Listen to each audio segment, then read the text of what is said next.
Hi. We are in a time of crisis. Our intrepid pioneer is stuck on the moon. Also, I have the sneaking suspicion that I'm slowly rolling forward. Hold on. Yes, I am. Oops. Let me just put the brakes on. How long have I been rolling? I've been rolling long enough to get back to the hangar bay. Oops. Well, that doesn't matter. That's not important.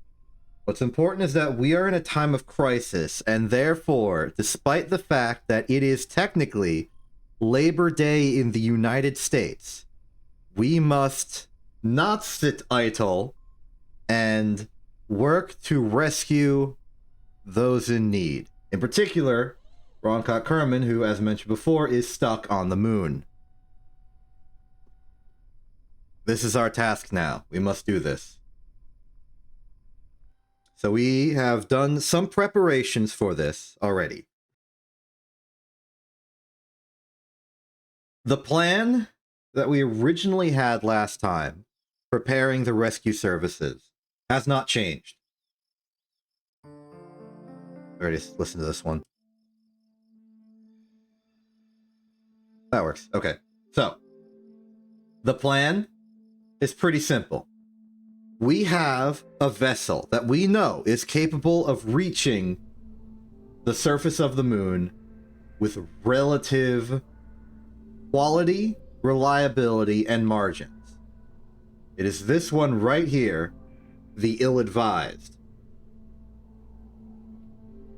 Problem is, it only seats one. If we wish to use this as a rescue vessel, we must create a unmanned system. And we are doing that. Last time we set up 3 orbital satellite probe relay probes around the moon, such that so long as we have relay access to the moon, so long as the moon is in the sky over the Space Center, we should have full access to do maneuvers and control in moon space. Except that maybe the poles, where it might be obstructed, because these were equatorial relays. Our next step is to try and make the reliability of signals from Kerbin to Moon better by putting large, long orbit, just sort of big altitude satellites in orbit around Kerbin itself, such that there is always at least one relay above Kerbin Space Center at any given time. For that, we have created the Rangefinder class of rocket, capable of hosting and launching 3, count them, 3 satellites.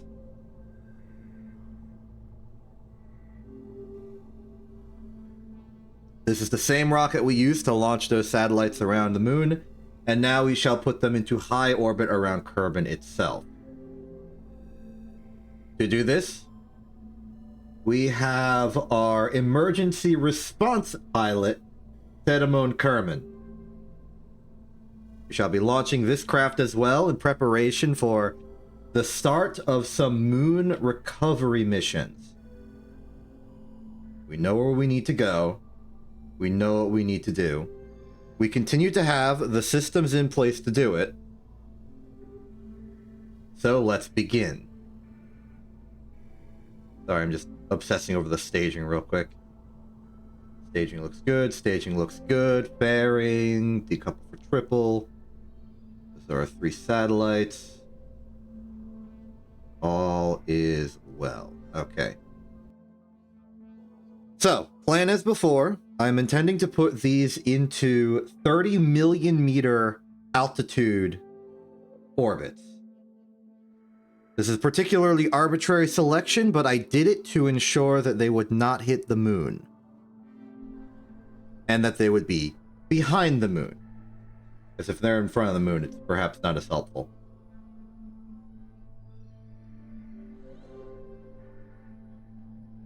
Oh, I just had a thought. Wait, pause the plan.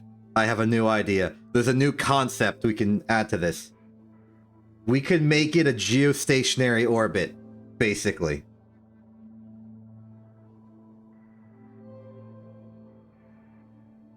So how would you measure that? Okay. Let's go to the math. So, what is a geostationary orbit? Well, if you think about it, the planet is spinning because it's an object and it's allowed to spin. It does one full rotation every amount of time. So if you imagine a point here, it would get around to here in an exact amount of time. For Kerbin, this is exactly 6 hours, approximately. It's not really 6 hours because that 6-hour time rotation is relative to the sun, and Kerbin's orbiting around the sun. So it's not actually real. But it's close enough. Now, you can also imagine that an orbit is also technically a thing going around a thing, and that it will get from a point to that same point in an amount of time. So if we can make an orbit with a 6-hour orbital period, then we can make... Well, we've effectively set up a satellite that will always see the same spot under Kerbin, approximately. Technically speaking, it will actually be processing backwards over this orbit at a rate of 1 negative orbit per year. But in my opinion, that's good enough. Especially if we don't have 1, but 3 still using this triangular system. What this is effectively doing is adding a layer of indirection to the Deep Space Network. Because the Deep Space Network, as we've set it up, is only coming out of the Kerbal Space Center. Which means that it can connect to anything on that half of the planet. And if it's on the other side of the planet, it won't reach us. So by putting these satellites up, we can then just sort of beam it to whatever relay is in sight. Then it can go to any of the others in this same shell, which then gives us 360-degree coverage of the entire sky.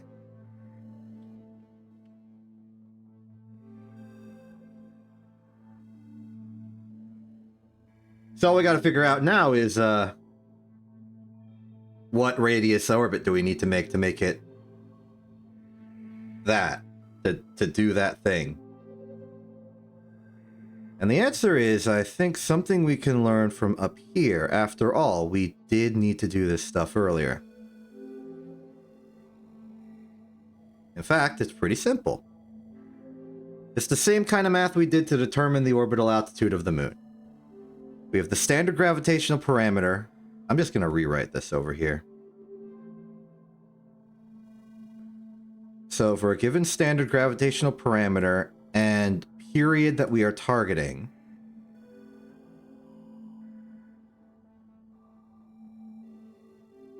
squared, divided by the circle constant, squared,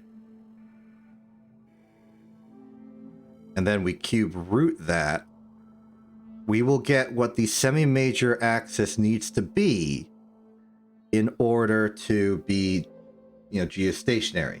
And because we expect this geostationary orbit to be a circle, this is equivalent to the radius of that orbit.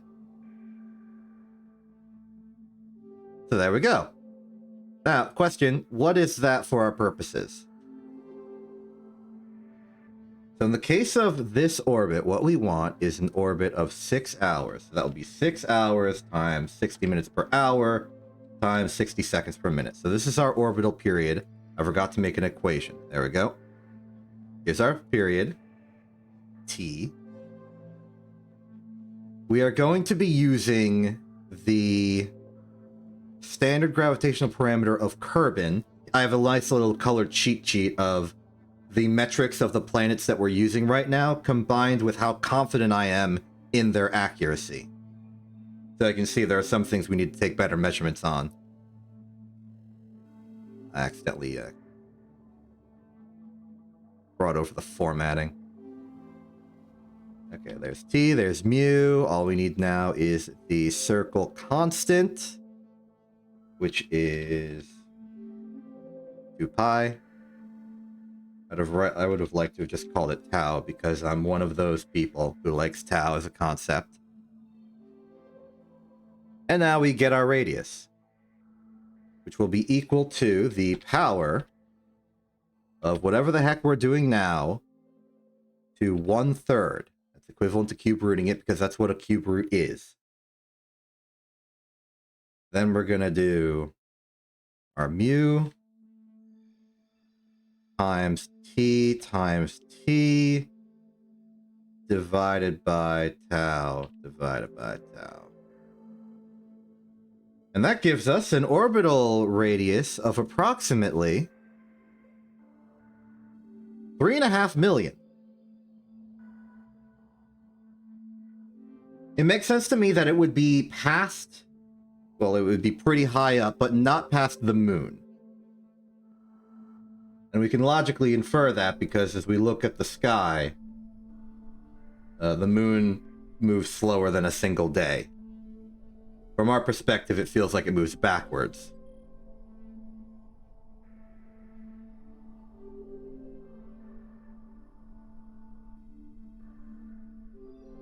Okay, so that's our new orbital target. That's going to be our new radius. 3.5 million. Pretty nice, convenient time amount, if I do say so myself. Cool, let's do it. This is our geostationary relay launching in 3, 2, 1. We are away.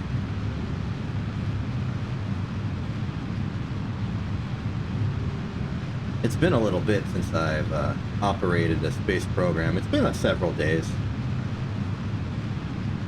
There's a readjustment period. If this flight goes south, then that'd be inconvenient. Fortunately, we got an expert, and we have a pretty well-built, safe rocket.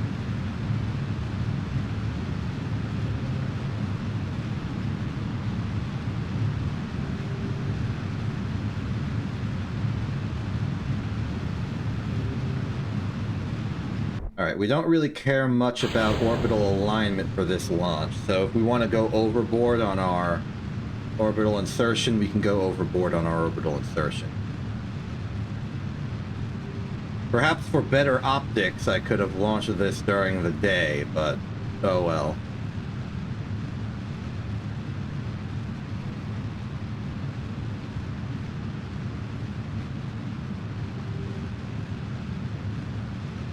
Makes it a little bit more ominous and mysterious. Like, are we gonna make it? We have no external visual stimuli. We do not know what's going on intuitively, optically.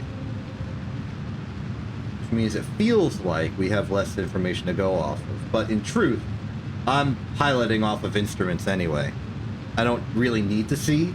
It would just make me feel safer if I could see.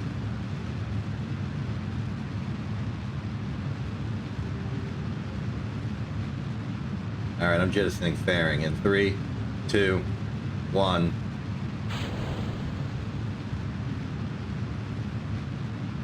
And just in time for atmospheric plasma effect. That's not good. Perhaps we're a little bit too low.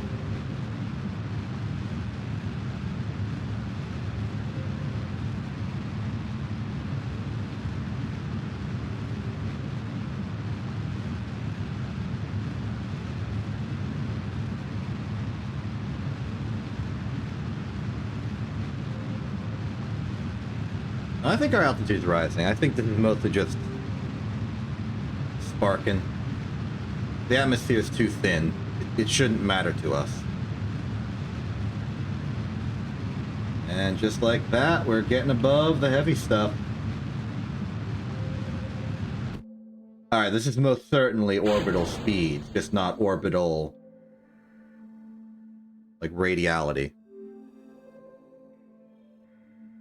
So from here, we are going to go out. We're going to wait till we get to whatever our apoapsis happens to be. And then from there, we will circularize, except we won't actually circularize. We'll go straight to higher orbit. Unless the apoapsis is so high, we'd want to raise periapsis above atmosphere and then go for something.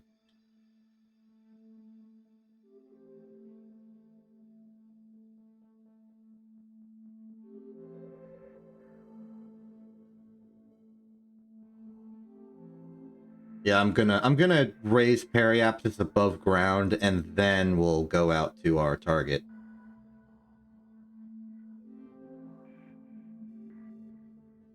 First off, find Apo.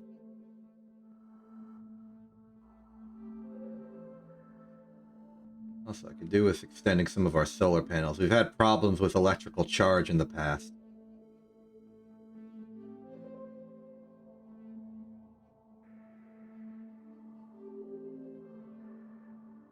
There. Now at the very least we won't go, like, full power empty. Oh, we're here, we're here. I'm gonna call that 235500. Okay, to our Hoffman calculator.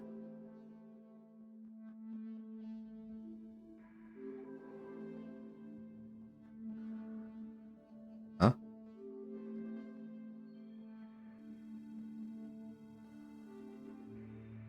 Where'd my Hoffman calculator go?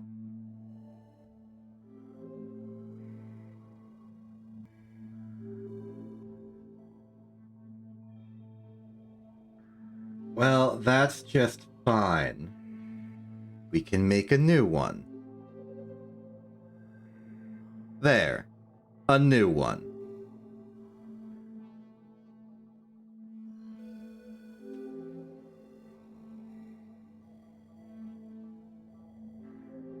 What the heck was this about?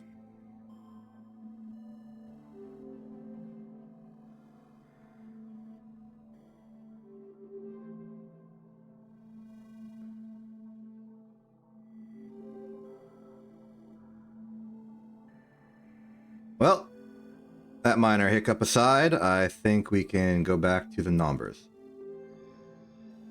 There we are. Okay, so I've forgotten everything because I made one minor mistake. 235500. 5500. We want a target altitude of, let's say, 100. That's like sane and reasonable. Target velocity is 1962. Makes sense to me.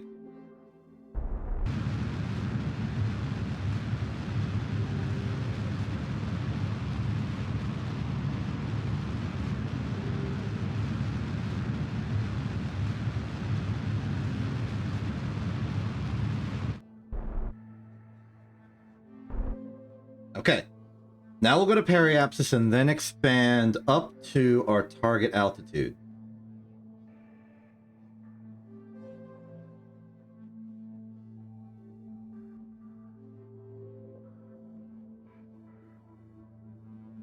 Which is to say, in truth, our target radius.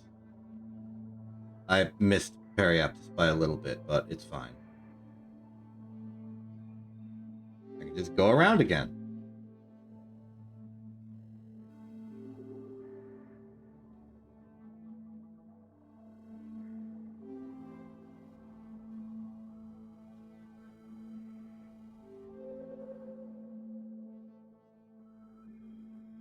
Steady.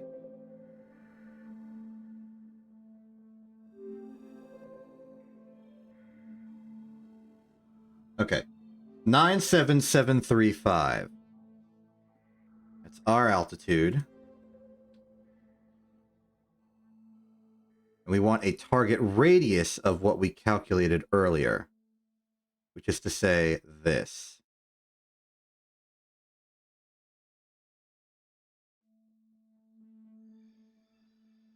And it's going to be target radius because this is dealing with some more fundamental notions here.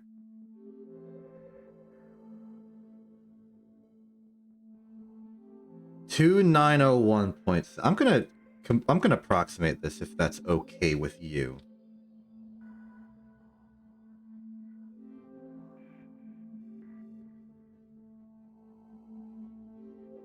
Yes. 3.5 million. Okay. 2903.8 is our target.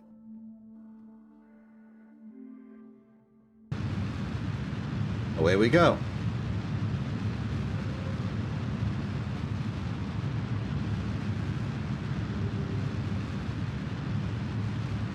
So this is definitely below a moon orbit, but in terms of target velocity, not by much.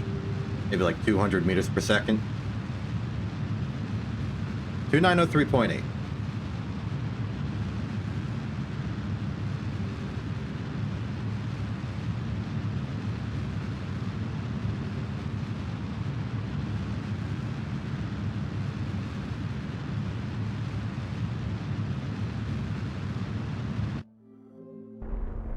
All right, I'd say that's pretty good.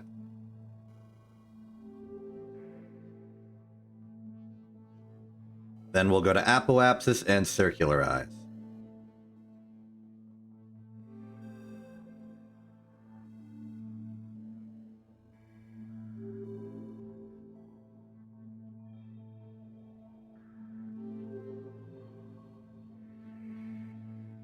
There's nothing any really more advanced in the theory of astrodynamics that we've been doing today.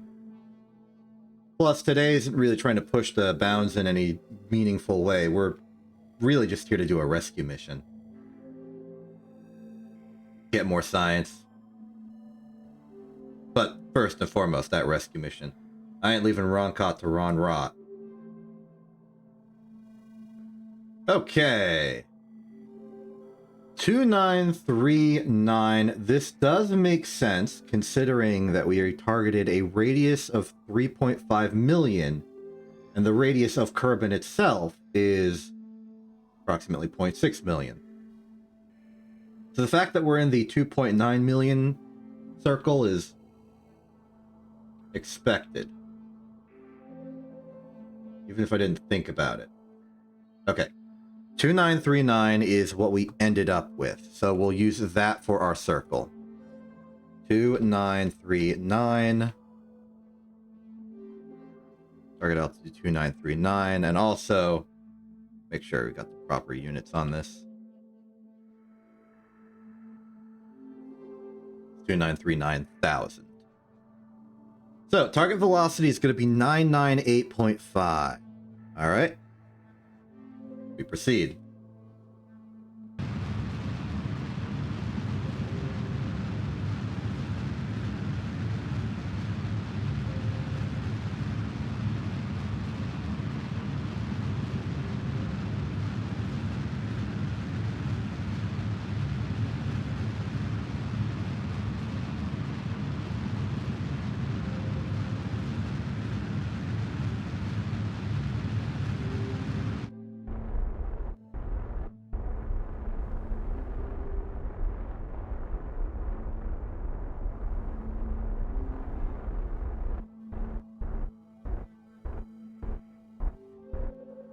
Okay.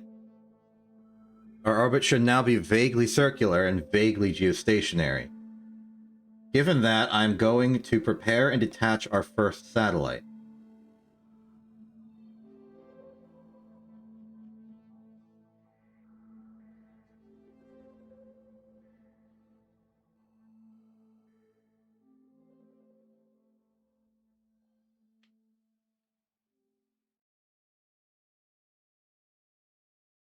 Try and line this up so that it theoretically will eject and only change the inclination slightly.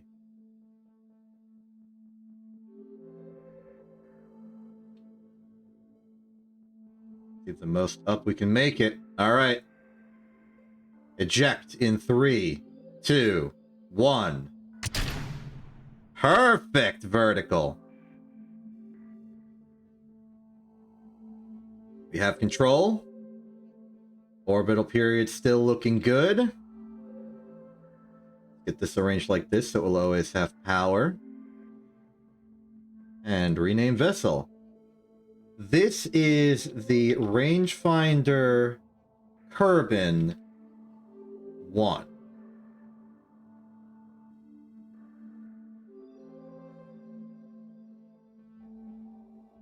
Now I don't remember my naming scheme, if it was RF-K01 or RFK-01. I'll go back and standardize them all later, that's not the point. The point is, we've got one, and now we need to do another. So, I'm pretty sure I made a mistake last time setting up the satellites by not accounting for the radius of the moon. So I'm going to be real careful to account for that this time. But let's go back to the math, because it's the same system. We got 3 satellites, we need to separate them by a particular amount. So, the radius of apoapsis has a ratio to the radius of periapsis, which will cause the orbit we make to have an orbital period of exactly 2/3 the starting one. Now for this, we are going to need to do 2939000 plus 600,000 to account for the radius in order to convert it. So 3539. And then our target radius will be some ratio of that. So first off, let's figure out the number. I'm just going to put it down here because I need a place to put it. So the ratio is constant for all possible orbits. So it's just a matter of taking this big old thing and multiplying it all together. 2 to the power of 4/9 power of 1/3 minus 1. This is our ratio.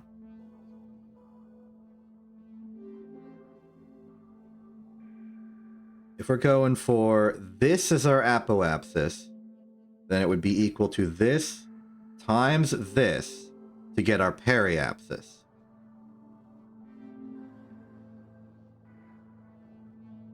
Oh, sorry, I should have pasted as value. There's our target radius, and our target speed is 829.2. Now let's write these down because I'm just going to need them again in the future. 829.2. And then, what is this circularized? 998.5. So what we're effectively going to be doing is alternating between orbital velocities of 829.2 and 998.5 every single time we hit apoapsis. And that'll let us evenly distribute these 3 relays.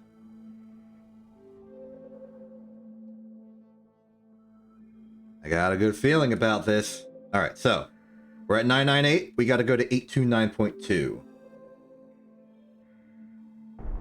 829.2. Oh, let's not forget, we're a little lopsided now. So keep the velocities low so we don't spin out of control.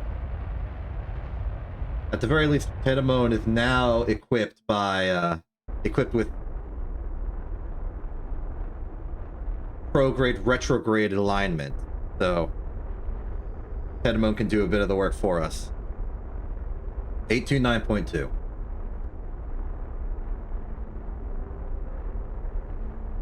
I could also maybe supplant it by lowering the thrust on one of these engines. That would be the cool way of doing it.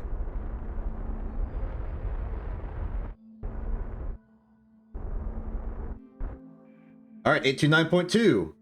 One orbit should get us to the next 1/3 alignment. And we will be able to visually verify this based on the orbit of Kerbin when we get there.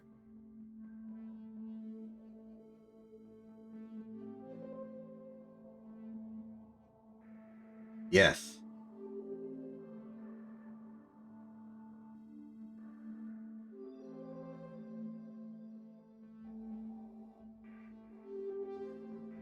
As we can see, last time Kerbin Space Center was over here.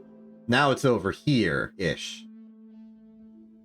So it's looking like these alignments are working. Okay, next target is 998.5. In theory, the satellite should be available to just use to thrust us into that anyway. But we've got plenty of fuel. I'm willing to just let Tenemon take care of it. I expect to use the fuel aboard the satellites to really refine the orbits at some hypothetical future. Either way, our target is 998.5.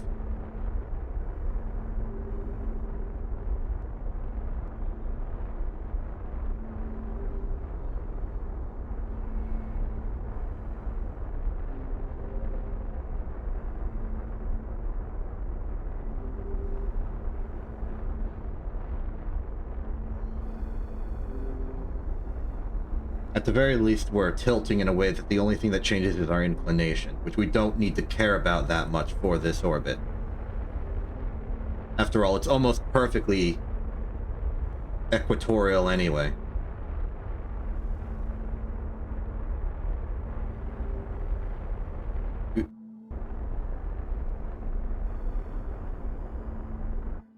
Very good. Okay, next probe away. Get the alignment relatively good.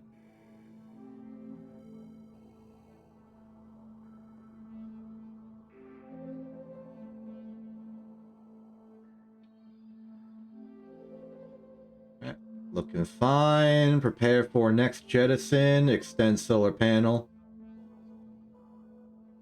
Jettison in 3, 2, 1. Go. Nice and vertical. Then that solar panel. Give good alignment.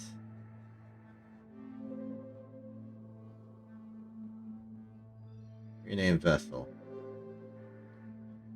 Rangefinder Kerbin 02. Very good. One last I'd like to do, and given how things have played out, I think this one's gonna be the one that's going to not see Kerbin Space Center directly. Okay, target velocity is 829.2. Maybe I should have added some trim to this.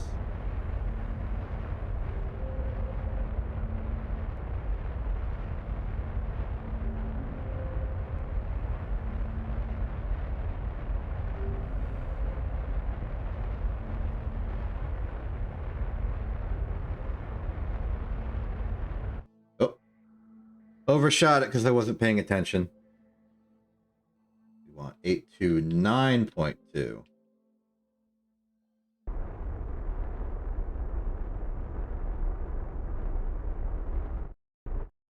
There we are.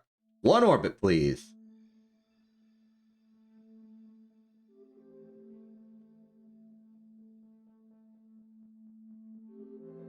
It's a good sign that the planet seems to follow us for a good chunk of our rotation. It suggests that we are indeed close to geostationary. I guess it wouldn't be geostationary because it's not Earth, but... You know, sometimes you just have those terms that become really popular and they just stick even though they're not technically accurate. And that's fine. Language is allowed to evolve. In fact, it's one of the things that it's best at. As new circumstances exist, new needs arise. To convey certain things, you gotta invent new standards. It's just what you have to do.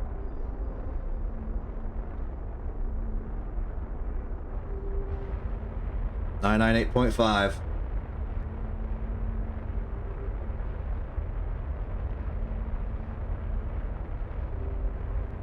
Edemo's struggling a bit to keep us pointed correctly. 998.5.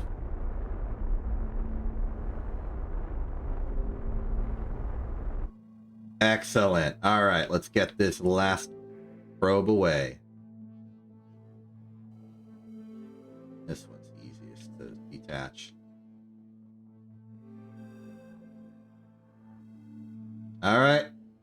Jettison in 3, 2, 1. Looking good, looking good.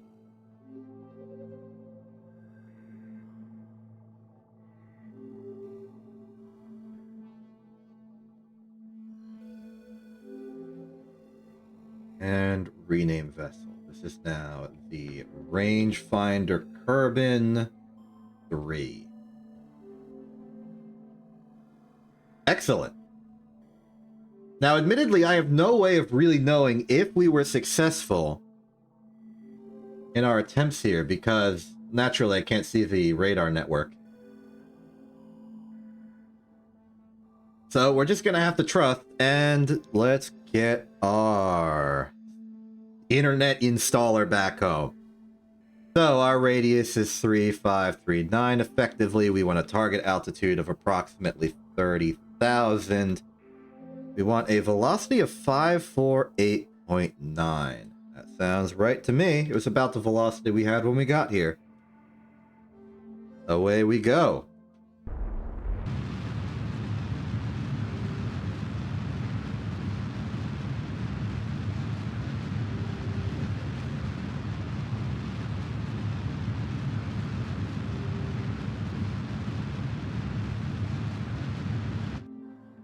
Pretty good.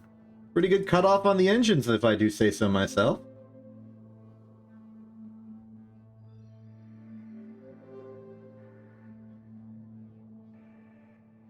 Slightly overshot, but I think we're close enough that the margins won't have put us on a collision course. As long as we hit atmosphere, we'll be fine. Then again, it's another dark re-entry. Once again.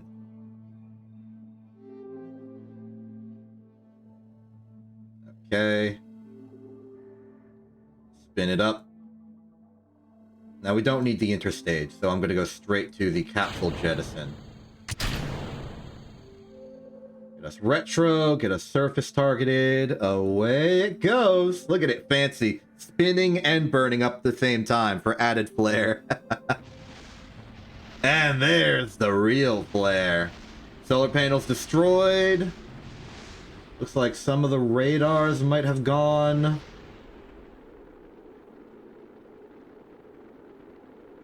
Oh, relay is looking fine. Resilient stuff. Oh, there goes more. There it goes. It's probably the relays. Some structural components. Oh, we're suborbital now. Running out of things to blow up on the interstage. I know I'm not using the terms correctly. Something appears to have blown off and had a lot of drag.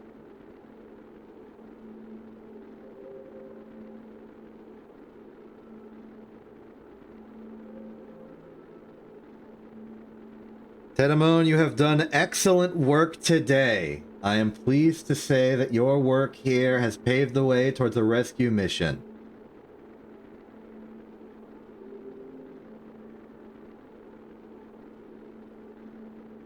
You are not simply installing satellite-based internet for the space program.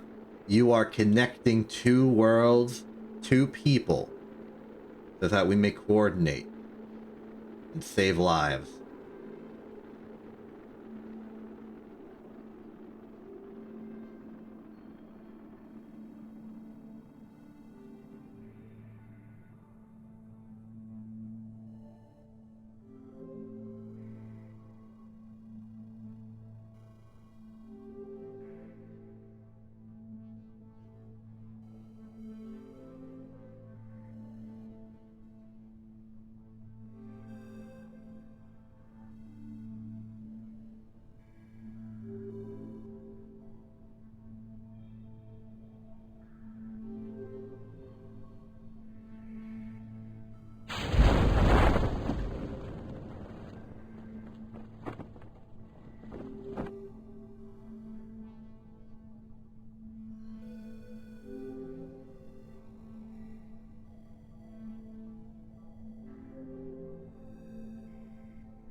And now it's just a safe glide down to the surface. Where are we, by the way? The mountain.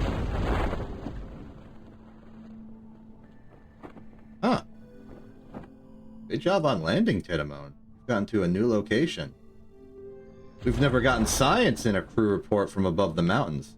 Though I think we've landed at the mountains before.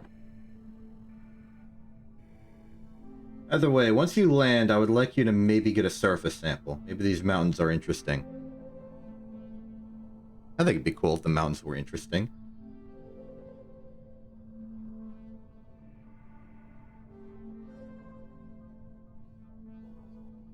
Uh-oh, steep hill. We lived. Okay, Tidamone, you want to EVA, get us, yeah, we have been here before. Recovery.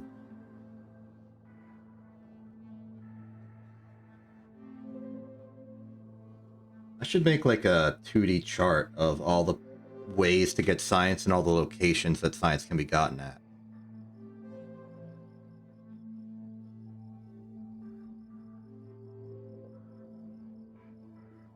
Okay, we are back and we are ready to launch the rescue mission. The rescue mission will be fairly simple. It will be, as it exists currently, the ill-advised.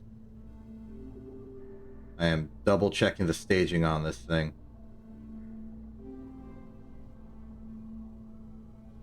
This is what ruined us last time. In fact, I'm going to do some extra actions here. I'm going to set up actions for abort. For action abort, I want this to decouple. I want the engine to activate.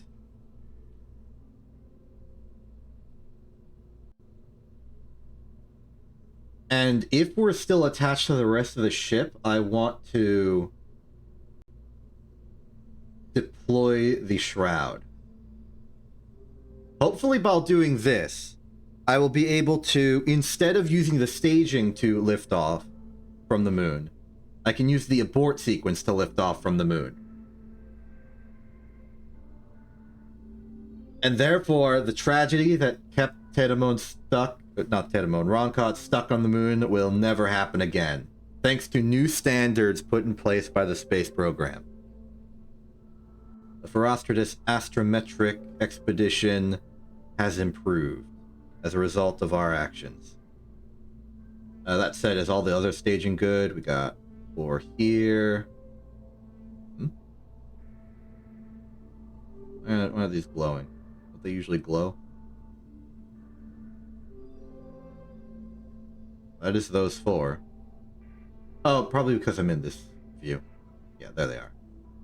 The 8. Standard 4, 8, fairing, stage to those, stage to that, stage to this, parachutes are good. Okay, we are good. Tidamone, you are not on this mission. This is going to be unmanned, a testament to the stuff we just did. And just to clarify, it doesn't have to be geostationary. I picked that because it's cooler. I was also worried that if we lowered the periapsis doing the 1/3 orbit injection thing, we might accidentally hit the moon. If I went with the original 30 million. Okay, so. I'm going to warp to sunrise just because I would like to see.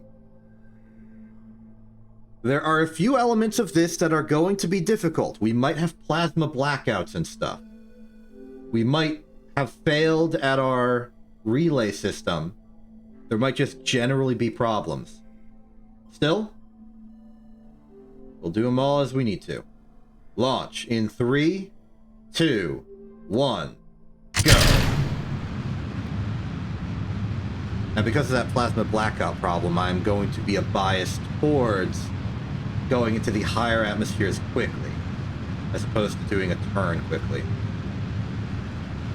I just don't want the plasma blackout to infect us on the way up.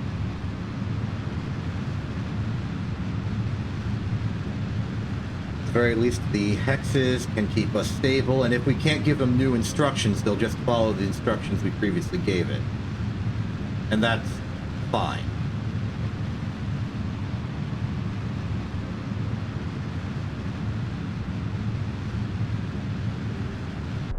Okay, get us in, full speed.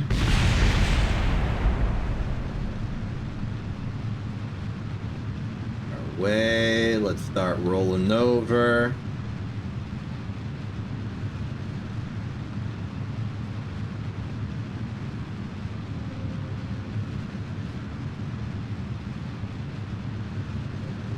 Something we do have to care about is being as equatorial as possible. Gives us best odds of getting back to the landing site on the moon. That said, if Roncon has to make a bit of a walk, Roncon has to make a bit of a walk.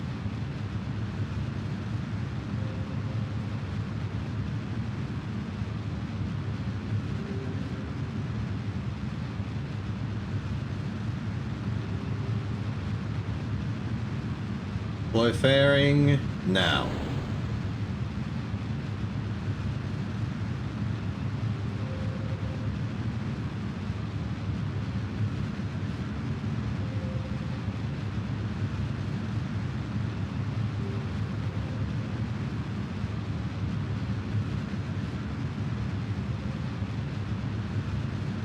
Velocity's about good. This will get us to orbital insertion, but not much further.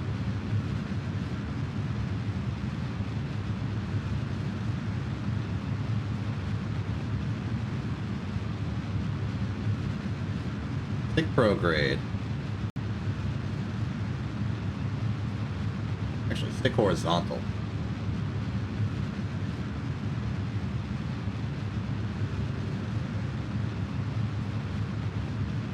Stop. Coast to Apo. Proceed from there.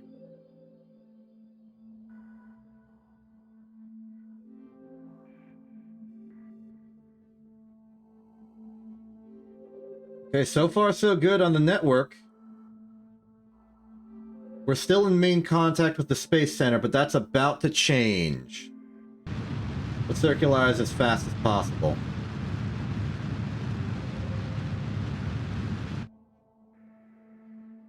Oh, bouncing signal through relay. We are officially using the relay network. Through RFK number 2.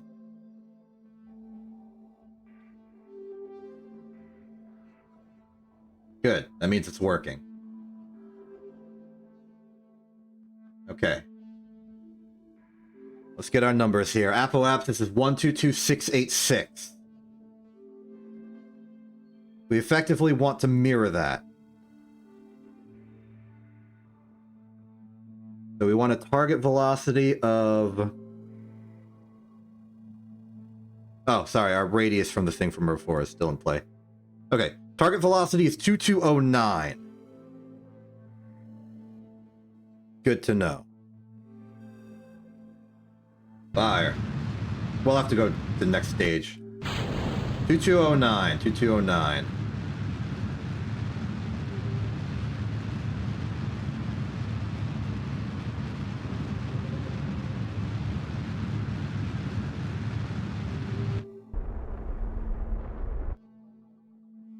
.5. There we are. Okay, next up, our target is the moon. We appear to be in the midst of almost an eclipse. So, at the very least, we'll know that the moon is pretty close to where the sun is. Even if we can't visually see it all that well. We know what to look for.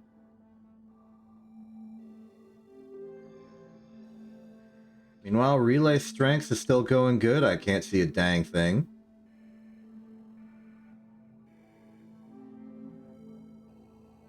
Looking for some lights on the horizon that would imply a sunrise coming soon. There is one.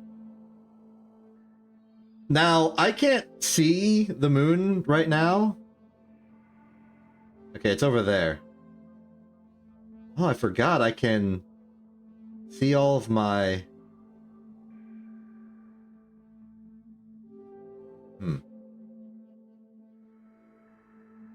I'm looking at the locations of my 3 Kerbin relays, and they don't look triangularly equidistant.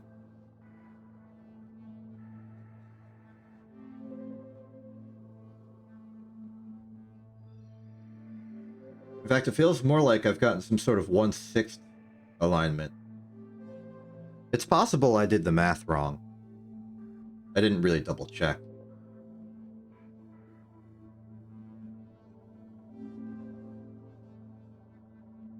Well, that's unfortunate. But it does seem like we still have relay. RFK1. They are bouncing through both RFK1 and 2. Despite the fact that both seem to be on the other side of the planet? Well, RFK2 is rising. Alright. Okay, we may need to worry about shadows in the future. Either way, we should be good right now. Okay, I see the moon. Let's get our data.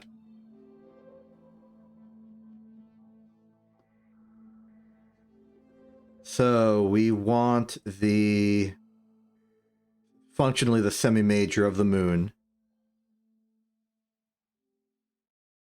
as our target radius. I really should get in the habit of just pasting by value. And then our true altitude right now is 124,845. Our target velocity is 3027.8.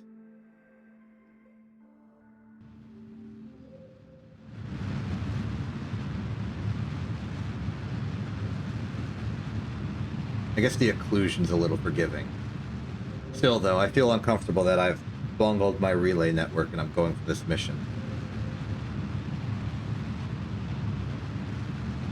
At the very least, even if the Space Center is fully behind the moon, well, it's behind Kerbin relative to the moon, the relay satellite should be spread out enough that one of them should get through the corner of the planet and bounce it around. 3027.8, remind ourselves. That's our target.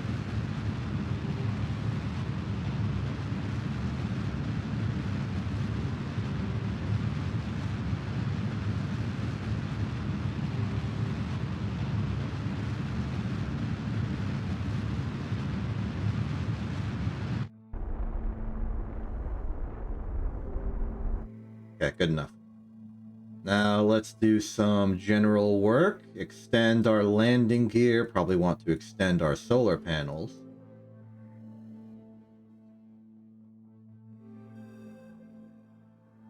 And as we coast towards the moon, we'll keep an eye on our relay network bouncing.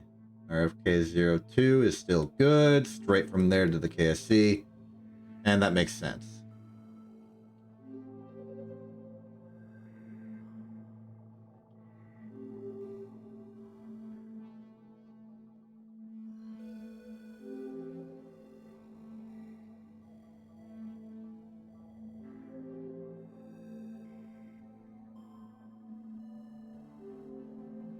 We've officially entered the moon sphere of influence. Let's check our bearing. It seems like we are going to be going for a flyby right now. Let's do our normal protocol of decelerating to collision and then radial out to not collision.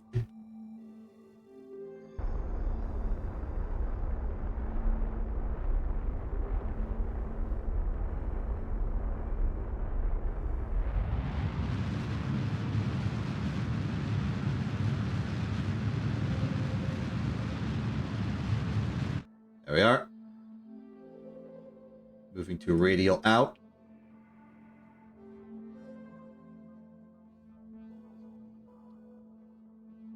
I know you're not primed for... I know the systems aren't designed for this, but we should be fine.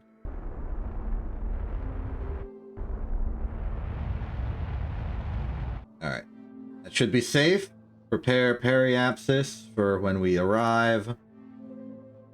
There's the moon.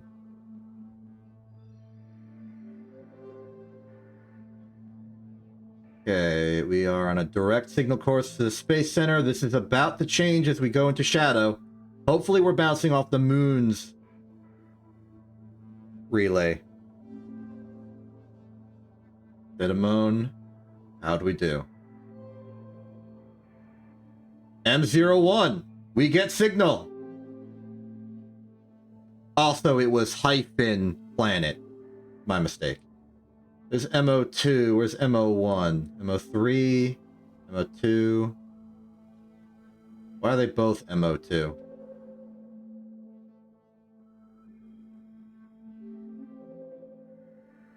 Oh, there's MO1. Okay, we're about to lose MO1. Gonna have to rename one of those to MO.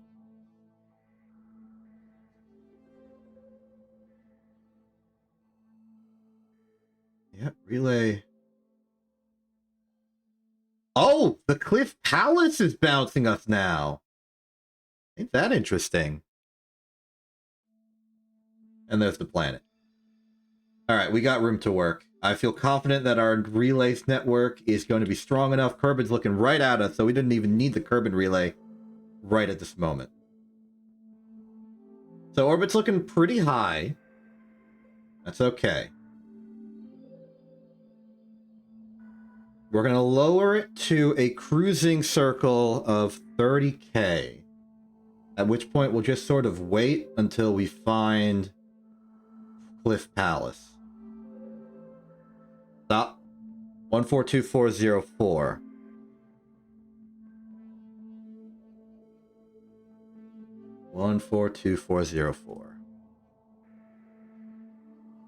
Good. We want a target altitude of 30,000.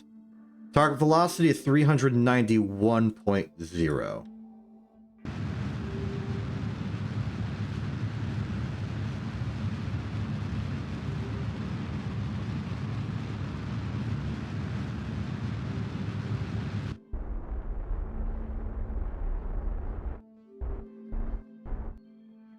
There we are.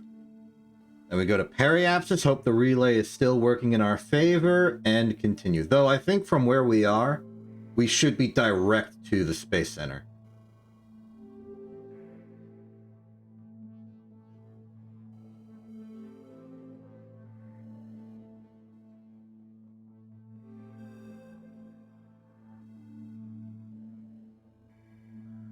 Yep, that's about as 30,000 as I could have hoped for.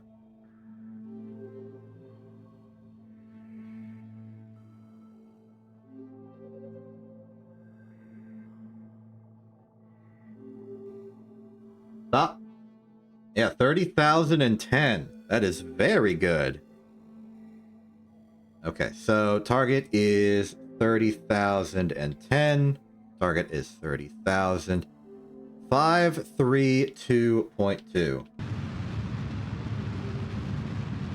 Oh, went too far.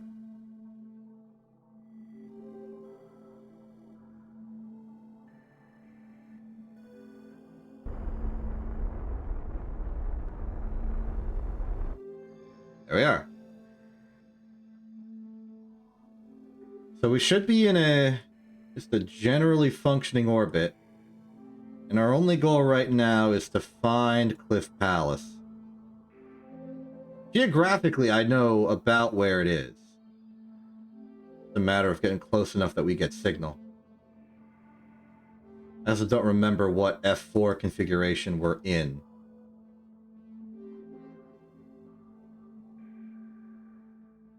Able to do it like this. Urban, RFM02. Seeing Cliff Palace.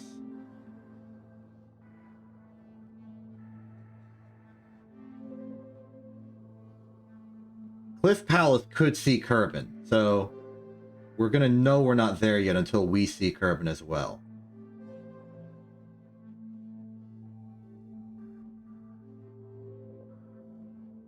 I think it's here, near the twin craters. It's just a matter of seeing it. Aha! There's the Cliff Palace relay. 100 kilometers out.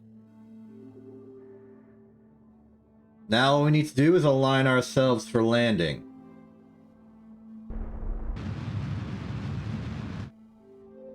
I think that was the wrong way, but... yeah, that was the wrong way. Let's do this. Okay, we are on collision course with the moon's surface, but I believe we have plenty of fuel to get us exactly where we want to go.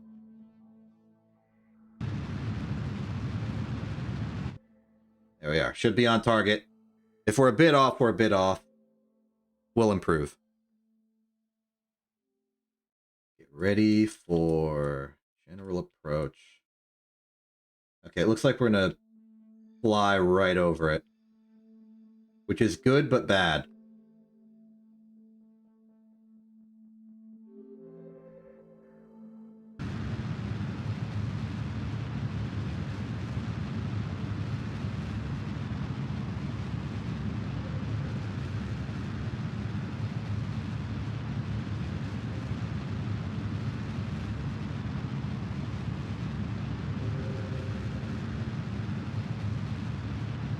Okay, target alignment's decent. Alright, looks like we're going to be in one of the lower craters. Is that fine? I think that's fine. We can tweak it.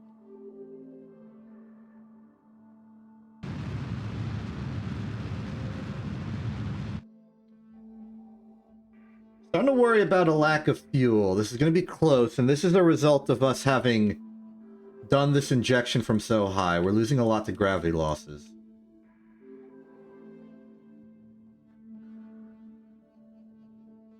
Still, though, as long as our surface velocity never exceeds our delta V, we'll be good.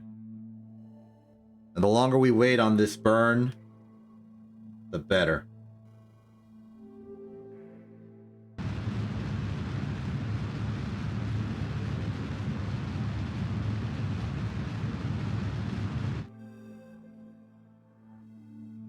Okay. Focus on landing.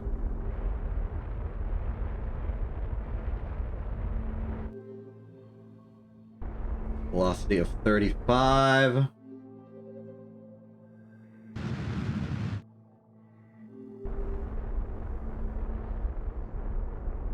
And 9, 8, 7, 6.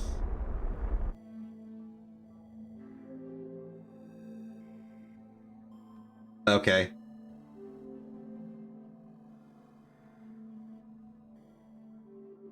You know what? I'll take it. I'll take it. Just flip ourselves back up.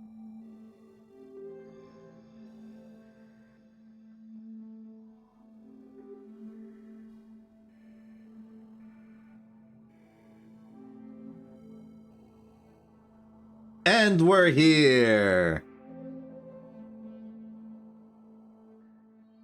Great.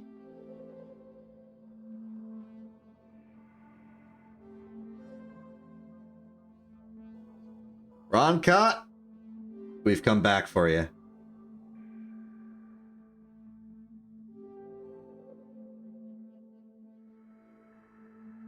Take all this data. We're heading home with it. Man, wow, okay. We did it. We managed to scrounge together a rescue. Ground's decidedly a little,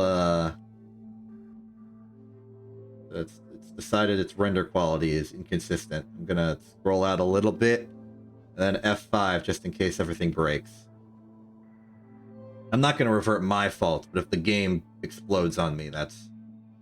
I take no responsibility for that. The game crashing at any given point is not gonna be canon. Roncott, welcome.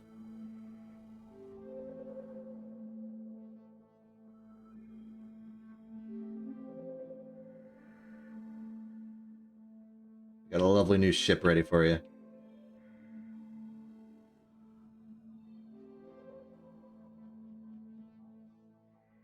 Just like the old one. Missing solar panel and everything.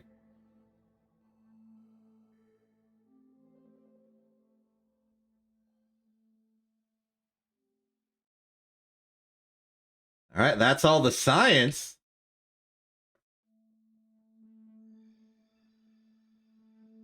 We don't actually have any more room to hold any more science. It's the same 2 containers as last time. But that's okay. What I can do is maybe get another surface sample.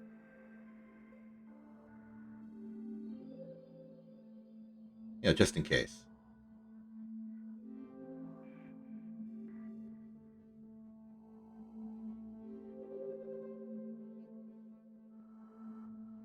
Yeah, that's fine. That's absolutely fine.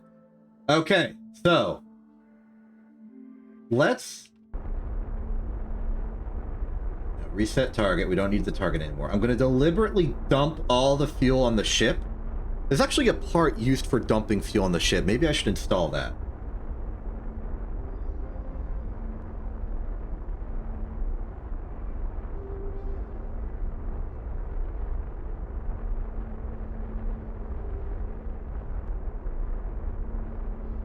The plan here is we jettison all the fuel. This becomes an inert stack. I then use the abort from being on the moon system to get us out of here.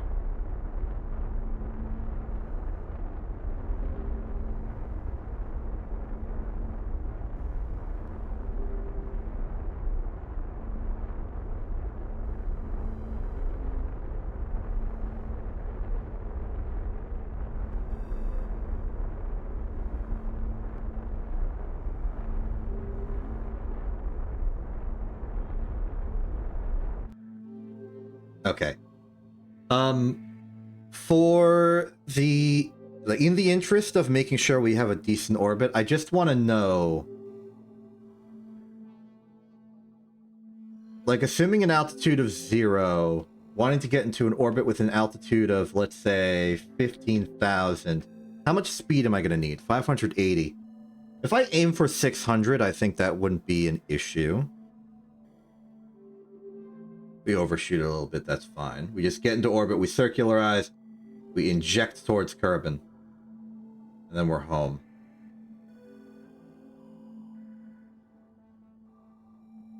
For this, I know we landed going from the east in, but I'm going to leave going east out. Just to standardize it. We didn't really have much control over the way we entered the moon system. I cared more if it was equatorial than if it was properly east. Okay, get ready. I'm F5 and just... I know I can't really revert, but just in case something goes wrong. Okay. Eject off the surface, the moon ascent vehicle launch in 3, 2, 1... Go! We are good! Target towards 90 degrees and full on horizontal. Let's go, let's go. Okay, we're at 60 meters per second. We got general velocity of 12,000. We got enough vertical altitude. Let's go horizontal. Target velocity is 580.9. Roncott, you are going to space today, my friend.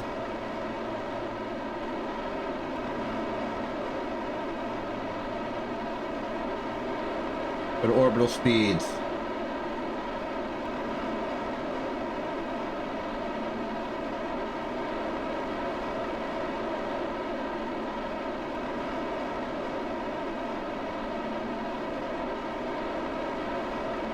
$350 target is 580.9. Target is 580.9.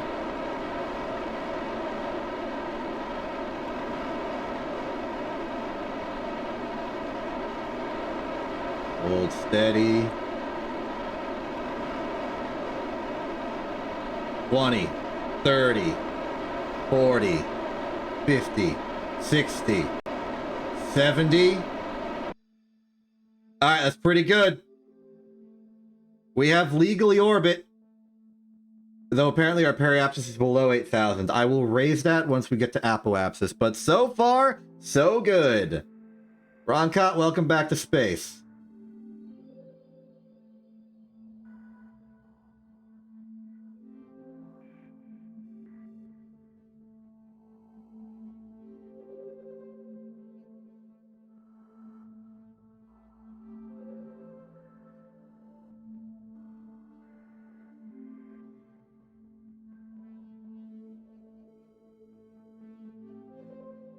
Good stuff. Okay, out of a complete, on a complete whim, do we got like a cool EVA report you can do from here? Nah, we're at the Midlands. It's always the Midlands on the equator.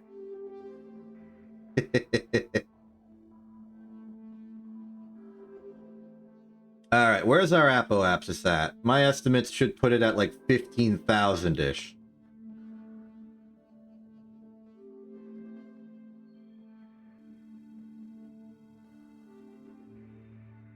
Okay, the signal right now is going from Kerbin to Cliff Palace to the ill-advised that we just landed. I'm gonna have to rename that to Cliff Palace Relay too. Okay, warp away. We're off. Good altitude, we are rising. I don't know how high the mountains can theoretically go on the moon, but I'm pretty sure I'm over them.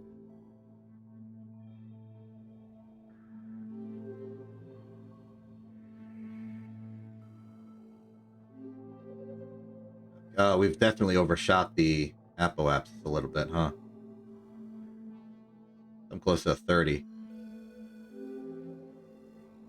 Yeah, almost exactly 30. Wow.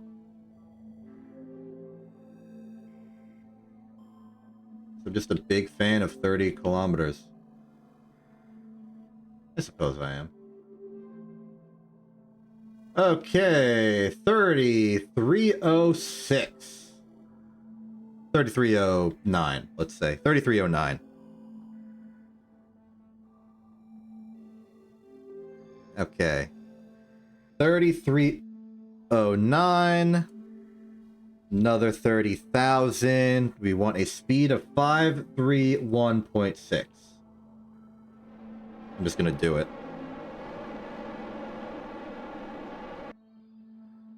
Okay, we're circular. Now we gotta get back home. So to do that, we want to use the sphere of influence radius as our target radius for the moon.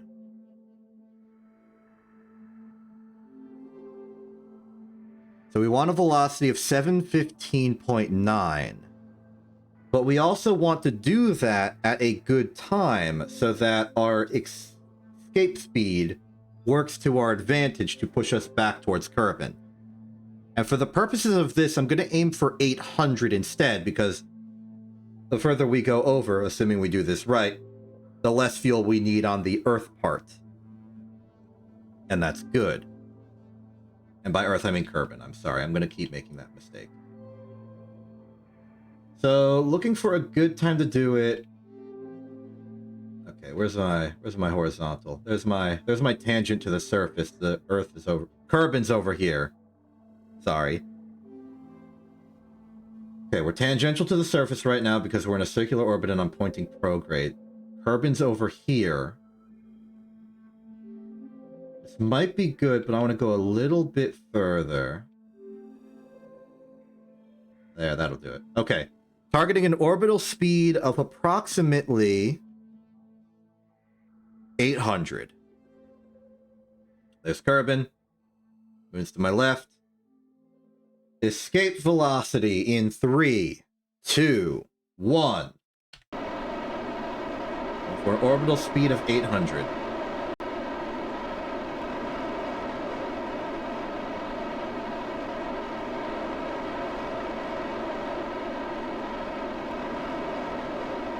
Sorry, no, 750. I'll do 750.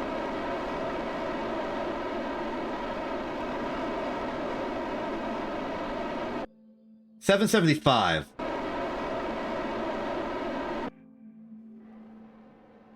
$775. Final offer. Okay.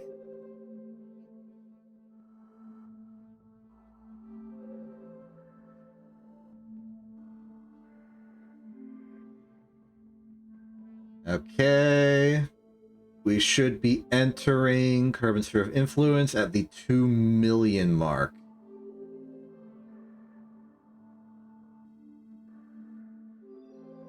Okay. Welcome to Kerbin Sphere of Influence. How may I help you? We appear to be in an orbit.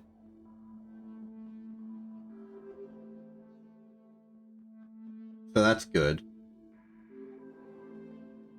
I think I'm gonna go around one full loop. Surface deployed mystery goo observation from Kerbin surface generated and successfully transmitted 0.810 science. Thank you. Okay, are we on a collision course? We can't be on a collision course. Our atmosphere, our camera is pointed laterally.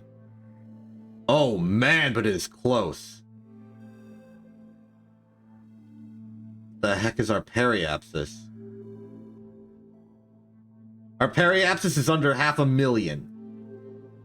Okay. What's our apoapsis looking like?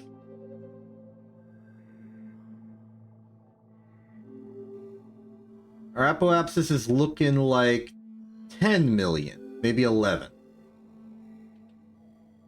Okay, so what speed do we need here? Back on Kerbin, our altitude is presently 1085 8000. 1085 8000. And we want a target altitude of approximately, let's say 30,000. Target velocity of 179.2.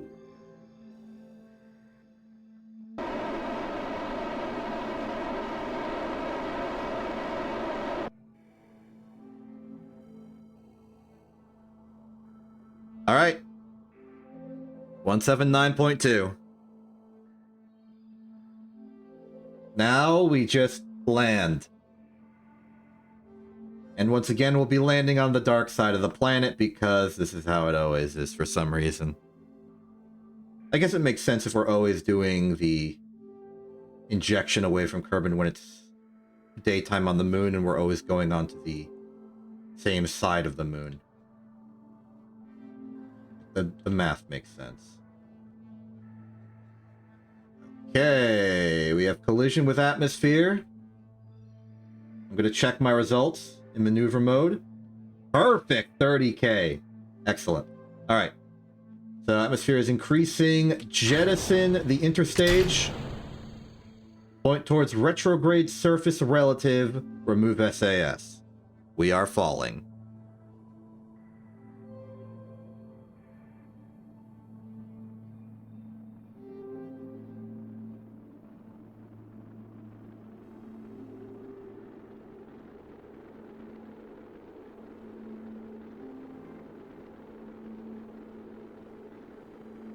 Now, you know, at this point, I'm pretty sure we're home free. As long as I pop the parachutes and we don't land on the world's steepest mountain cliff, we're fine.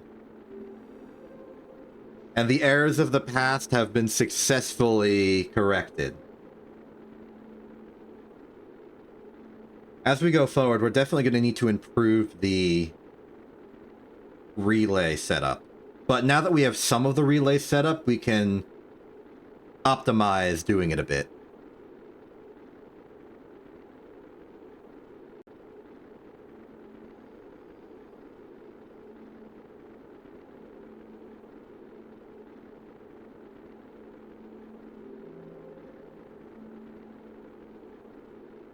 And it turns out having a relay on the moon is helpful. We can basically treat the moon as one of our satellites.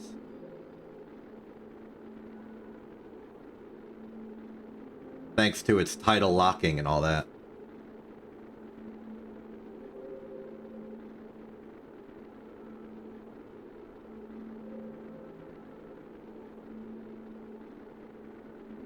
We earned this shot. On this day, we have corrected our past mistakes and rescued an intrepid explorer from the edges of our reach.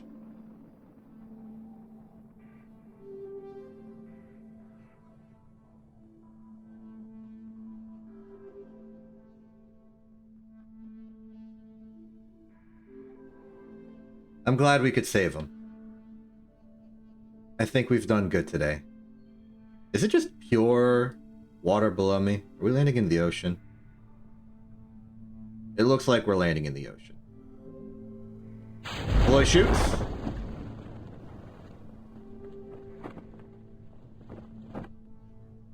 Gotta wait till the ocean loads in.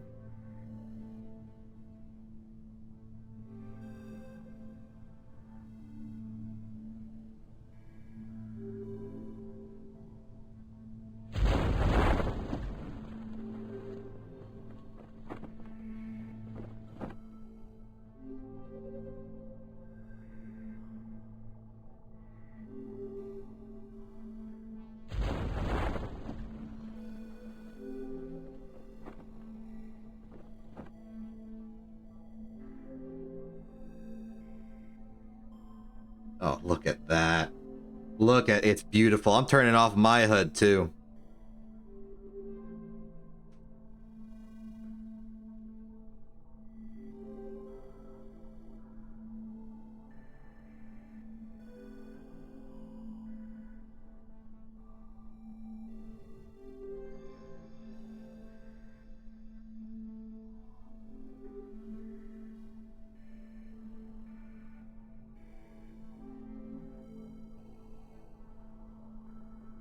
Very, very good. I mean, even this looks cool. Why does the game look cool? I know it's because it's space, and also because I installed the mods that made it look cool. We did it! We rescued a person! We also rescued the science. Let's see how good that's looking.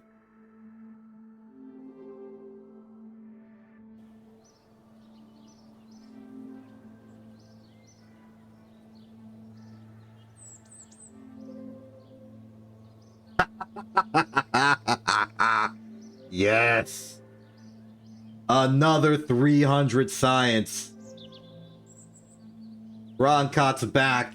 Everything's gone great. We've won. We've won. Splendid. Absolutely splendid. Alright, now we go to research and development and figure out what the heck.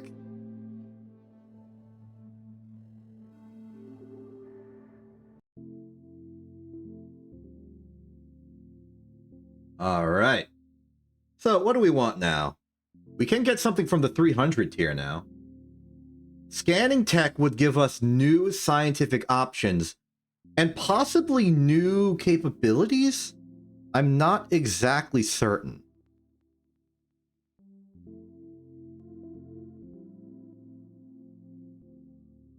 The moon is not actually all that surveyed. We've only landed twice. We've gotten to a point where we have, like, a reliable, repeatable method to get back, but there are many more biomes on the moon that we need to explore. The giant craters, I don't remember where we've gone already. Tell me the moon. Yeah, we've gotten to the Midlands, we've gotten to the twin craters. There's the Midland craters, the canyons, the far side crater, the northwest crater, and that's just the stuff on the equator. We got plenty more to go. But now we can get a science. So what do we want? High-powered electrics just is better solar panels, but we don't need better solar panels yet until we go into the higher orbit planets. Electronics, better relay technology. We don't need it right now so long as we're just goofing around in Kerbin's sphere of influence, which we will be for a while. Magnetometer is a science experiment. Okay. The accelerometer is a science experiment.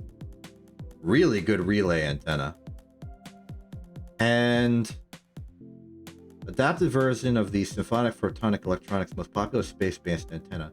Boost the signal of any ground-based comms device to interplanetary ranges. Oh. So you can just set up a ground-based antenna. Interesting.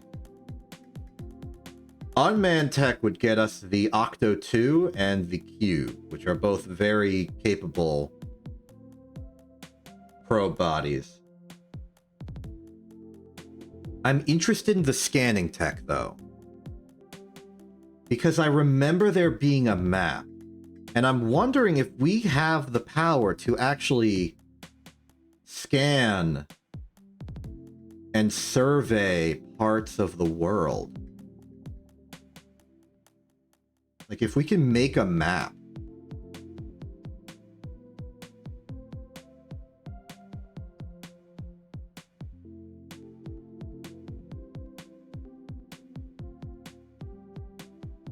So this is the part. Okay, well, this too. The orbital survey scanner uses a combination of advanced sensor technology and witchcraft to provide information on a planet or moon's natural resources. These images can be viewed either in flight or in relative safety and comfort back to the KSC. Be sure to bring an antenna capable of transmitting the information back and sufficient power. Scanning module orbital, scanning resources, all resources, scanning time 5 seconds. Discovery science bonus 10, minimum altitude 25,000. Unless body radius divided by 10 is bigger. Max altitude 15 million meters, unless body radius times 5 is smaller. Device performing accurate field spectrovariometry scans of the surrounding atmosphere, despite some criticism claiming that fluid spectrovariometry isn't a real science. Critical scientists seem to all agree that data provides is definitely interesting. Warranty voted if exposed to air. There's something, and I'm trying to remember what it is. I remember a map. I remember a map being real, and I'm just trying to remember how to map it.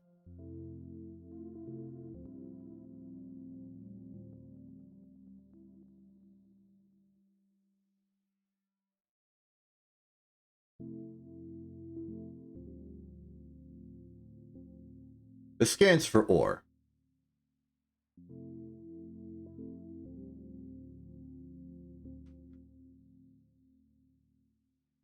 That's an ore thing. But this... Actually, you know what? I should probably access the enclosed instruction book. You know? We have one. I should use it. Let's see. Scanning. Here we go. This is for ore, though. I don't care for ore. I just want, like, the map of biomes. Overall view of planet ore concentration levels, position of vegetable and polar alert, and run a scan with the M700 survey scanner. This will allow you to enable an overlay of the planet with ore information. Altitude limits for the scanner and the specific planet. Once the scan is complete, range of available options. Here we go. I guess. Narrowband scanner. Scanner is used to get a high-res view of the planet's surface directly into the vessel. This can be used after an orbital scan to give more detail about our concentrations. There's a massive information and options here to help find the best place to land and drill. Okay.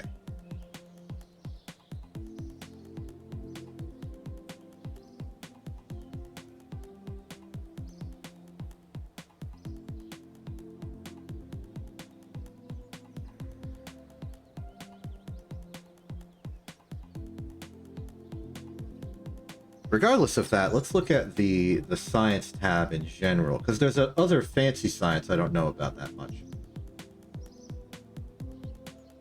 Activity, crew, EVA reports, experiment reports, science from data. When you perform activities, a report with the data is generated.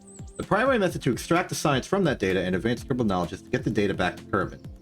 You see all the options for the report in the result window.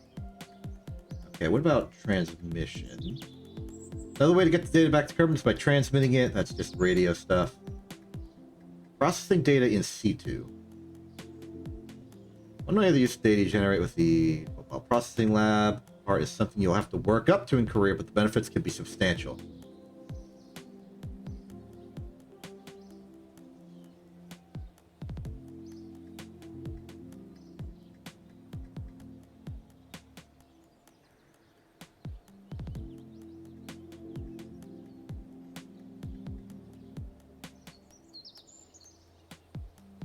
Interesting.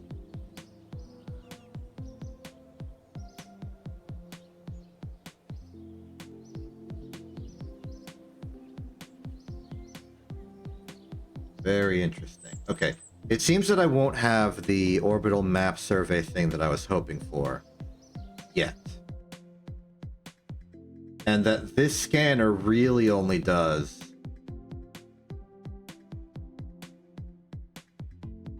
ore stuff. We're gonna mostly be on our own then.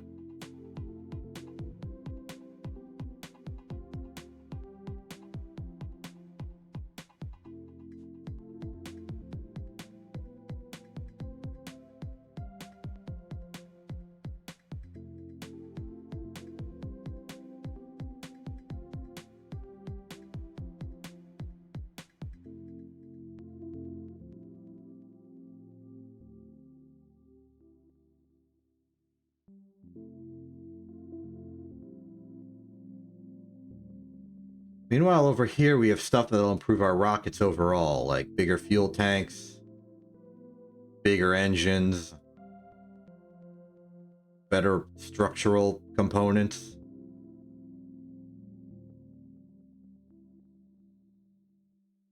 Tiny rocket. Big rocket.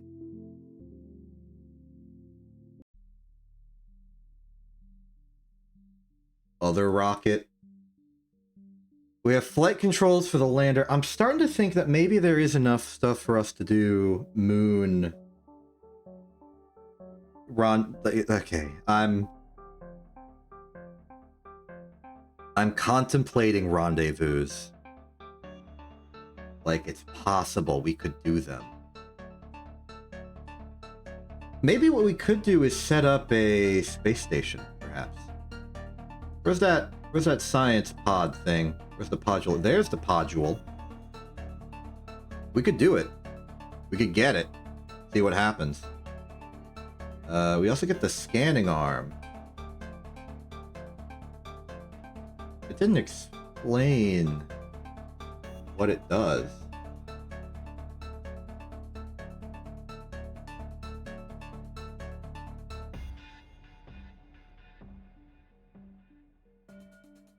We could get that.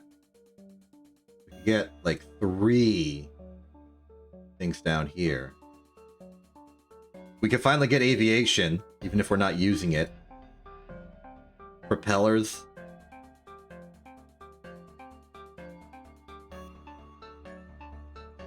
Real struts for landing gear.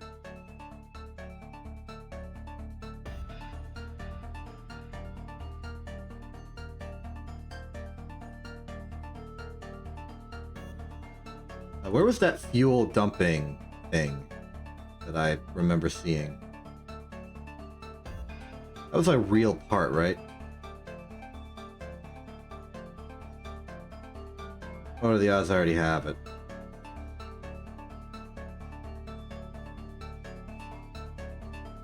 I'm gonna say like 2 and 3. Maybe it's an aerodynamic, like you want to jettison fuel to make yourself lighter? Instruction over here, actuators.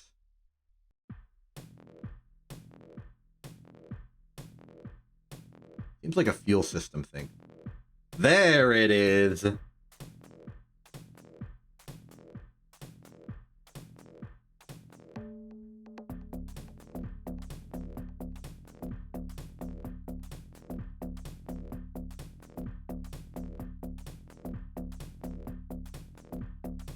Okay, we could do that. We could get the drain valve.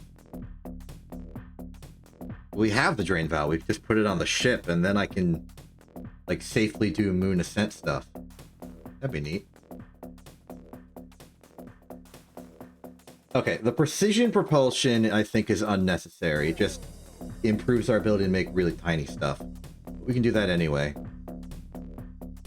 Bigger engines won't help us too much.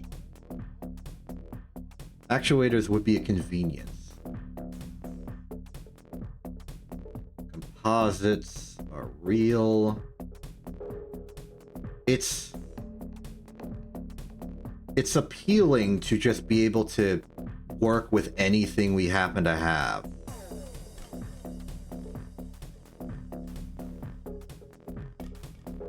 Part of me is compelled to start looking into monopropellant. Just better control through better, like, more systems.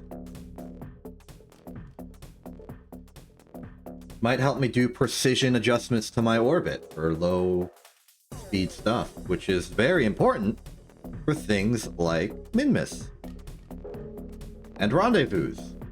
We can't really do a good rendezvous where we actually dock 2 ships together unless we have this.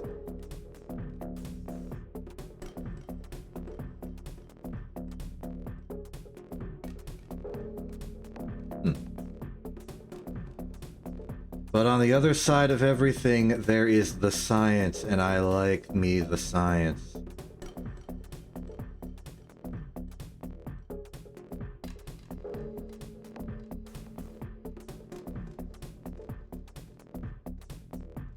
Upgrading to the Mark II might be viable.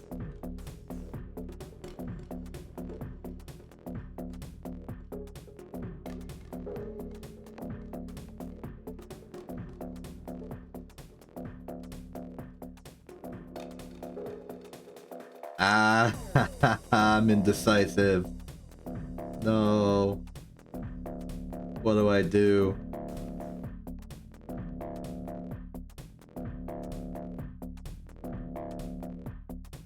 Wait, quick check. Do we have the thing that lets us do automated control? Not that. It's not that. Is it this? Is it this? It's not this. Is it this? It's not this. I've already forgotten if we got it. Is it you? It was in the advanced electrics, and we already got it. Great.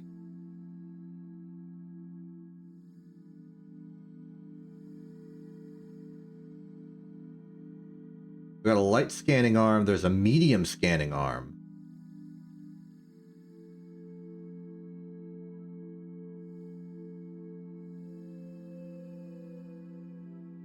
You can conduct long-term experiments and ongoing research with the data collected in the field. Be sure to check back on your scientists from time to time and transmit the result. Guarantees spontaneous combust less. So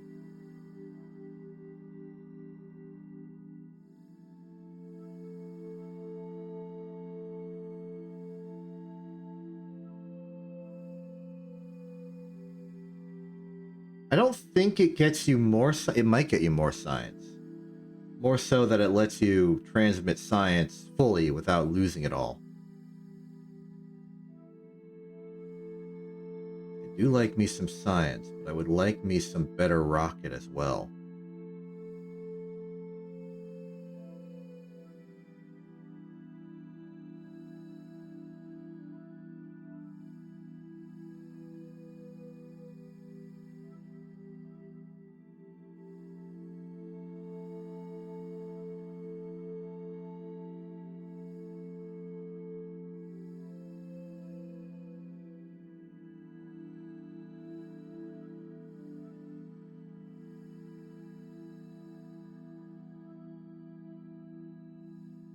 Ay, ay, ay. The choices, the decisions.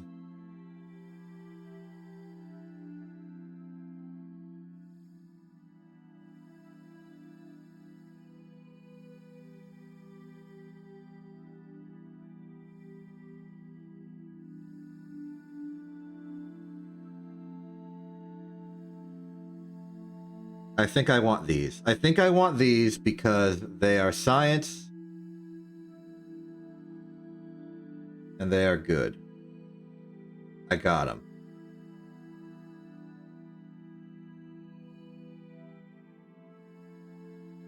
Well, I've made my choice. Now, let's go get some science around the Space Center as a sort of relaxing cool-down activity. You know, just to chill.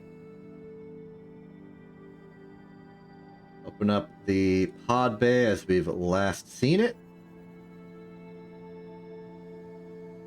And now we've got more science to add.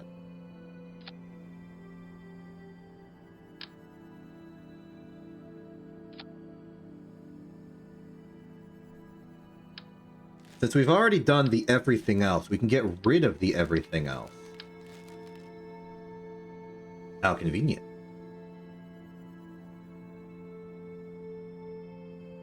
We got a lot more cargo to work with now.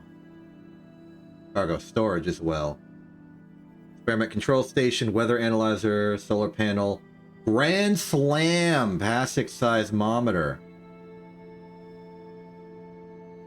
Communitron, EVA jetpack. What say you? We've got 2 photovoltaics.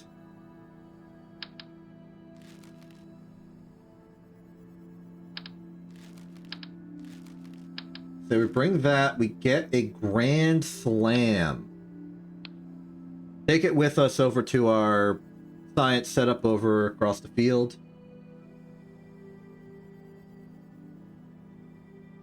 And then just do a bunch of magnetometer stuff. Alright, crew buddy. Ron Cott. We want Enderman.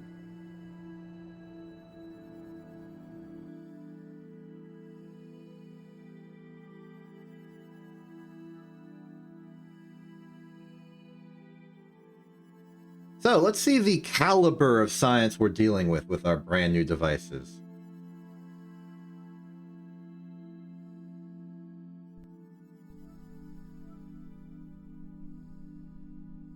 Hello?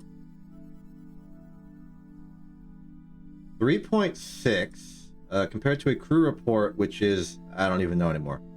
It's a data size of 5 MITs. That's probably... Okay, so it's 10 times as good, maybe. That doesn't make sense. But it's pretty darn good.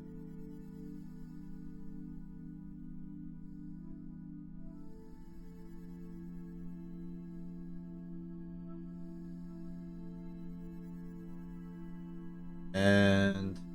extend boom. Oh, that's an extended boom.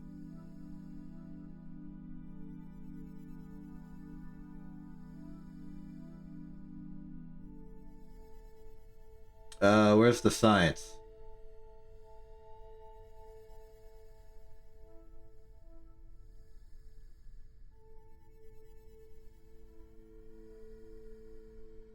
Are we sciencing?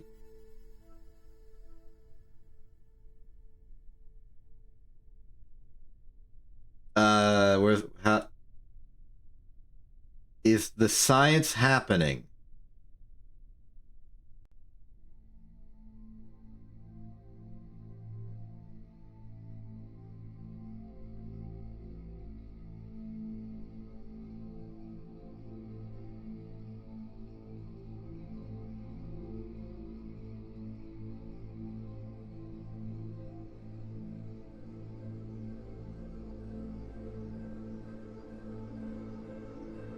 Did it work?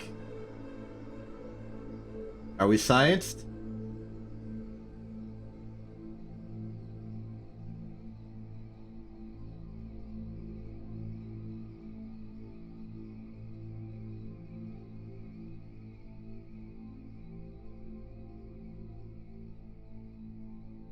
Clearly, I don't know how this works. Let's recheck the conditions for this thing.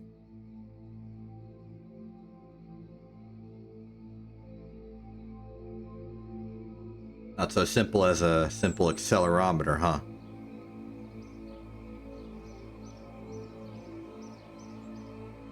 We'll do it in here. This is where I got it.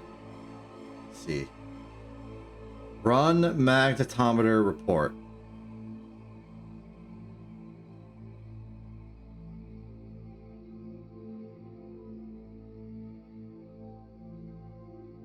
Okay, it seems like we can only use it in space. That's fine.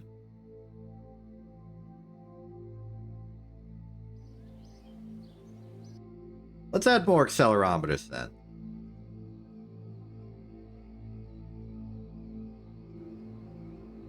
We'll just go on a nice little accelerometer survey. There. Oh. Nope. I lost my accelerometer to the inside of the craft somehow. Oh, oh. There we go. You.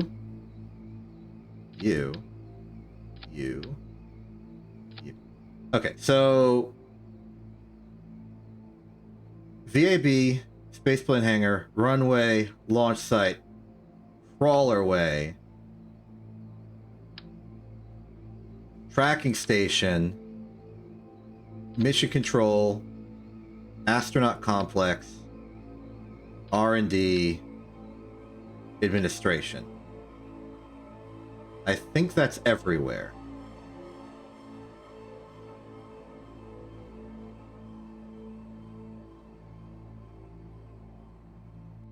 I think that's everywhere.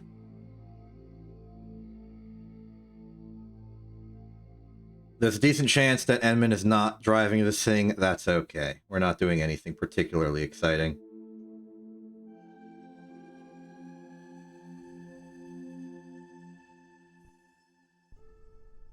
Play our cards right and we can get aviation off of this. Alright. Nothing. Alright.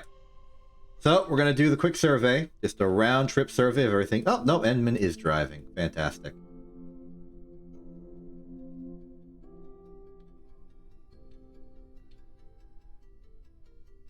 As before, the little science pod boy shall be just flying out everywhere, getting the science from each individual facility. Classic accelerometer stuff.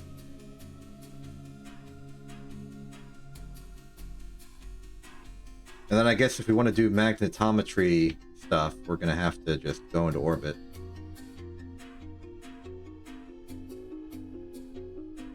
Not that big of a burden.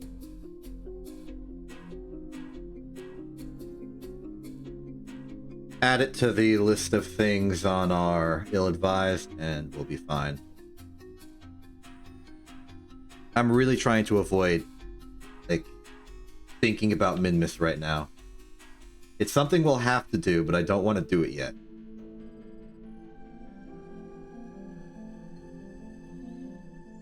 Okay, here's my plan. I'm going to start at the space plane hangar and cycle our way around, ending at the vehicle assembly building, then going out to the launch site.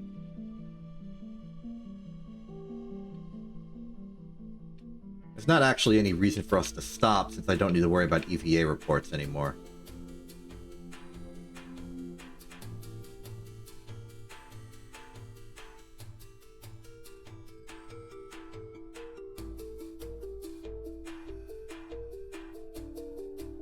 Just about good pathing.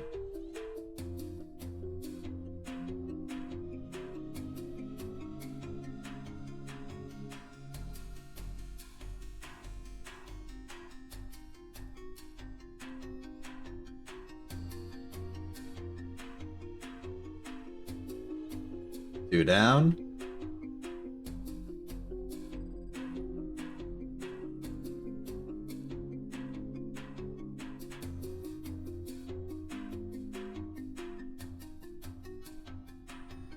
Administration complete.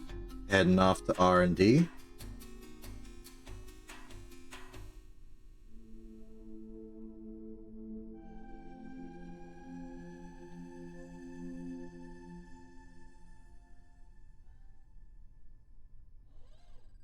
Let myself coast for a bit.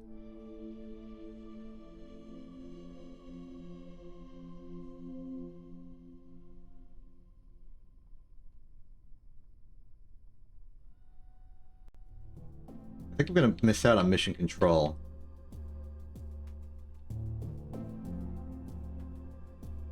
Okay, next step is I'm going to cross this area, not in the center.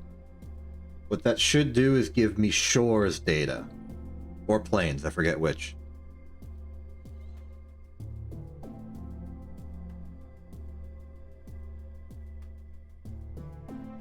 Maybe I should lower the cargo storage units a bit, just so they can give me, like, stability.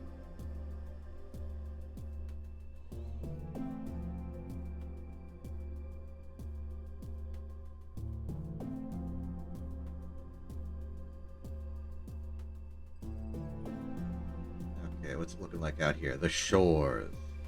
Here we go.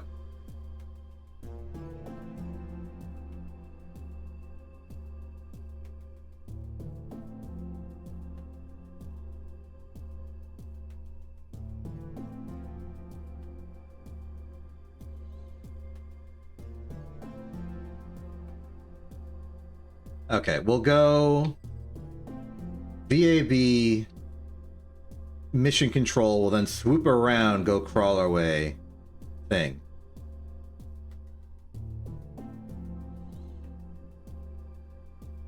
And then we'll be good.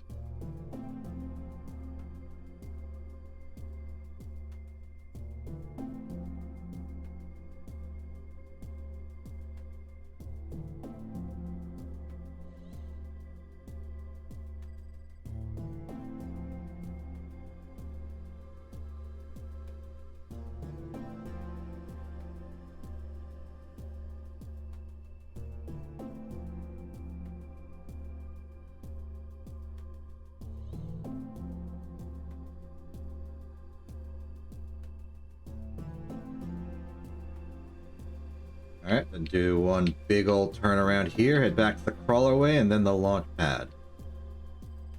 We'll be good to go.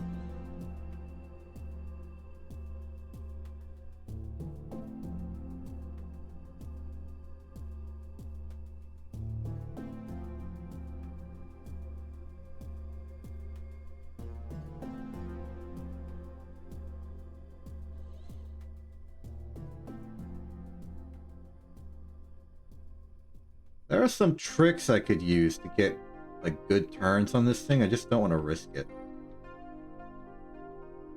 Okay, crawler way approaching. Gonna go down the middle.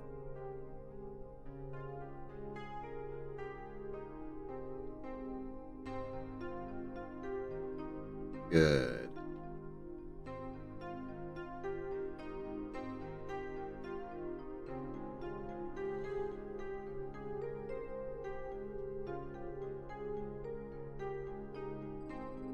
From here, we'll get the seismic data from the launch pad, and then we'll turn our way towards our monolith experimentation station and deploy the ground rule double.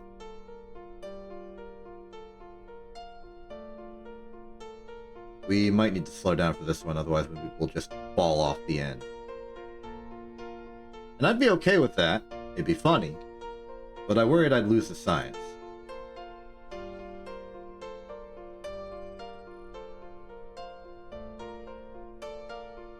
Well! Okay, we lost a few wheels.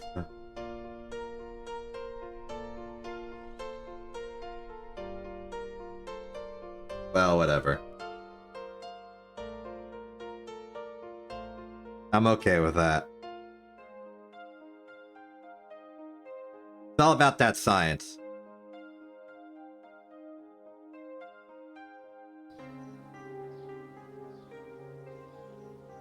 $59 of it, in fact. Quite good.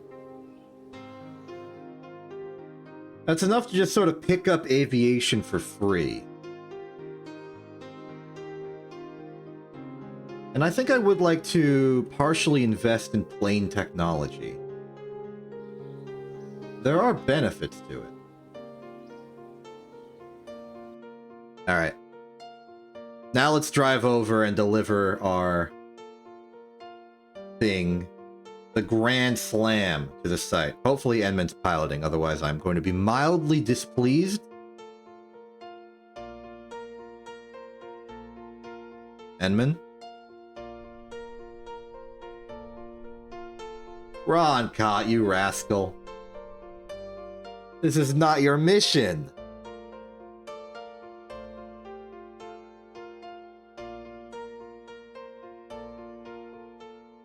I know you're eager to be back at the Space Center and do a bunch of other missions that aren't just staying on the moon for a while. But we got stuff to do. We got specific needs and actions. And Enman's got to set up the ground rule double.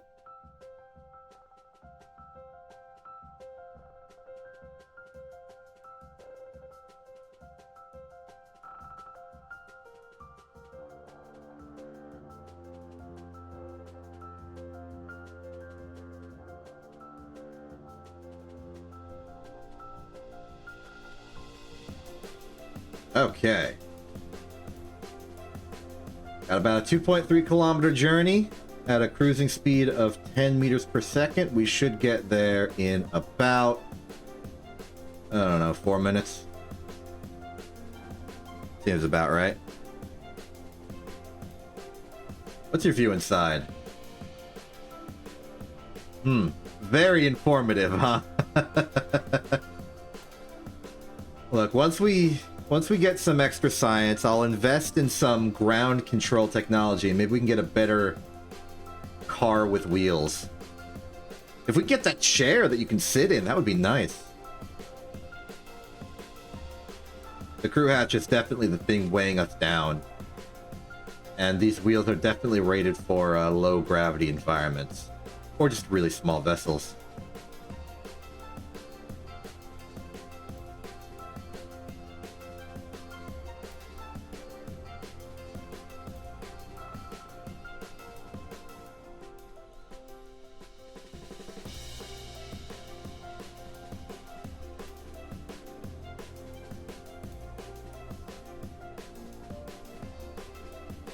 All in all, things are going quite well. I think we're slowly entering into a routine. We just want to bounce back and forth at the moon for a while and get science from all of the different biomes. Eventually, we'll probably want to switch to a more polar orbit entering the moon. And then use that to get to some more exotic biomes. Big problem I have is that I can't find the biomes naturally. I just have to sort of fly over places and hope that they're geologically significant. Kind of wish I had that radar, but that's deep into the tech tree. Another thing I want to do with that radar is maybe like scout out some anomalies. Pinpoint them and then just go there, explore. I don't think I've ever actually discovered one of the anomalies of the world that aren't like I looked it up and deliberately sought it out. Like, I haven't done it in-game properly. I know that you'll find just innately, accidentally, some of the arches on the moon or the memorial to Tranquility, but and this monolith over here, but there are others. There are many, many others, and I would like a good shot of finding them naturally in the game through great effort of actually trying to.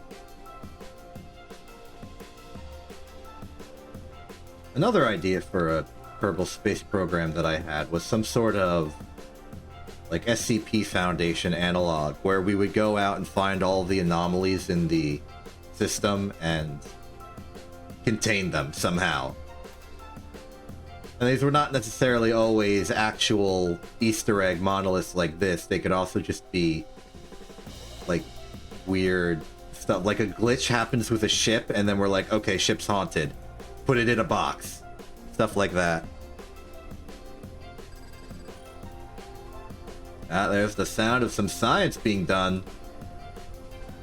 Gauge brakes. There you are. Lovely stopping job, Edmund. I think you are going to end up being our, like, resident road vehicle driver. You're very good at it. Oh. Watch those knees there, buddy. Okay, to make sure that we have everything we need and that this is good and well done, let us pick up one of these voltaics. We will not have enough volume to pick up the ground world double, so I will simply prepare this now. Seems to be our sort of solar line. Set that up. Head back, pick up the slammer. Ooh, heavy one. Okay. Let's see what this is all about. Ooh. Ha ha ha ha. I am interacting with this thing.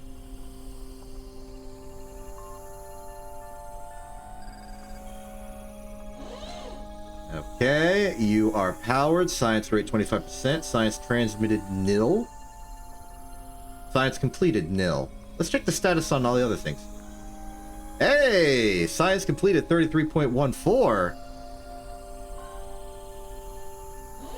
Good job. You're about a third of the way through the experiment. What about you? Ah, you're the experiment controller. Where's our atmospheric scanner? Here it is. Science completed 10%. Nice.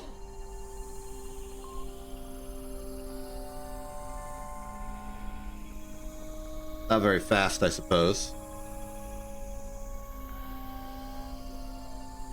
Pretty good all around, though. So these experiments will just sort of go about their business. We should set one up on the moon. We should make a second type of ill-advised that maybe has more crew and is designed to set up one of these stations. Gives us a bit of variety in what kind of missions we can perform.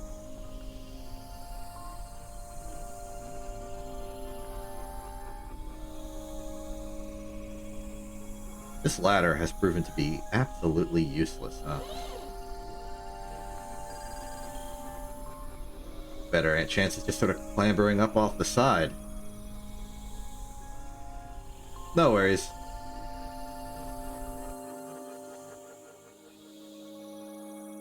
Okay. Wait, question. Do we get science from the accelerometer in flight? It'd be weird to measure an accelerometer at that point, but... you know, maybe there's justification.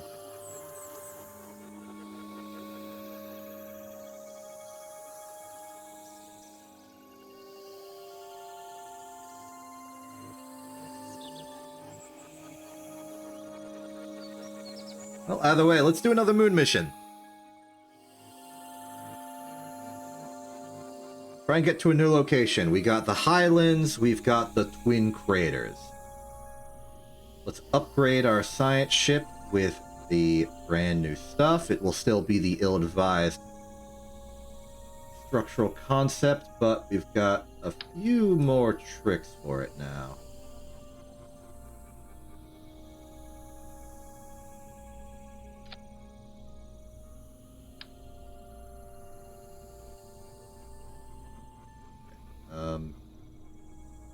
Yes, I will put the booms on the edge of the Science Junior, and I will put the accelerometer here. It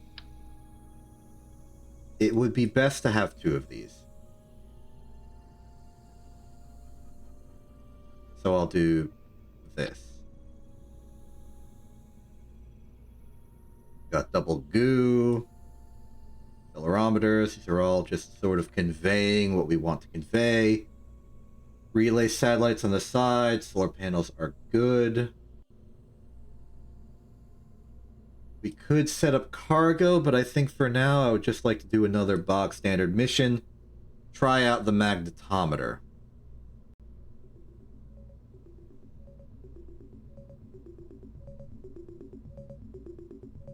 Maybe do some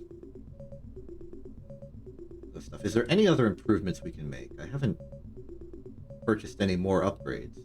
Oh, right, the drain valve. You want the drain valve to be... I think we just have one. We don't want to bog ourselves down with it all. There we go. The new ill-advised is ready.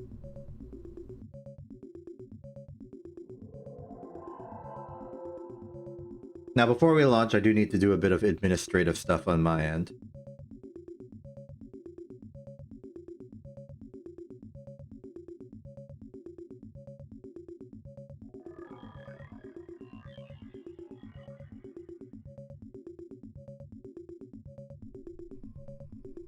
Bear with me for a second.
If you are wondering what's happening, I have been challenged to a duel in the Rubicon Fight Club. And so I need to schedule when that would best take place.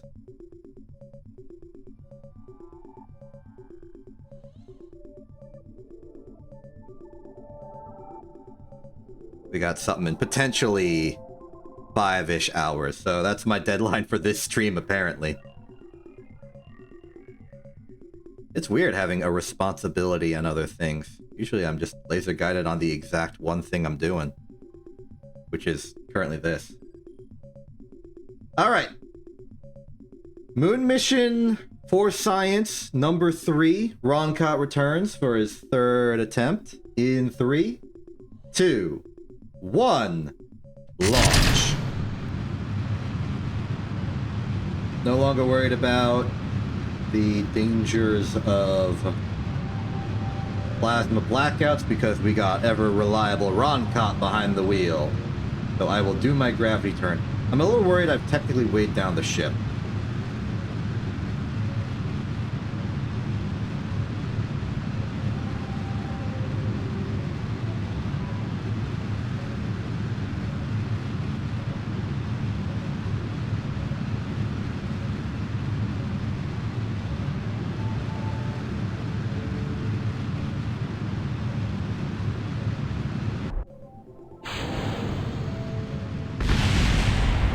Oh man, is my thrust to weight ratio below 1?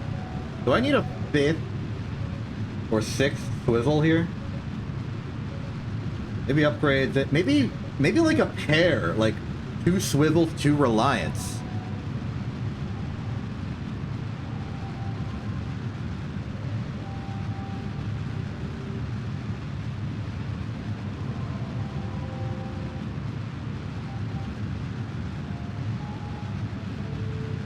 Too steep, too steep. Jettison fairing now.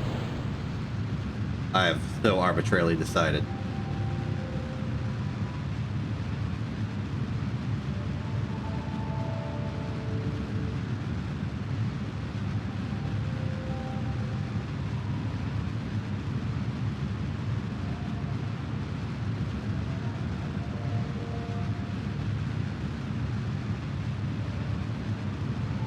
Roncott going well. Oh, there we go. Orbital, once again, this is about getting us to orbit. Not much further. Try and keep it low and safe for fuel efficiency.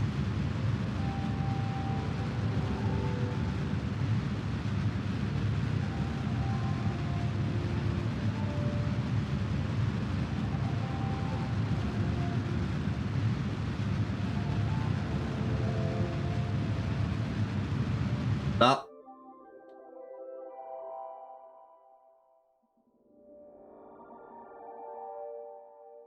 Don't know where our orbit is, but it should be good.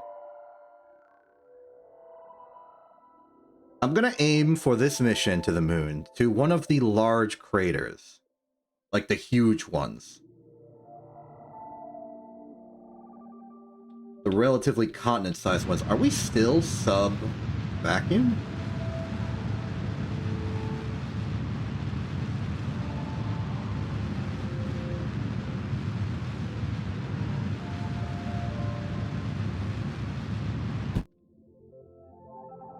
Huh.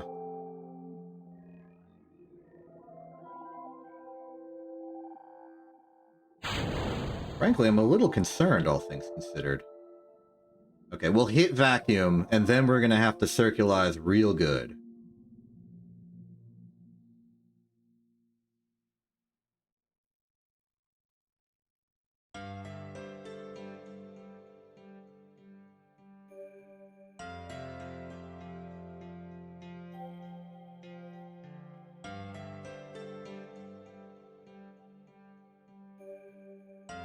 Oh, it turns out we were actually doing okay. Or at least I corrected it to be okay, and the point is we're okay now. Alright, to the numbers. So, current altitude is 81479. We want to circularize that best as we can. To 81479. We got nothing in the radius. That's good. Target velocity is 2275.4. Good to know. Forward.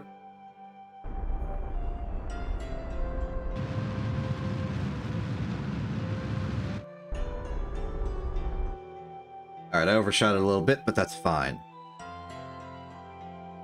We're in orbit. That's all that matters. I tried to open the map like a fool. That's okay.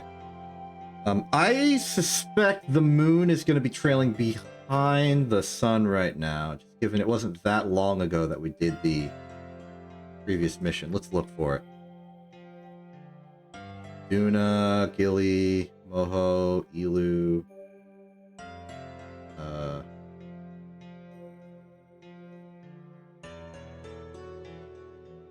Yeah, it's right. It's right in front of us, basically.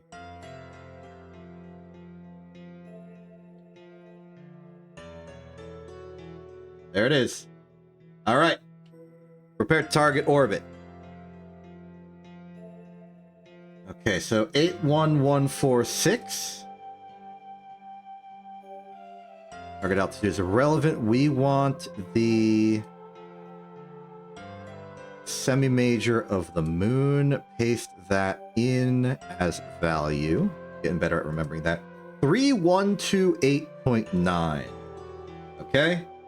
Prepare 3128.9 in 3, 2, 1.829. That didn't even make sense. 3128.9 though. That's the target.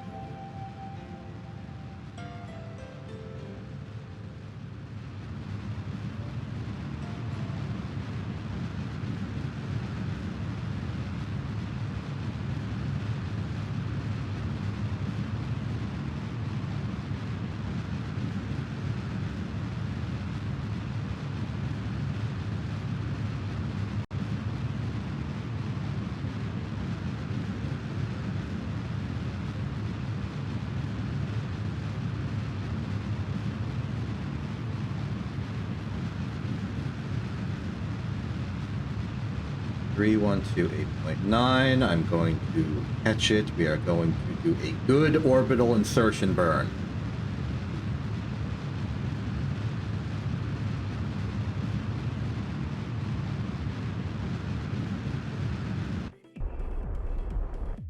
All right, good enough. Fear of insolence will do the rest. I think the fact that I'm burning to that point, but I'm already left the periapsis because of how long the burn takes, means that I consistently overshoot the moon's orbit, which is why we keep going into a, against standard, retrograde orbit. I'm fine with that, because if we're reliably doing flybys, it means we're not reliably crashing. So I'll keep that standard. Yeah, like, look at this. This is a nice bit of flyby. Okay. Prepare deceleration burn. 3, 2, 1.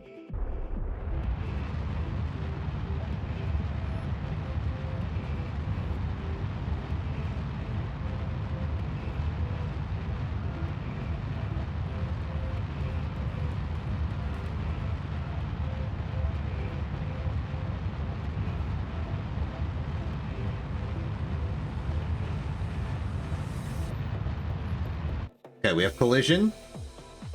Radial out.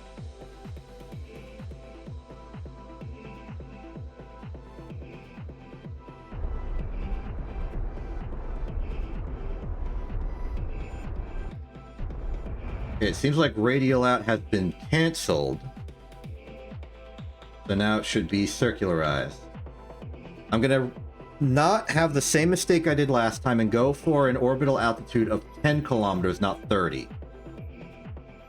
Especially since we don't have a specific target in mind, aside from cool biome. What if we go for this crater right here? I think that's a cool crater.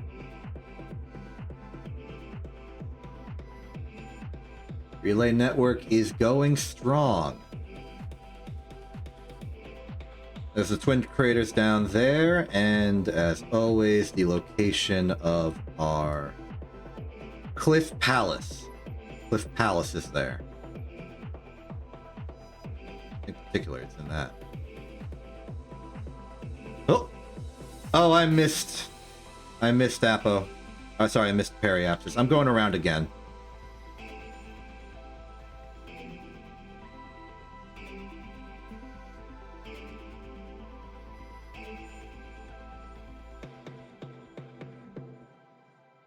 We can't go around again.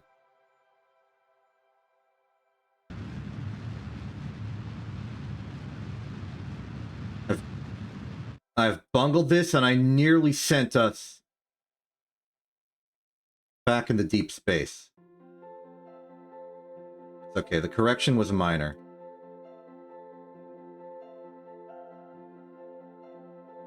Okay, to fix it, we just take whatever periapsis we have right now and go down to 10K. Where is it?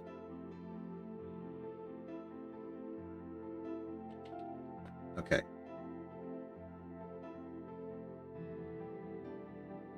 We're getting real sloppy today. It's actually pretty bad. I'm worried about our fuel reserves. Either way, moon orbit current is 82184. I'm going to just call that 82200.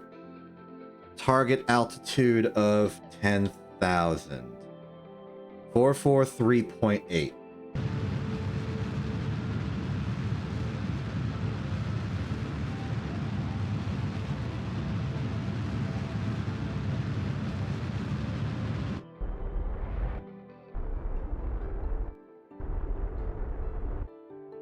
There we are.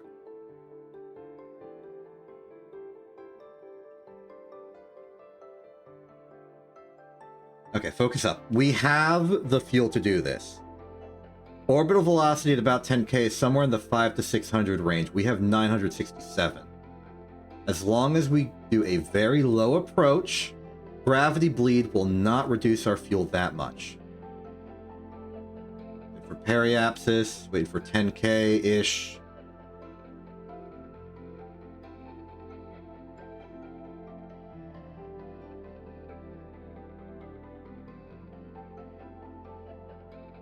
Radar velocity is looking good. In the 10 regime.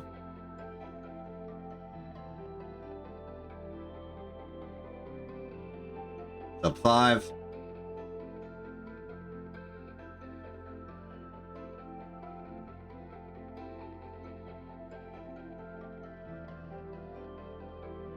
Okay, I'm calling that a flat 966. I guess you were already looking. I guess you weren't looking. I do sometimes mess up the controls. I forget to swap back to the game because I'm just running off instruments forever. Tragic mistake, and I apologize.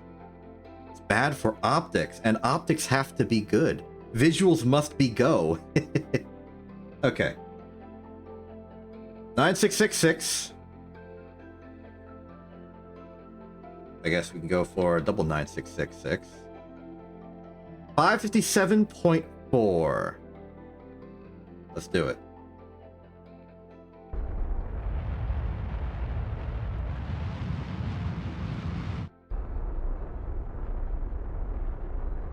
Oh! I was doing it in orbit, not in surface. Swap those two words. We are 10 meters per second below target.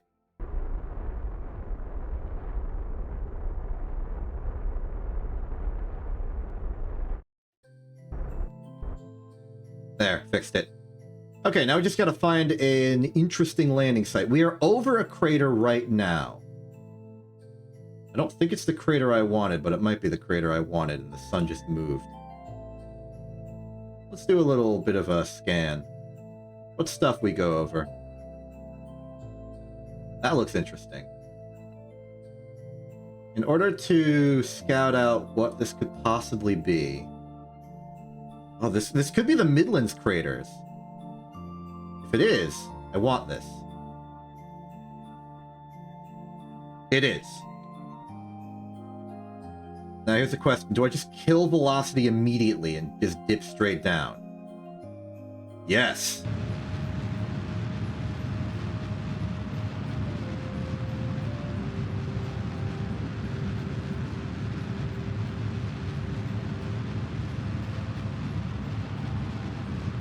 This is inefficient in a completely different way than last time.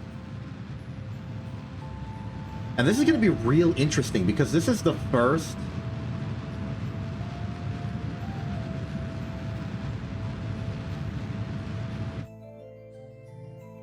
This is really the first attempt I've made to... Oh, you can do a magnetometer report now. Interesting.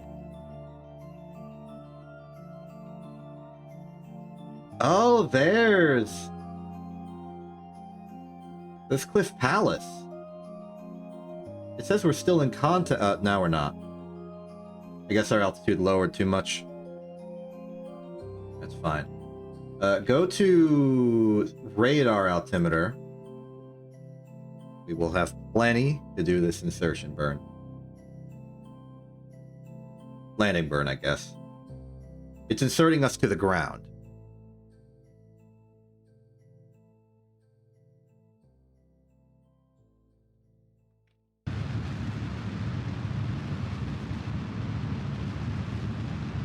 I almost bungled the heck out of it, but I didn't.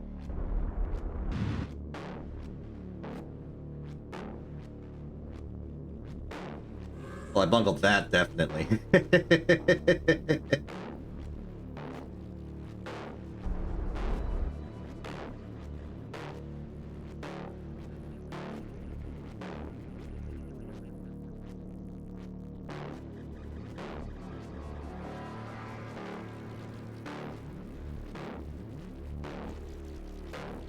Okay, once again, we lost some solar panels, but that's not that big of a deal. Let's just try and rotate ourselves such that the tip of the ship is facing up the hill. It's priority number 1, I would say.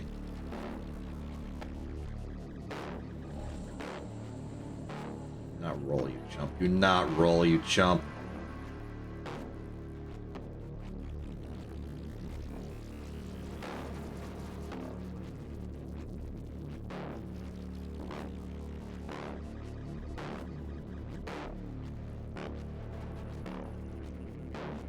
Okay. Broncat, you got your work cut out for you on this one.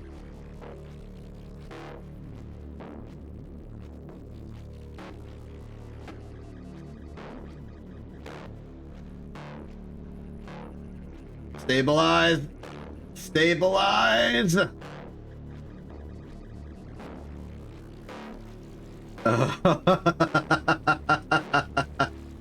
Okay, we're here. Let's plug this back down to 90 degrees, get a bit more stable grip on the surface, I'd say. Maybe a little higher, like 91, 92. Okay, we're gripped. We are grippy. All right. Okay, given our circumstances, let us get our systems running, extend these solar panels. Good, good, good.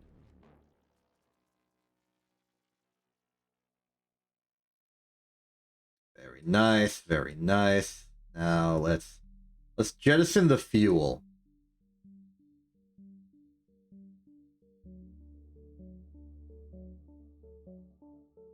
See how this goes.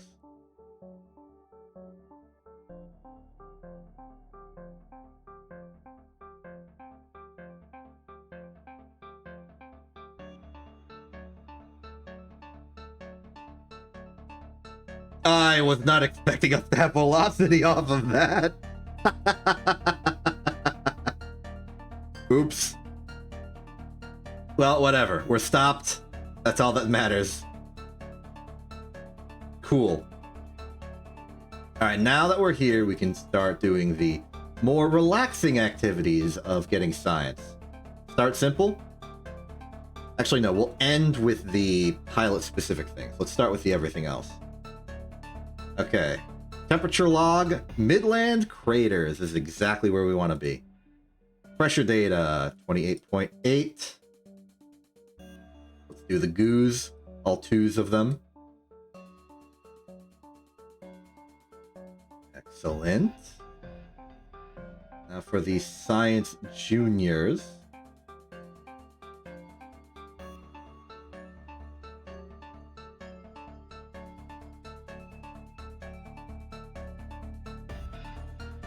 Nice. Now for the new stuff. Seismic data. 48. Good, very good. Now, let's do crew report here. Alright, now for the boom.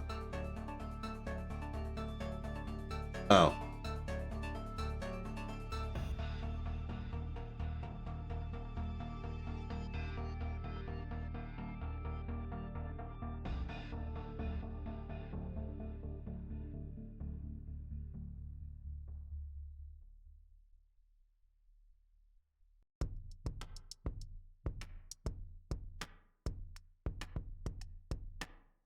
Okay, the booms were a mistake. Apparently we can only do it in orbit? I guess just reasonable altitude, huh? Okay, the booms are a flop.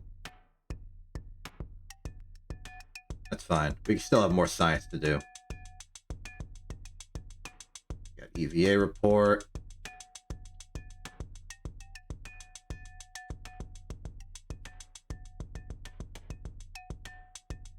We got a surface sample.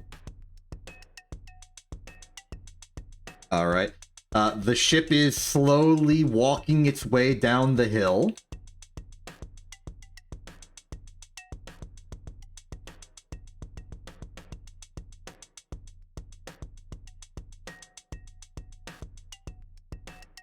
Target angle back to like 92. Good. I don't trust the ship at all anymore.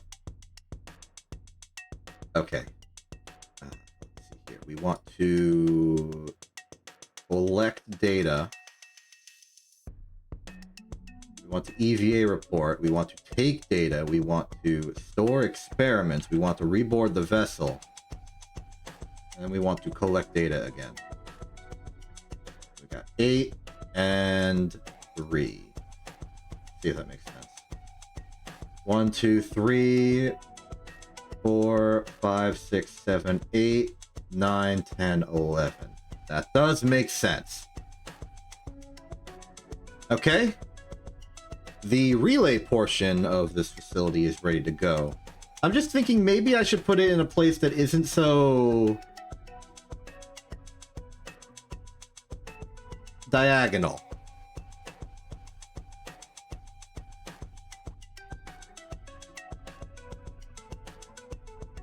80 kilometers out from it. Like, maybe I should let it fall a little bit more.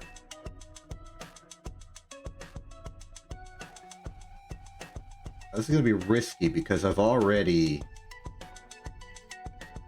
Well, one, I've jettisoned the fuel and the solar panels are out. So if I lose those solar panels, I'm out of a relay.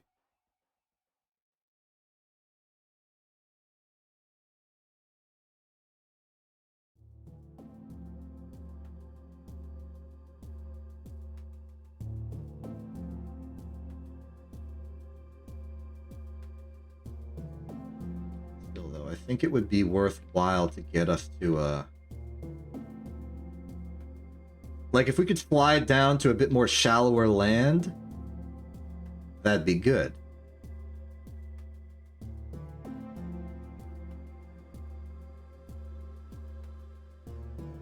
I'm thinking just a collection of radial out focused hops, taking breaks when needed.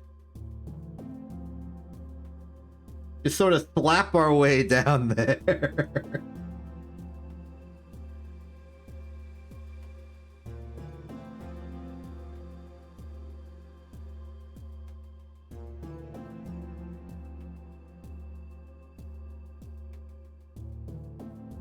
Overall, it's becoming, well, very evident that we are not very good at landing this thing. We keep flipping over. Part of the problem is our landing sites are hills. The other problem is that the ship is very tall, and these are not real landing struts. They're little grip pads I put on hinges.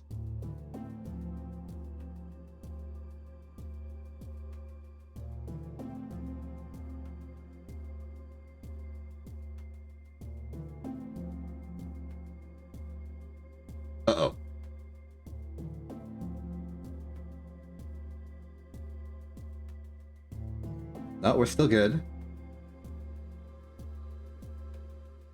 We're still good.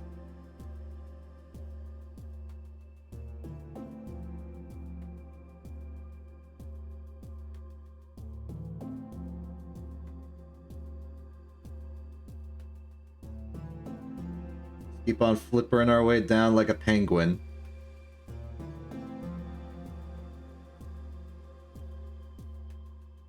I'm trying to get to the spot that has actual real rocks.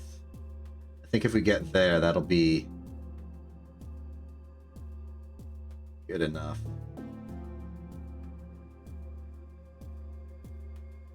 Yee.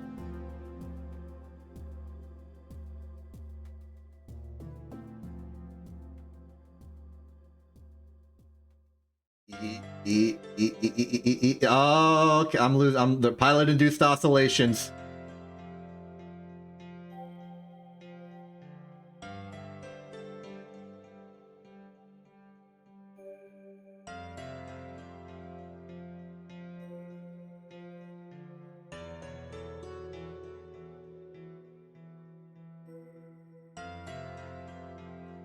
I have a wild idea.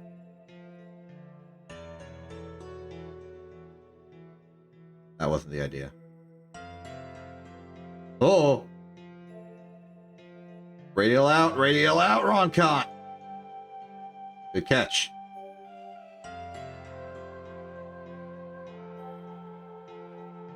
This is a team activity. I'm seeing some smaller pebbles.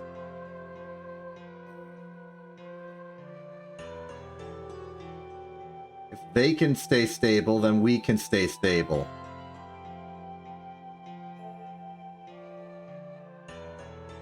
Oh boy. Brace! Brace! Oh, I'm doing a flip. It's all gone wrong. No, the solar panels! Good flip, good flip. Bad flip. Stop, stabilize, stabilize. Okay, we've lost another solar panel, but we got two more. Just flip ourselves upwards. Stabilize. Alright, this is much more relatively stable ground. I'm not descending any further. This is fine. This is good enough. Okay, alright. I'm calling it. This is our site. Let's lower actuator hinges to 91%. That seems good. Alright. Ronka, there's one more thing we gotta do before we leave, and that is recover from the trauma. Digest. The actual thing we need to do is plant a flag and name this place. Okay, plant the flag. I'm gonna go look up locations.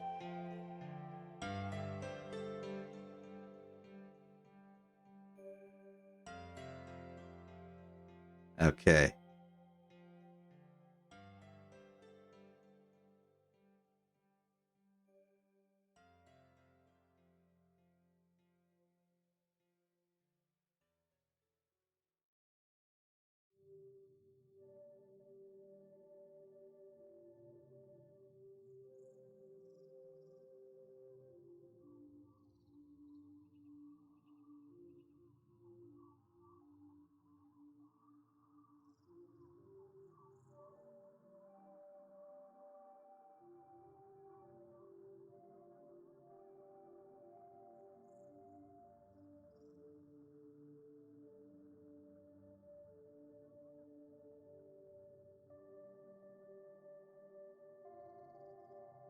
Okay.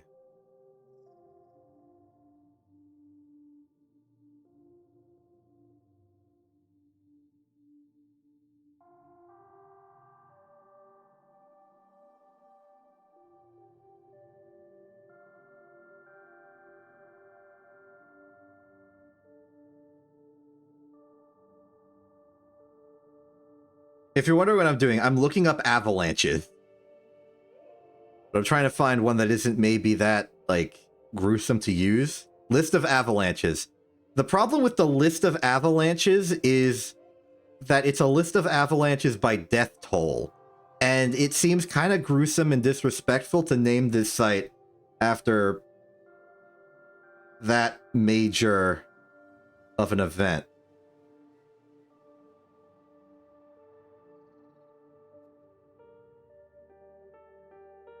So instead,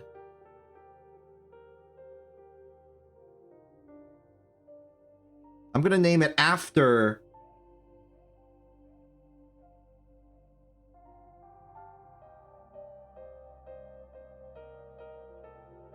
the European Avalanche Size Table Size 1.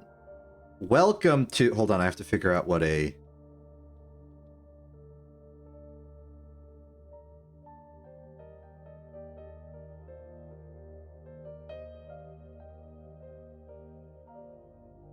Okay, I've got a name. Unlike a real location, this one's a name of my own design made out of other words that exist. Welcome to Slough Bluffs.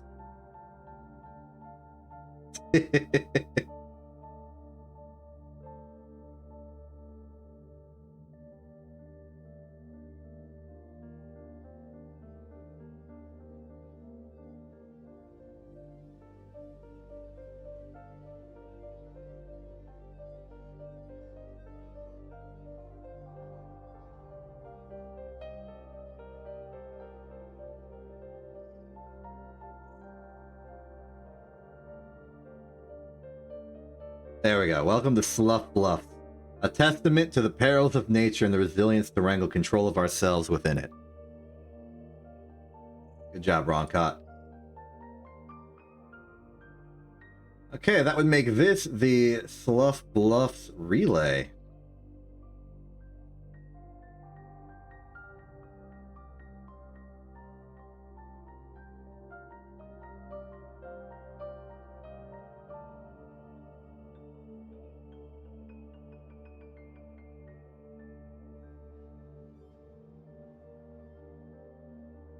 Okay. We can now leave. And we shall now use the protocol for leaving that we have come accustomed to.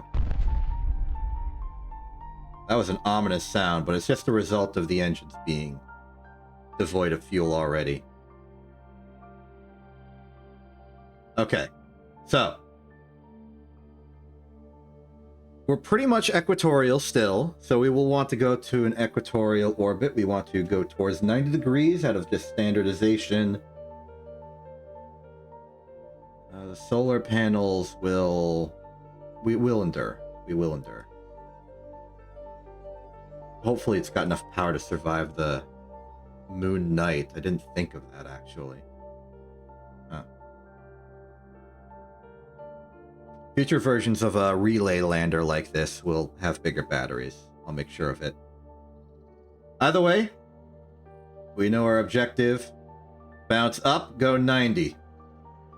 In 5, 4, 3... Wait. We need to remember our circumstances here. We need to know our orbital parameters. If we're going to 10,000, that would be 577.4. If we're going to 30,000, it would be 590. So, let's just go for around 580. I'm too worried about debris or terrain. Okay. Surface. Prepare for launch in 3, 2, 1. Pull. Okay, we are away. Head to 90 at about 45 degrees above the surface just to get some altitude and vertical thrust. Then we can go mostly horizontal. I'm going to stick at 10% for the time being. Rotate us to normal up. Very good. Extend antenna. Extend antenna. I'm doing this simply because I think the antennas look cool.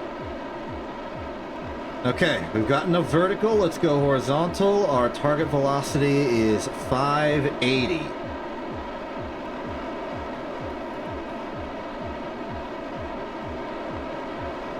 We're worried about that cliffside.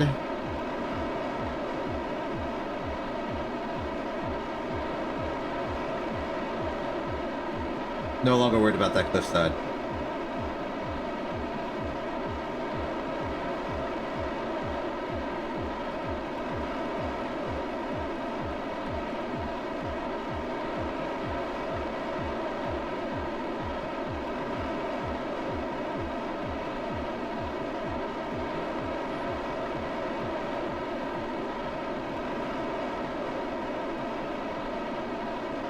Orbital.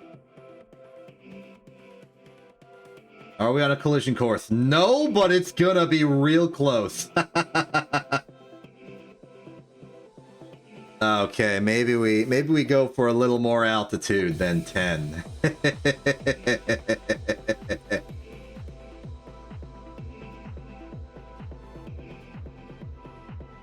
Goodness. Okay, so the orbital booms were a bust. That's unfortunate. I'll figure out how they work eventually.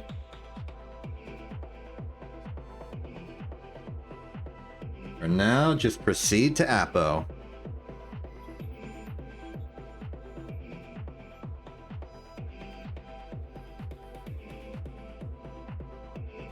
I really like how this ship looks. Just, it's very simple, cylindrical. It does what it needs to. But the little radar antenna spikes do a lot for it.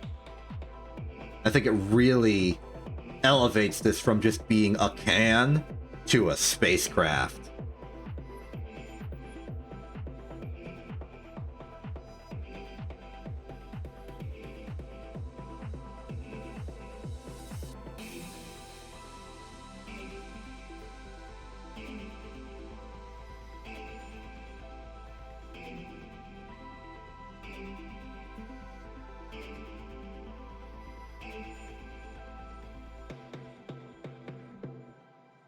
Like our apoapsis is actually going to be quite high. Above 30, huh? I guess the math altered because I wasn't at surface level, like sea level 0. I was at radar level 0. Okay. So we're looking at roughly forward. I'm going to up our velocity to a solid 500 just as a safety precaution. The details don't matter to me so much.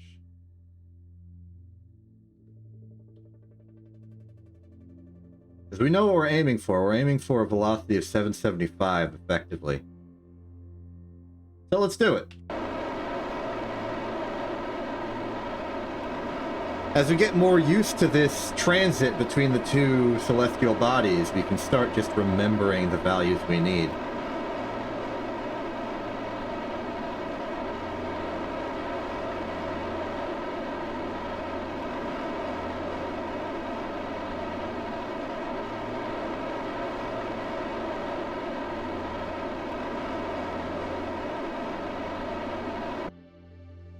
Seems good. All right, Ron Cott, away we go. There we are.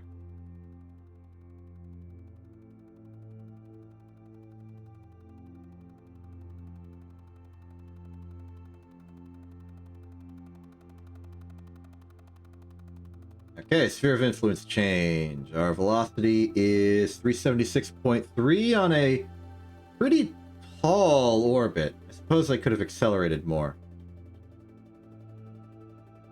Either way, it's precaution. Oh boy. No, we're still in orbit. We're still in orbit. Yeah, okay. Sub 1 million, but we're still in orbit. Had me scared for a bit.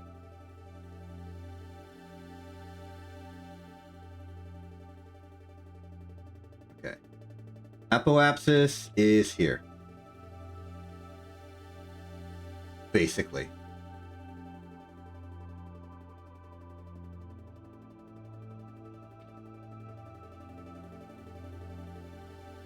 11020,000.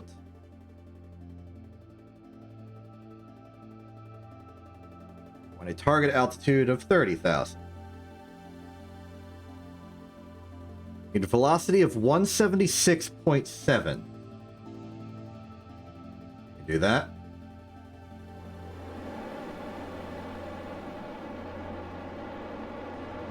$176.7.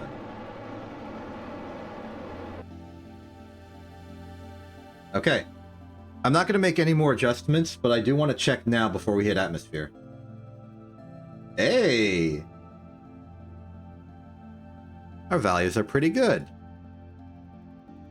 I don't suspect I need to update the SGP of Kerbin all that much. I just like it to be a bit more founded on well-documented data. Like, put it in like a table and stuff.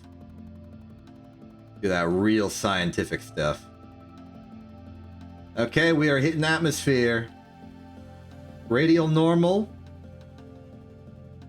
Science is good.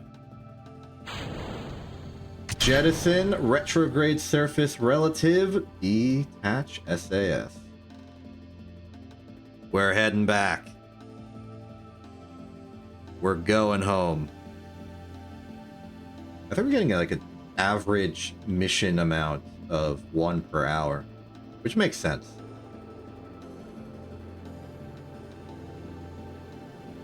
In terms of stream time, not game time. In game time, we've been gone for a week.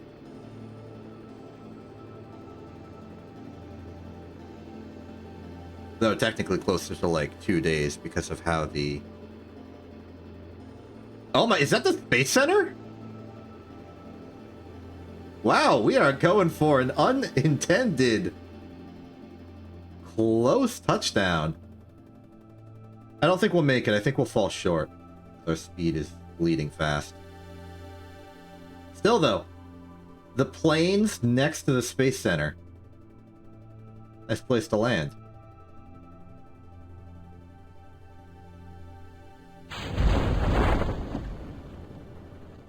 Like we're right there.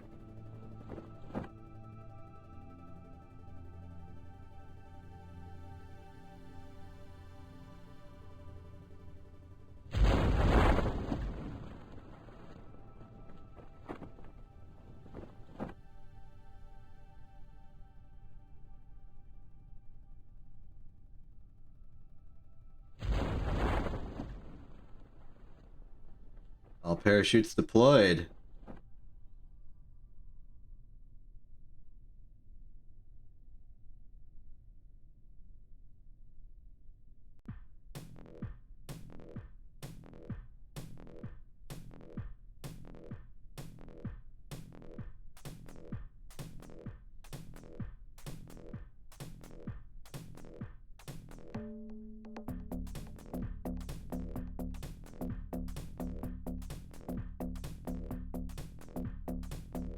Great. Time for another massive boon of science on the order of 200 something. Maybe even more because we have the seismics now. How's seismics looking? So I would probably estimate it like 350.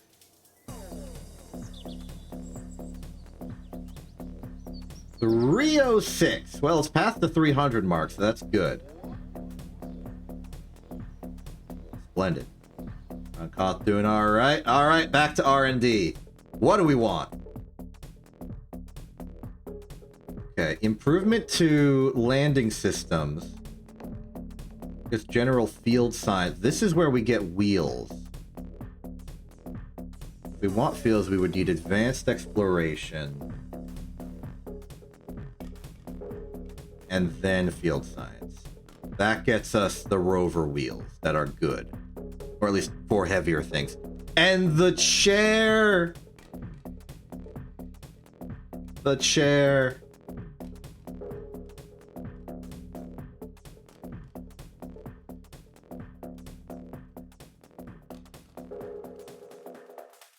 Like the only things here that we would care about is maybe the landing struts. But we would prefer better landing struts.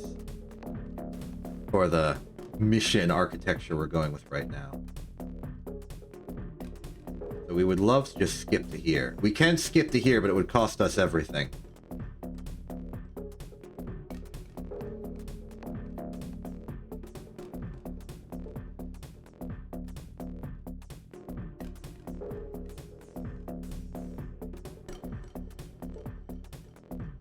Now we could go for the scanning tech, get this atmospheric fluid spectral variometer and do like one science on it. Maybe make a plane and go do science with it.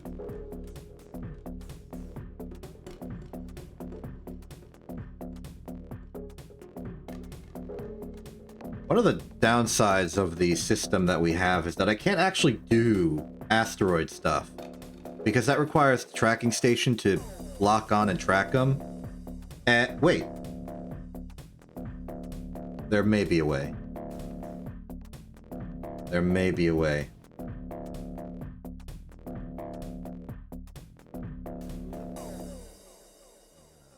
Space objects. There are no space objects.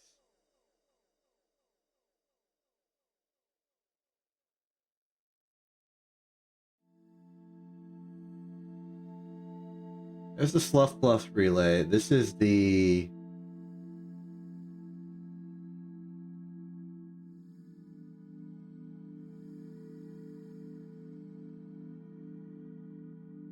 As a matter of station keeping, I am going to rename these to the actual standard.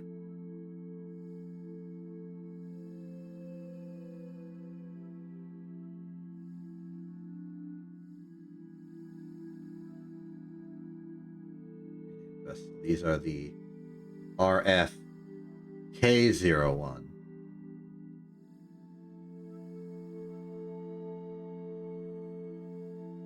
Just make sure all of our stuff is appropriate.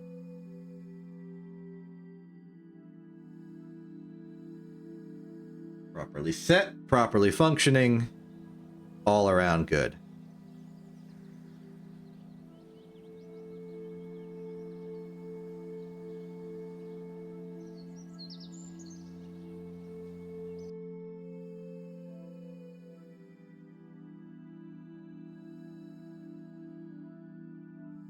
Got MO1, MO2, MO3. A lot of debris. All the ones splashed down at Kerbin, I'm willing to just pick up.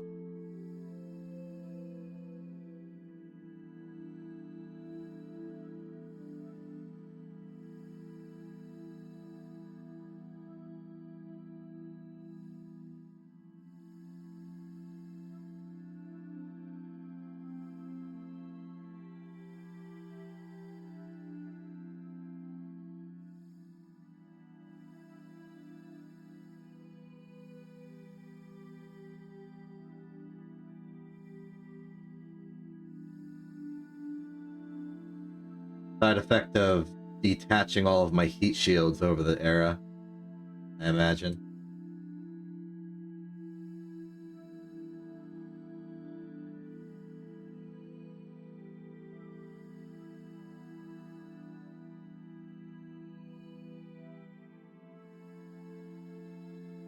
Landed, orbiting, landed on suborbital trajectory. This one's on a suborbital trajectory. You want to watch it fly down just for the fun of it? I imagine this is possibly the first stage that just barely reached orbit and is now in high atmosphere slowly decaying.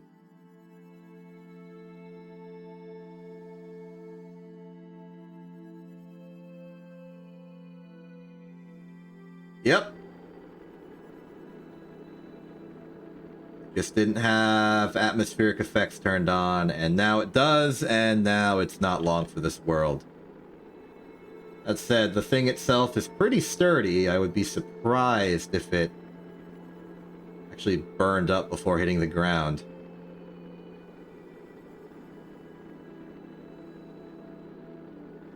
A little bit of cleanup. We want to be a minimally polluting space program. Otherwise, the stars will be populated by a bunch of debris that we're tracking but don't actually care to track.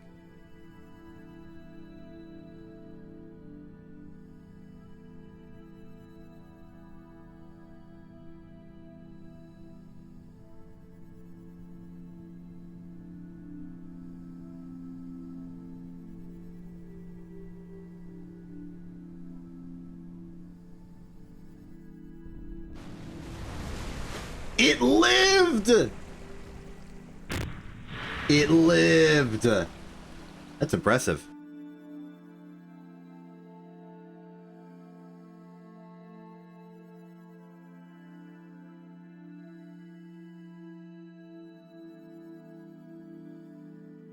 Oh, what's next to do? We could finally get the magnetometer boom to do a science. Just do one around Kerbin, maybe do a flyby of the moon, just get some magnetic data. First, though, we got more stuff to recover.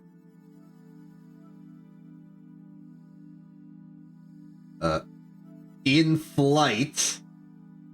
Ominous. Let's go back to renaming these. The RFK02 has to become the RFK02.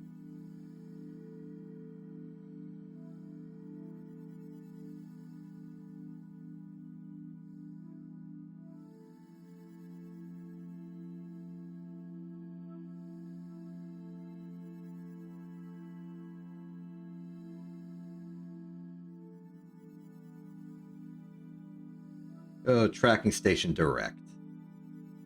Probably a bit faster.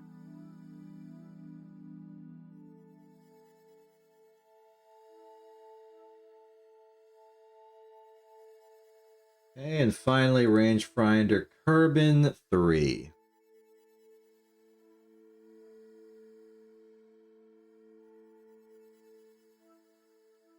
All the rangefinders on their own circuit, that'll be easy to handle.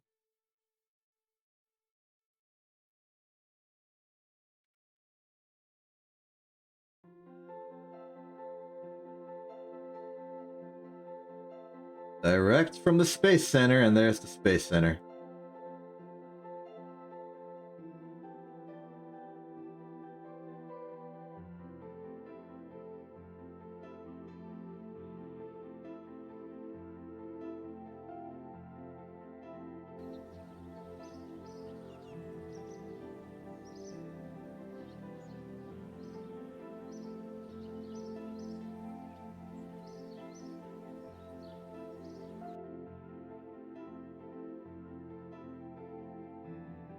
So, the in-flight one, huh? So why are there two different things named the Cliff Palace Relay?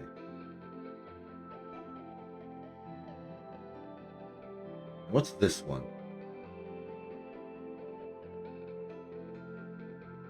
This must be the second ship, the rescue ship. So this should be Cliff Palace Relay 2.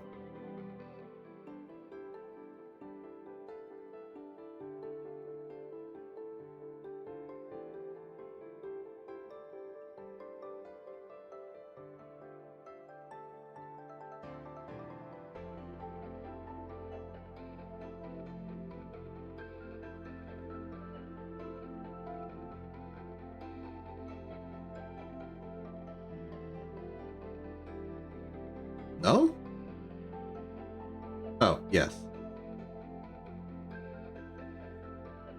Alright. Rename vessel. Cliff. Palace Relay 2. Cliff that.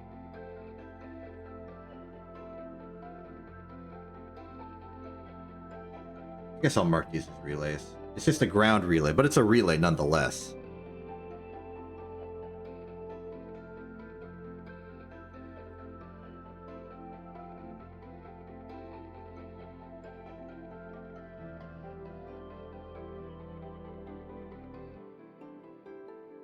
Then one of the things labeled relay in air quotes must be the detached pod.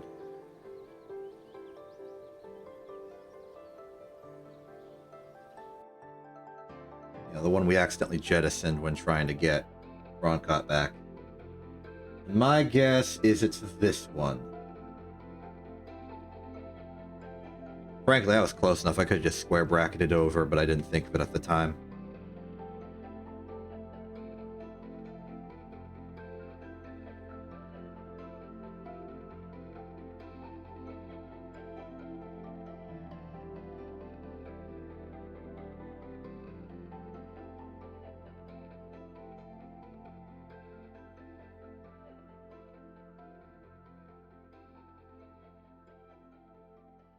Yep. So this is debris, functionally.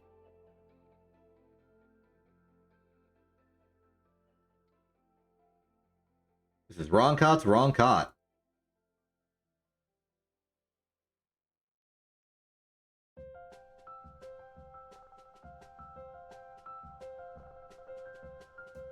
Okay, that's enough station keeping. Let's go back to the moon.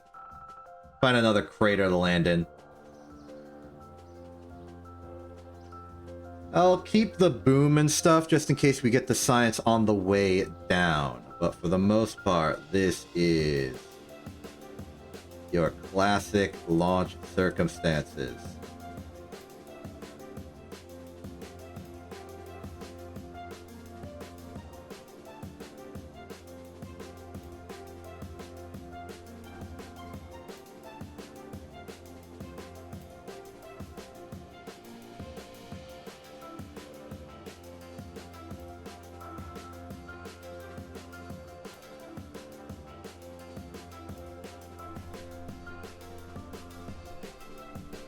The way is clear. All hail the routine. In 3, 2, 1, launch. We are away.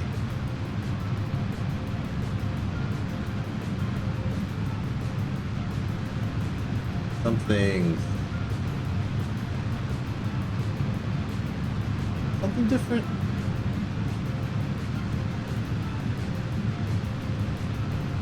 I don't think so. No pilot-induced oscillations, please.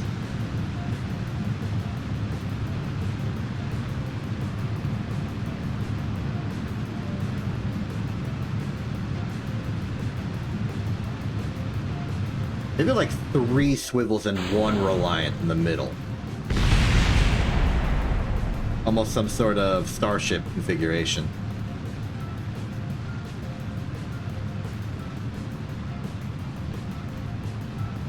Still, though, I have to assume we're losing a lot of power just to gravity losses there.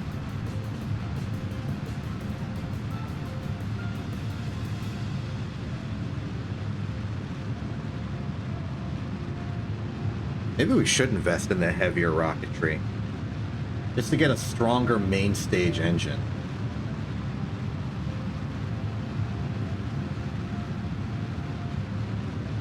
I'm not saying we need a mainsail, just something better than 4 swivels in a trench coat.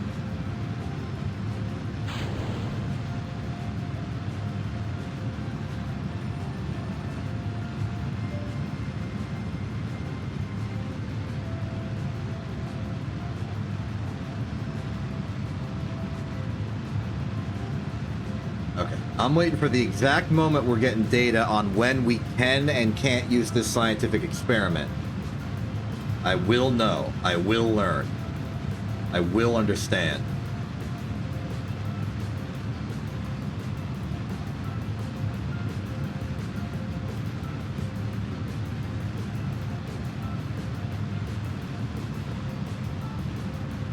This is shaping up to be a pretty darn good orbital insertion.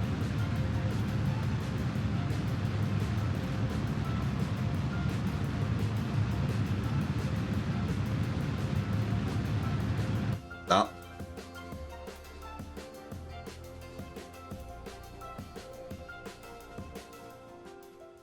I think we're getting used to piloting this thing. All of our science slightly easier to use. Not even attempt to sing in tune or in rhythm to the song.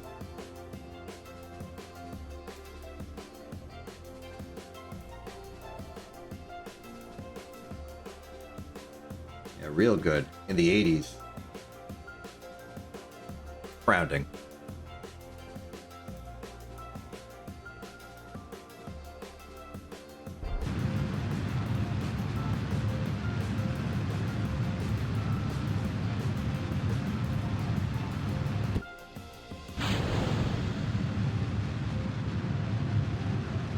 Okay, I'm waiting until... Okay, well, I'm basically at apoapsis. I'm waiting until that happens, and then I'll confirm exactly what altitude I'm reaching for. Okay. 77978. 77978. We want basically the same thing. 2281. We're almost there. Like 30 off.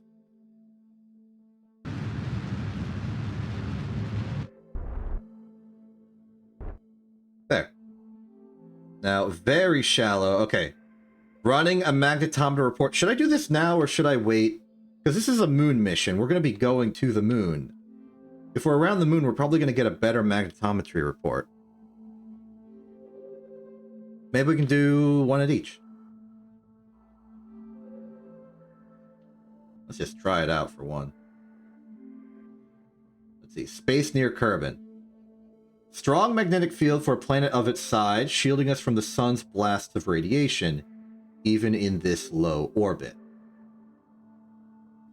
Cool.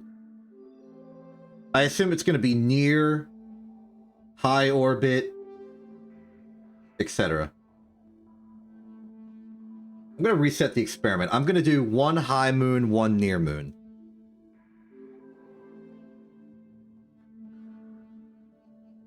Try to use the map.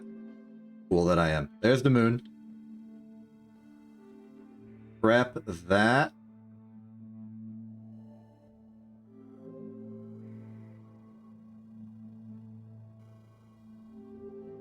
Where moon at? There moon at. I can't see it, but it's there. It's not at horizon yet, but it's close. There it is. Okay, 76648.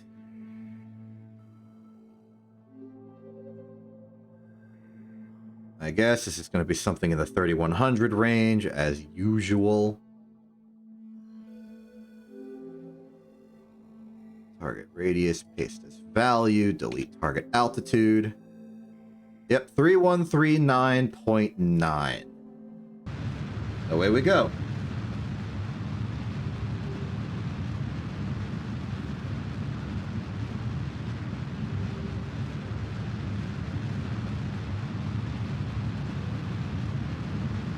I'm starting to think maybe I could make some sort of curriculum type chart where we set up all of our burns in separate slots and just get the averages, but the finer details of our orbit are going to change every attempt because we're not perfect and we're not perfectly repeating the circumstances.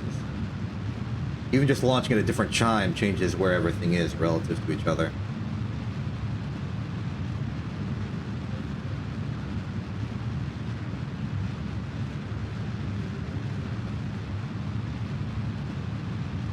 But I guess there are some inputs that we don't have to care about. The moon's orbit will always be the same.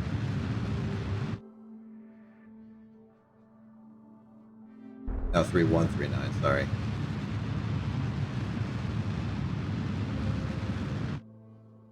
I do 3122.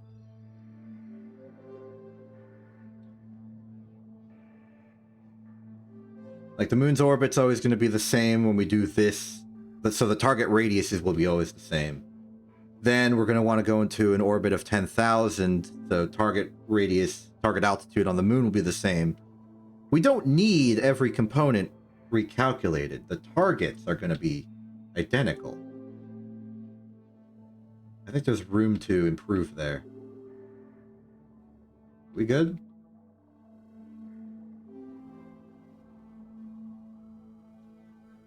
I think we missed the moon. Oops. I guess I really should have gone to 3139 and not lowered it because I thought we were past periapsis. Well, the solution is to simply fly back down, but I think I'd rather just do the magnetometry experiments and then go home. So run this. Weaker out here, but still easily detectable. Instrument maps the field's fluctuations as they radiate into deeper space. Nice, nice. Seismic data. Makes complete sense. Alright.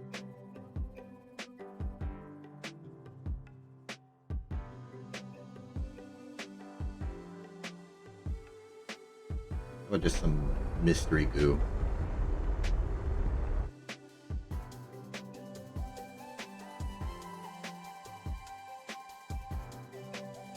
Science Junior, you got anything for us?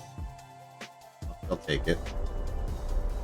I'm just scrounging some scraps of science while we're here.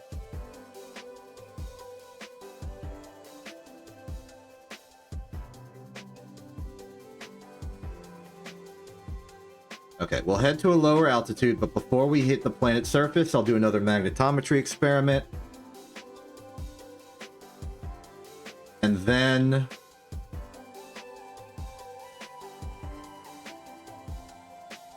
collect it all.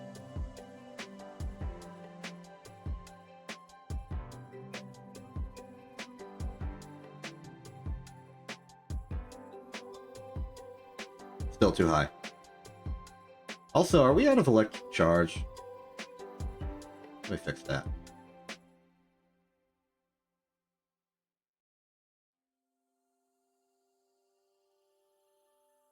This better be good.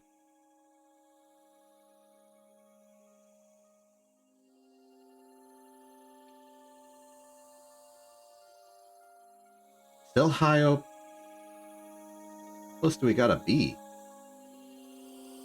Maybe it's accounting for the orbital parameters in this, and I'm actually doomed from the start.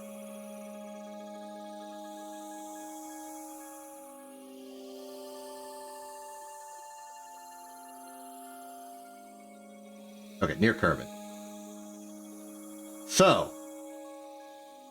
let's collect all, EVA, take, store, board, collect all.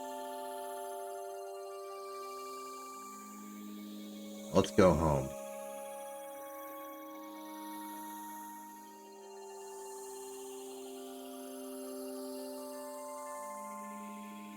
So we've gone pretty darn haphazard with this orbit.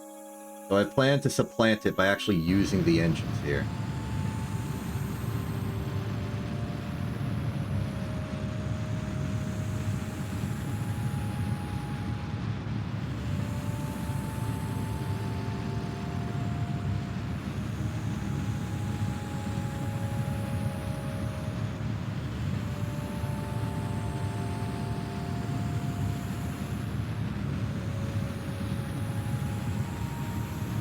Okay, forget this plan.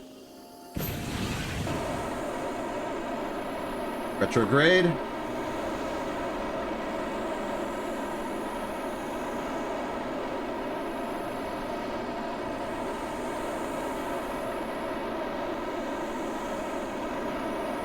We're not slowing down fast enough.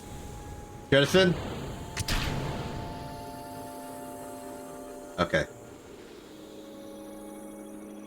We're not descending too rapidly, so I think we'll be fine. Whew. Things went a little bad there.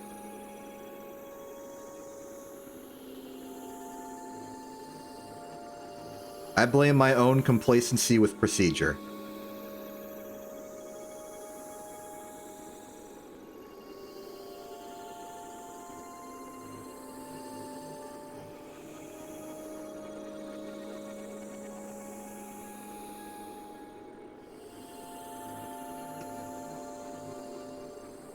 What's that down there? How are they both the relay? Only one of them should have a probe.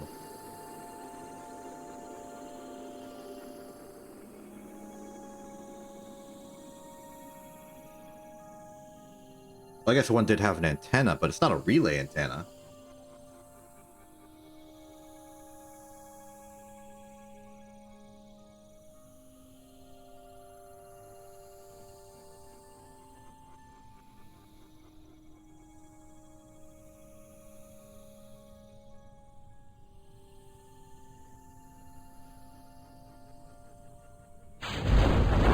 Alright, we're clear to land in the dark. But clear to land regardless.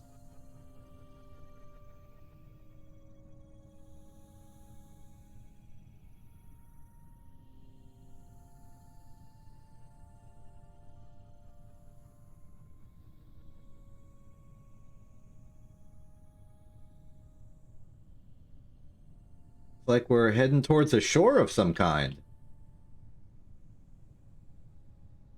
Interesting. There goes the rest of the ship. There went the rest of the ship. Wait, what? Oh, right! We have to crash stuff into the planet to do science with the Grand Slam, I think. That's like a thing. Let's read this one. Science deployed seismic scanner for surface generated 0 science. It's reading affected by impact energy 0. Can I get a better read on that? Oh, here we go. Sensor readings affected by impact energy. Distance attenuation 50%. Setup 25%. 0.005 science points transmitted back to Kerbin. I guess we need to crash stuff closer to it. And maybe at higher speed. Cool experiment.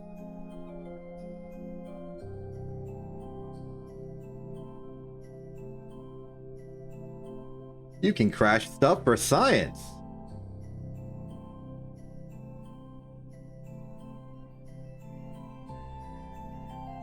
Classic Shores circumstance.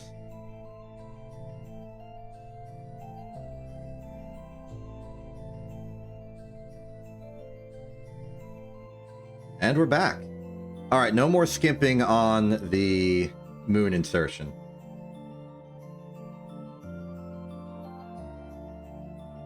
Now that we know it's necessary.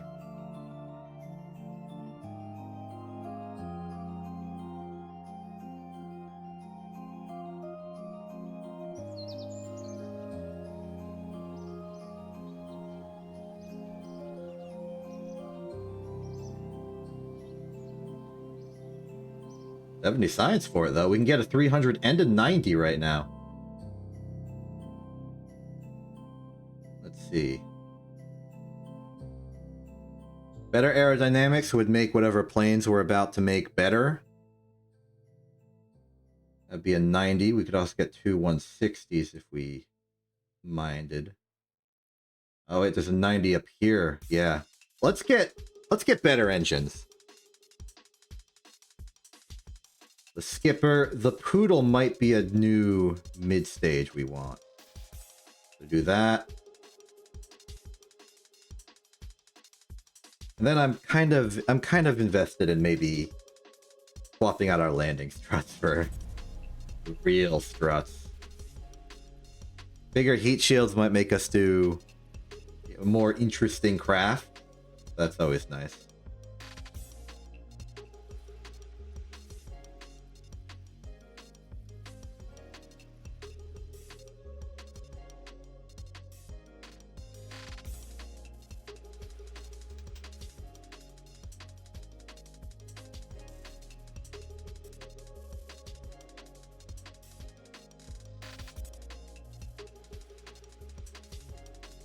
Landing gear, this thing, and then this gets us the super shield.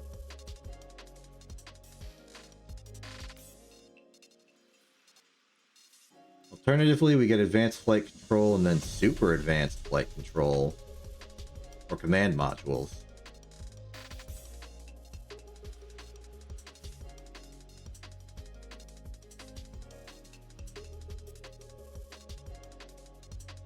I am going to go up the landing tech tree for a bit.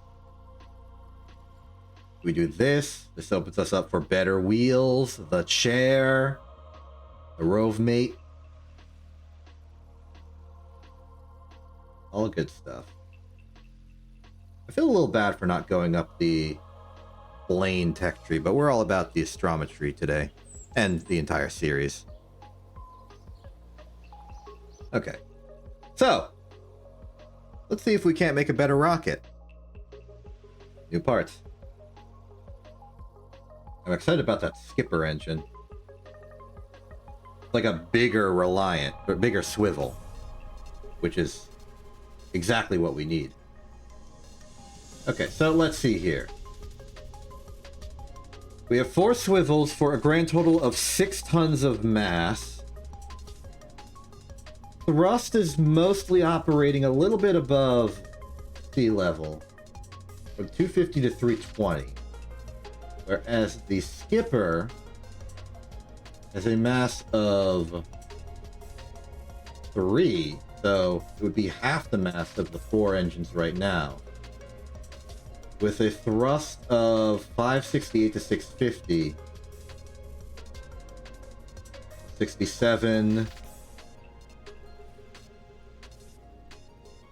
Okay, its vacuum thrust is a little worse, but its sea level thrust is just about as good, if not better. And its sea level thrust is also... its sea level specific impulse is better, just overall.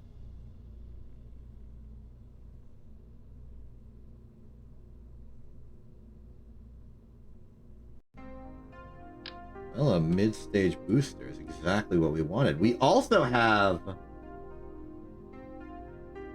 bigger SRBs. Okay, so get me the stats on this thing. Current mass is 123.307.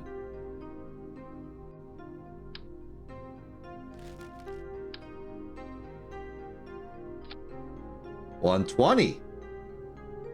We've lost 3 tons of mass on that. That's pretty good. What I think would be an objective improvement. Now, the Poodle is a bit harder to gauge. Specific impulse of 350 in vacuum is top of its class.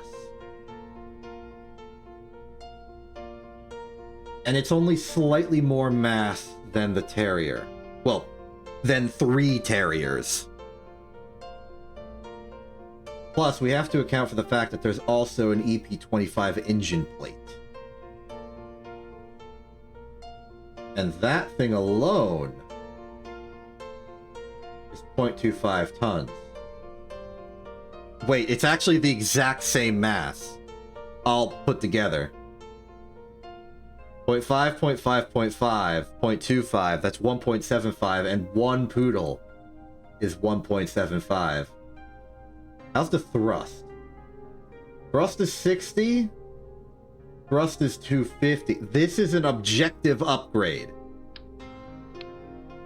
We don't need this anymore. 1 Poodle and we are set. Okay, we've discovered a problem. The Poodle is longer and therefore these hinges aren't enough to reach the ground anymore.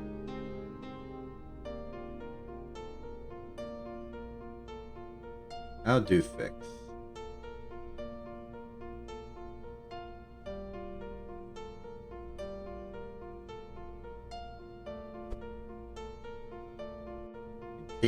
We can technically take these lower, but I don't like the fact that they don't physically look like they're attached to anything.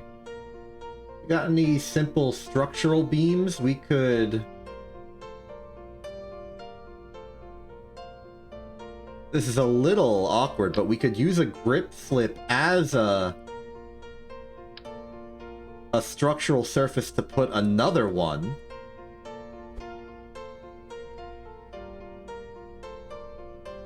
But we just have a fundamental problem with the staging system here. The airframe, if this is going low enough to act as landing gear, it's going to be low enough to be below this. Which means I think we need interstage nodes.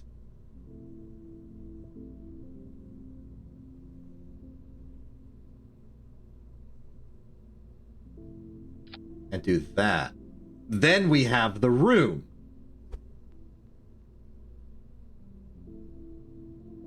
This is silly. Means the ship's gonna be... Well, the ships have to be taller anyway because of the Poodle. And we're at a room. You know what we could do? Since the magnetometer is only ever going to be used in space, put it on the side like that. That saves some room.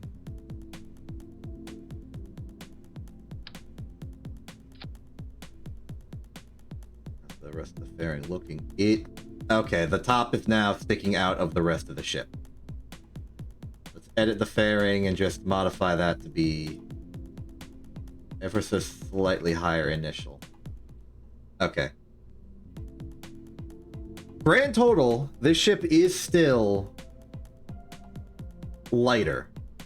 We've lost about 3 tons.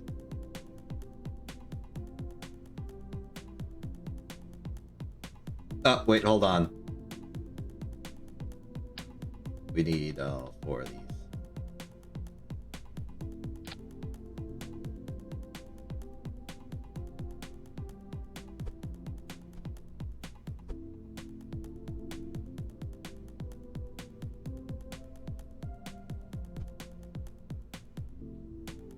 There we go. All right, now properly it's still... Oop, too low, too low.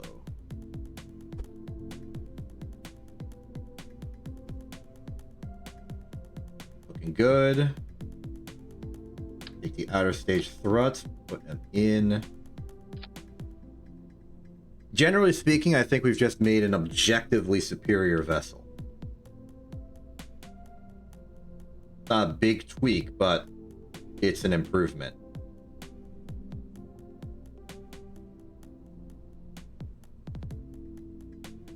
Now, one question is, should we upgrade the SRBs to the next stage? And maybe we don't need all 8 anymore if we do that.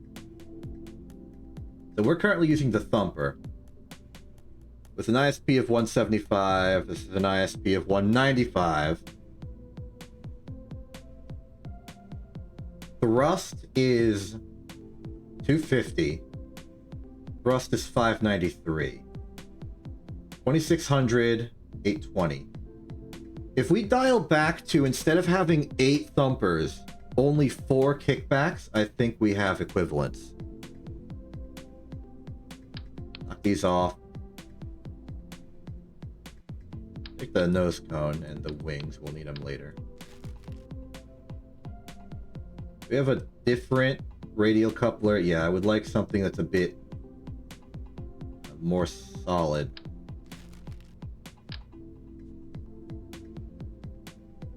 There we go. From here, we get our brand new... Then we have the Pollux, which is... Oh, it's even bigger.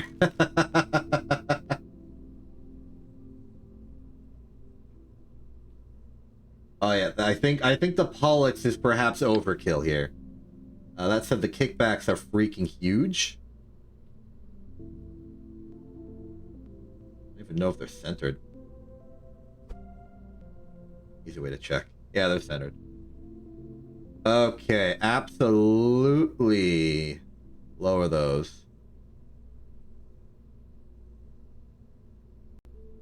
Do we have the angled cone? Yes, we do. I prefer the angled cone for this. Then put some struts on. Contrary to my normal standard, I'm going to put them on from in facing out. Wings are going way down here, and the pylons are going here. We have absolutely increased the weight of this vessel, but that vessel weight increase is purely in the new SRBs. Everything else is actually lighter. Is it necessary? I don't know. Might get us into orbit more reliably. Do we have elongated fuel tanks of the X200 series? We do. We have the 32s.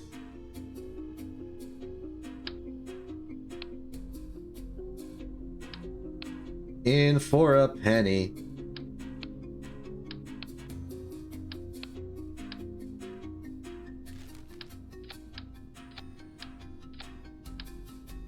Part of the goal here isn't necessarily to build a stronger rocket, it's just to simplify the rocket. Less parts means less failure conditions. Means the ship itself is less bendy.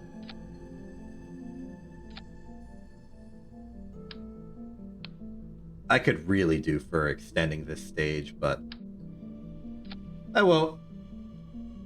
Okay, I think this justifies... Well, no, it's still an ill-advised. But it's like a super ill-advised.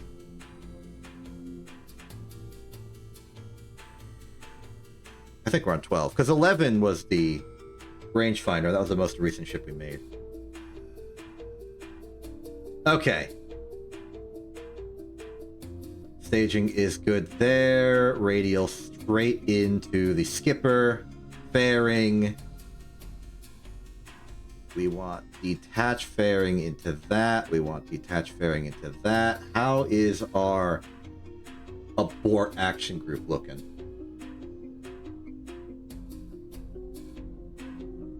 Abort action group is looking good. How about custom 1? I would like custom 1 to open all of the solar panels.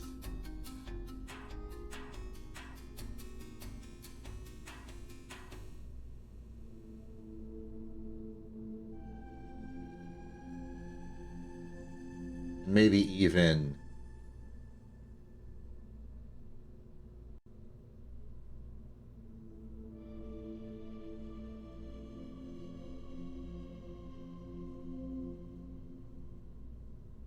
What does it mean to toggle hinge?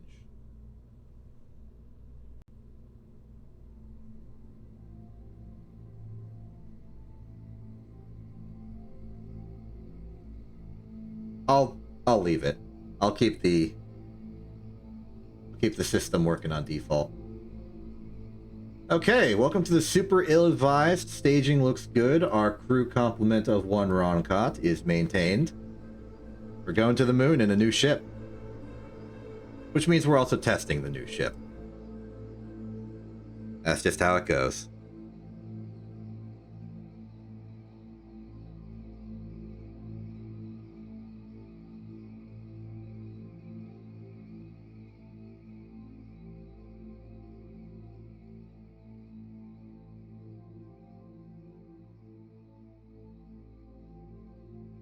I have some concerns, but it's not that much of a departure from the previous ill-advised. It's taller, less winglets. Okay. This is the super ill-advised. Going to the moon, hopefully. For more science. In 3, 2, 1, launch. That bag of a liftoff, huh?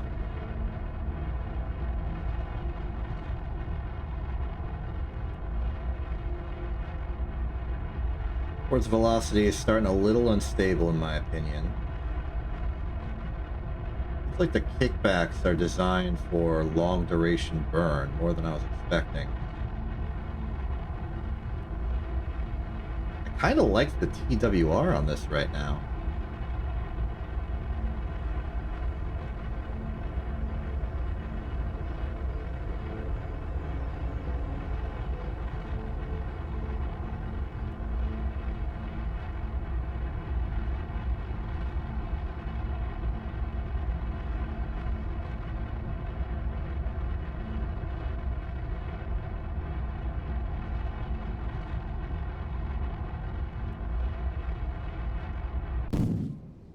Stage?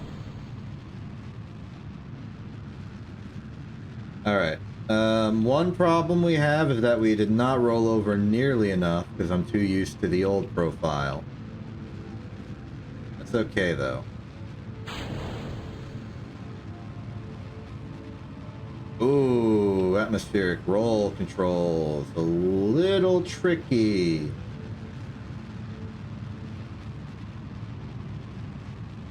It was a sharp overturn, I admit. This is ending up to be a bit more of a standard turn profile. Where's my Delta V readouts?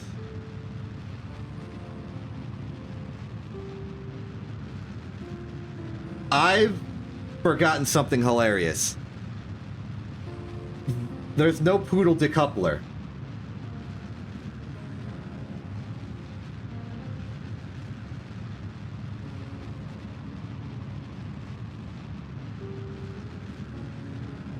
At the very least, this is acting as a cross-feed disabler, but I've made a particular mistake in the structure here.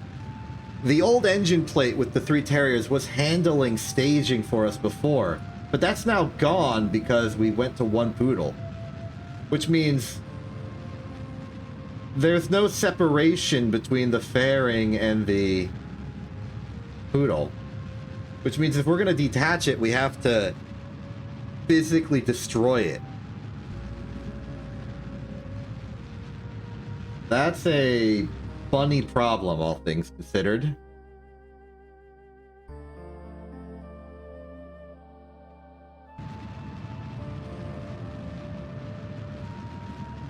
But look at the fuel oh no, it's reading this as part of the fuel reserve, that's why.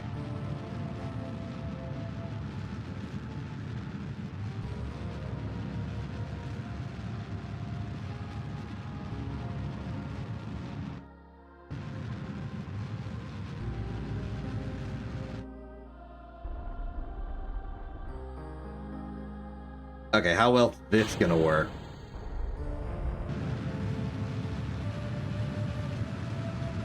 Not in the slightest. Alright, abort mission. Abort mission.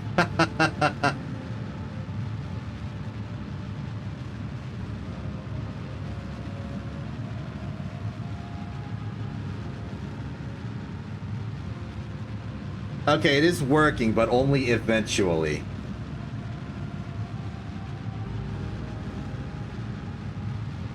That's silly.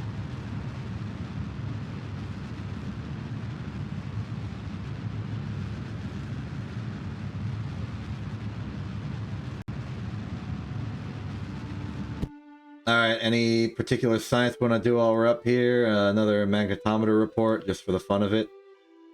Because if not, I'm going to abort eject mode. Yep. Alright. Check control group 1, see if all the panels deploy. They do. Excellent. But yeah, there's nothing left for us up here.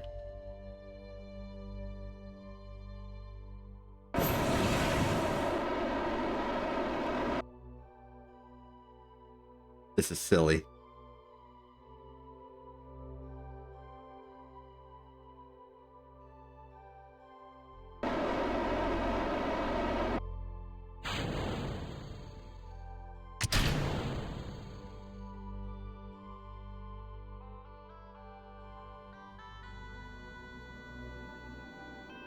Back so soon?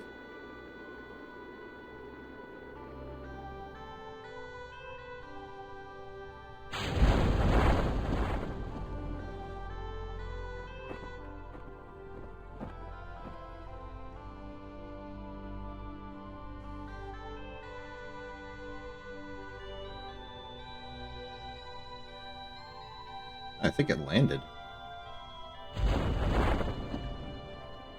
That one definitely broke apart, but...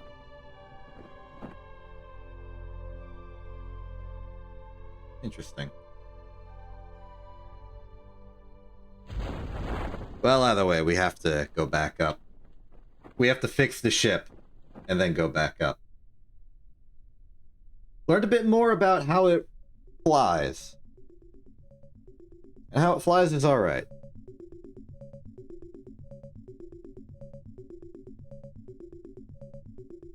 Oh, and there's sunset. Kind of beautiful.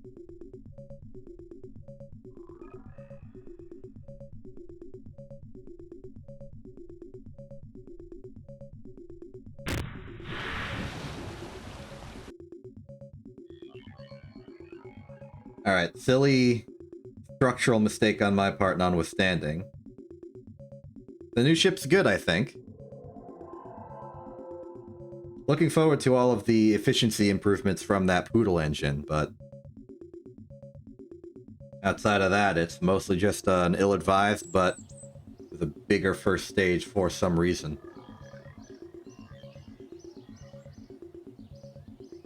Part of me is worried I did a little bit of preemptive optimization. Speaking of which, did I get the landing gear already? I made the new grip thing, but if the landing gear is already ready, then I forgot about it. Yes, it is. Let's see how good of a landing gear this is. It does reach. Splendid. All right, I'm checking the mass differences. So 155,266. 155,266. Versus 154,482. Yeah, this is a objectively improvement.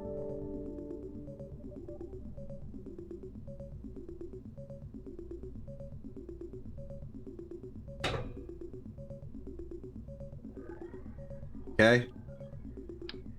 Then this we can turn off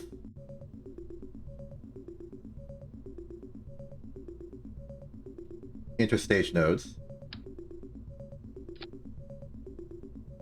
Then edit the fairing to make it shorter.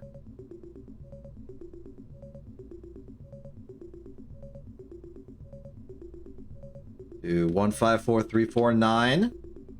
All is well.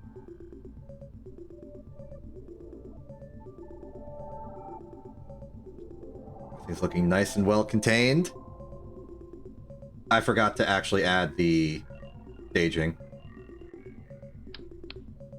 So we're going to need a coupler of the large variety TD25. That looks good.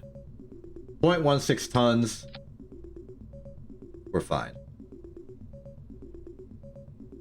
So for detach, fairing, decoupler and poodle, decoupler and over the tiny one, spark. Good there, we're good there, we're good there. Control group should not have been modified. Check it out, we got dedicated landing gear now, and they work.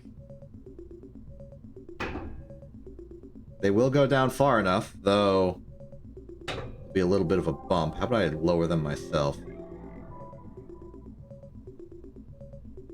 And also put them on the sides like this.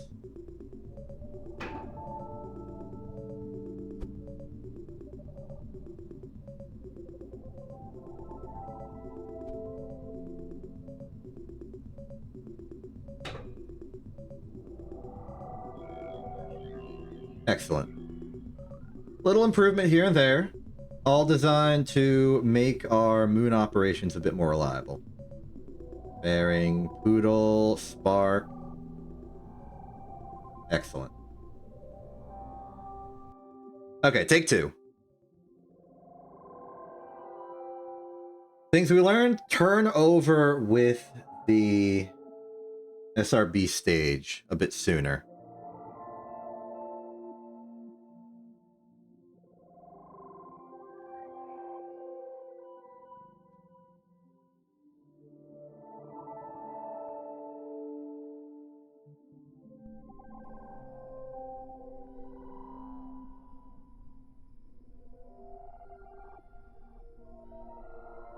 Good, very good. Ron Cott's ready. This is back to the front in 3, 2, 1.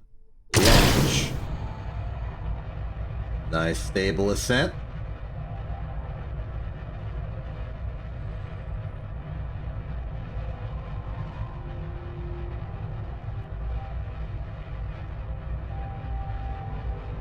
In the rollover turn now, but keep it pretty centered.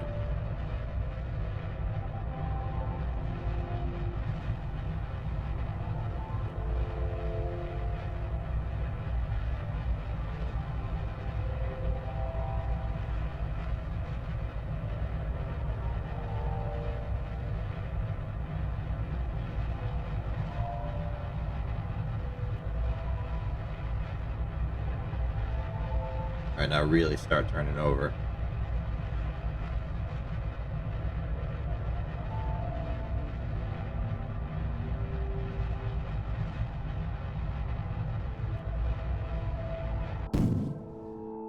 And stage.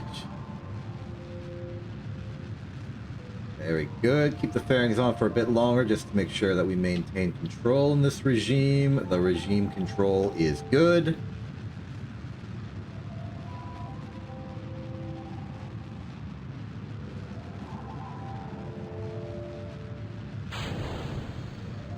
That might make it worse.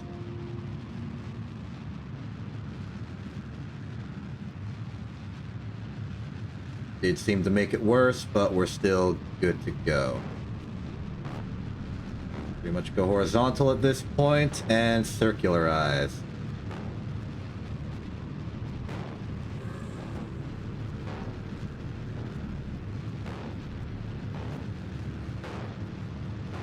Only optimistic here, but I think maybe the lower stage almost has enough to do the moon insertion itself. If we can get to that point, we can very much optimize the upper stages to be a bit easier to work with.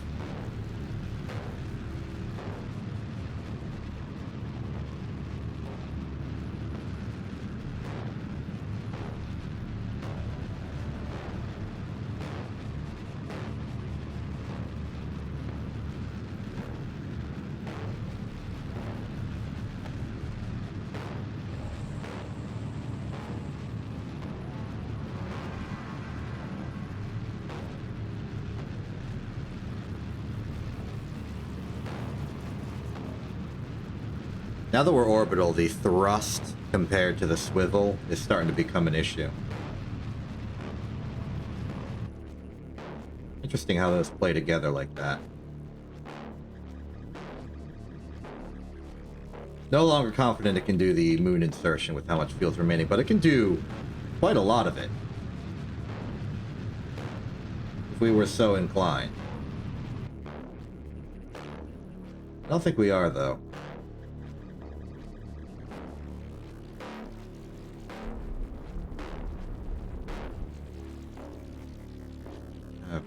Let's just see circularization right now. 98132. Just a simple circularization.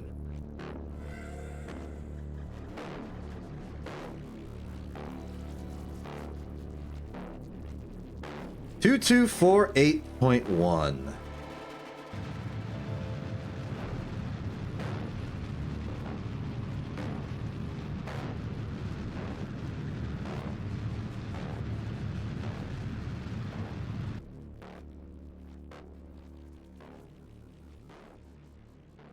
I don't want to put junk into space unnecessarily.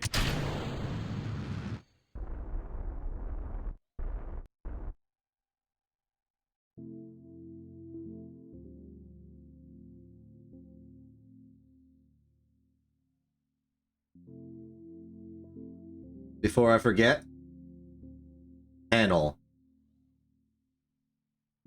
Good.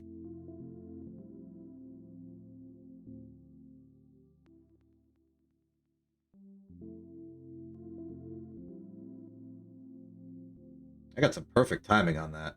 Okay, let's see our target. Now we're going to have greater thrust, so this should be more online with what we want. Target altitude no longer matters. Our actual is 100295.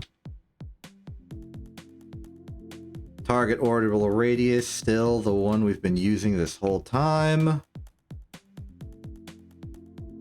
Value. Okay.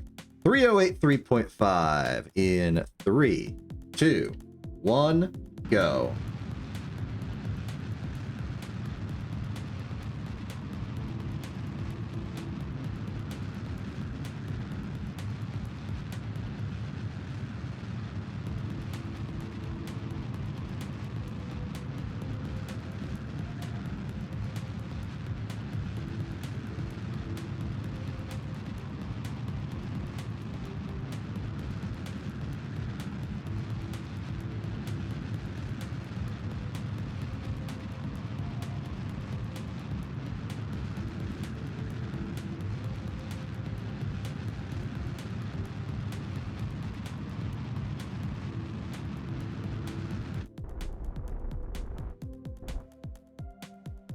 We are on our way.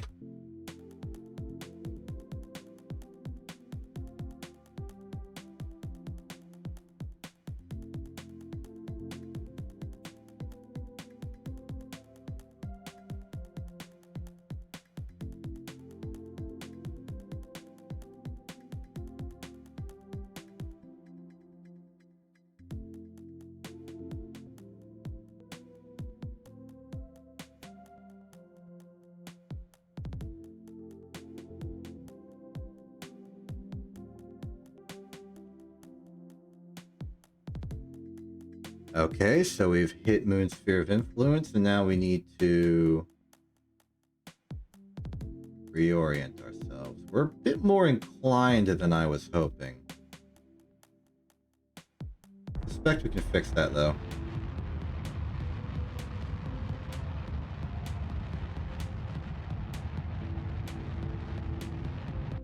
Okay. We go radial out, and then we have something that only Roncott can do for us.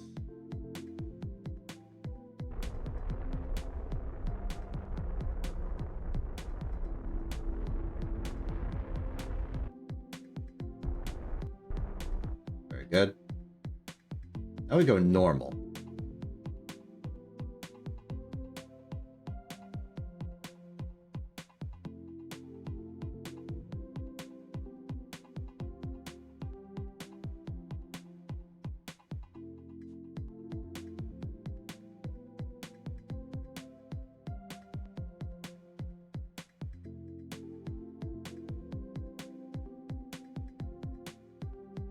Actually, I don't think we can do this, which is unfortunate.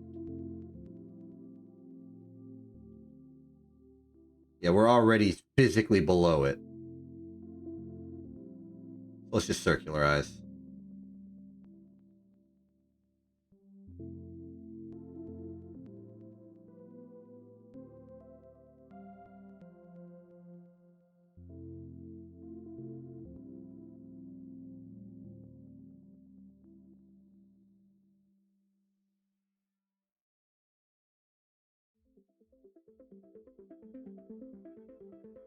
Okay, right at periapsis around 30k. We're gonna go down to a solid 10. 34948.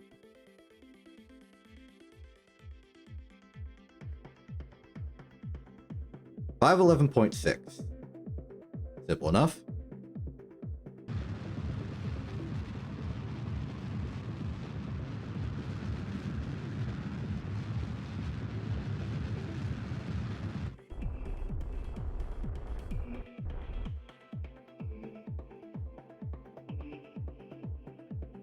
Again.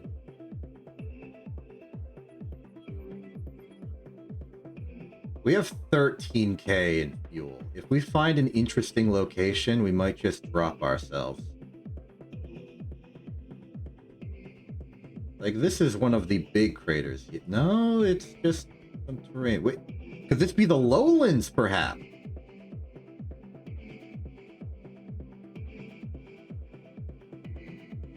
No. I forgot to do the boom check. Boom check.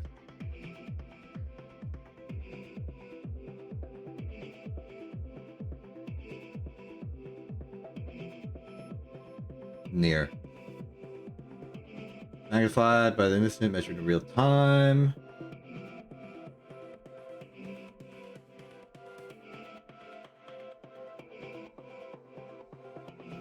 Okay. New plan. I'm gonna raise our orbit by quite a bit at periapsis.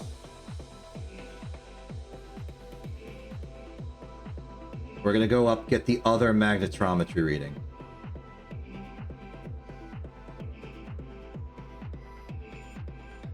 I know this is technically a waste of fuel, but you know, it's important. So given what I already know, I think an orbital velocity of 675 would be fine for this.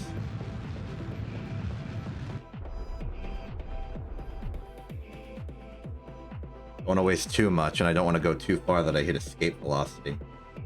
But we've done ejections at 10 kilometers plenty of times, and I know that the escape velocity is around 750. Okay. Gonna need a new report from several million up.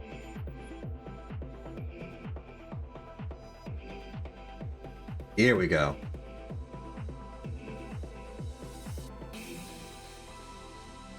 That's good. That's like a solid nigh 100 science. Okay, as we go back to periapsis, we go for circularization now.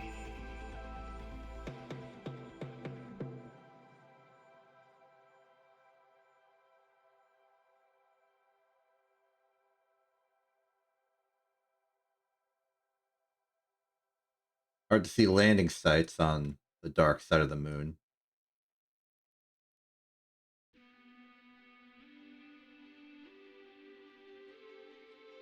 Okay, 10068.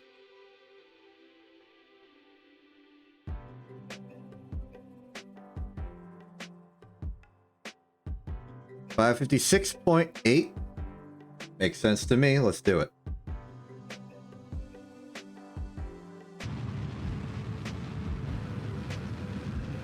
Orbital speed.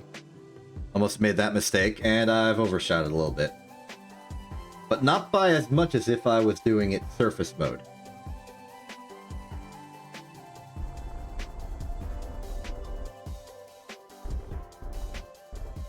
Alright, now we just sort of spin around to the light side until we see an interesting feature we would like to explore.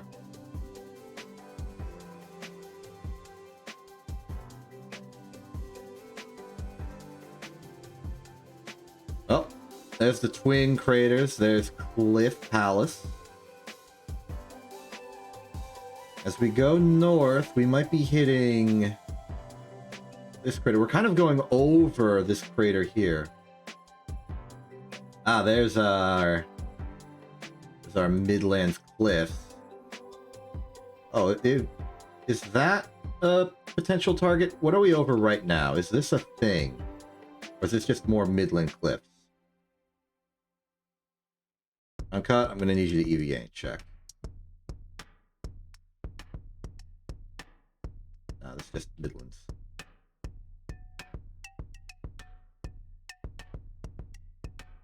Due north to explore that crater. Just north enough to explore this, perhaps?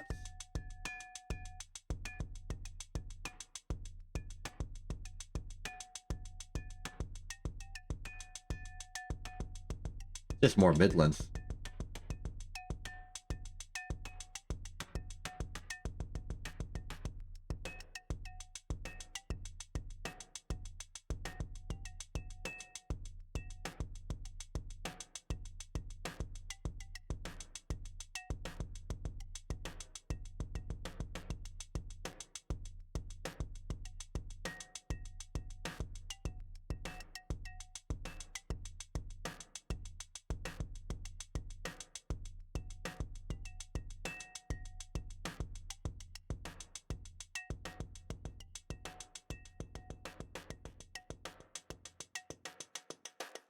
The lowlands are real.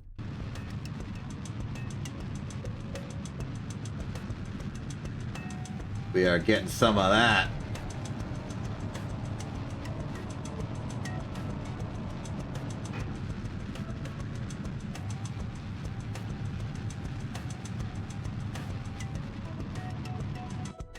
All right, just to confirm. Wrong caught. Okay. Still the lowlands. You know what? We've got the methods to do this. Let's transmit the data.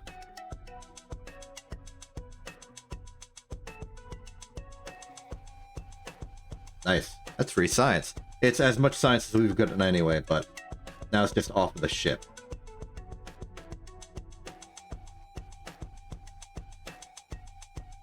Okay, careful on the descent. We've had bad luck with descents in the past.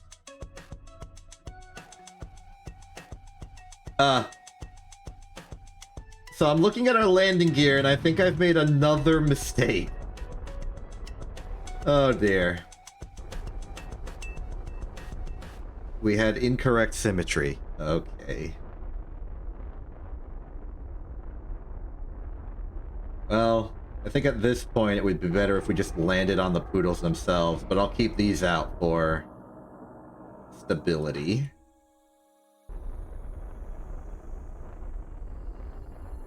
I'd like some shock absorption, please.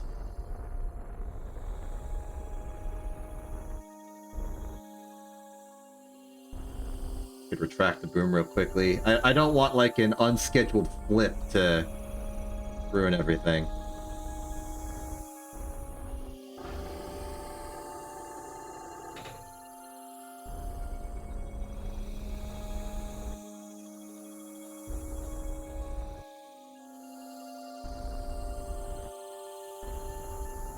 Okay, I've taken manual control of the ship.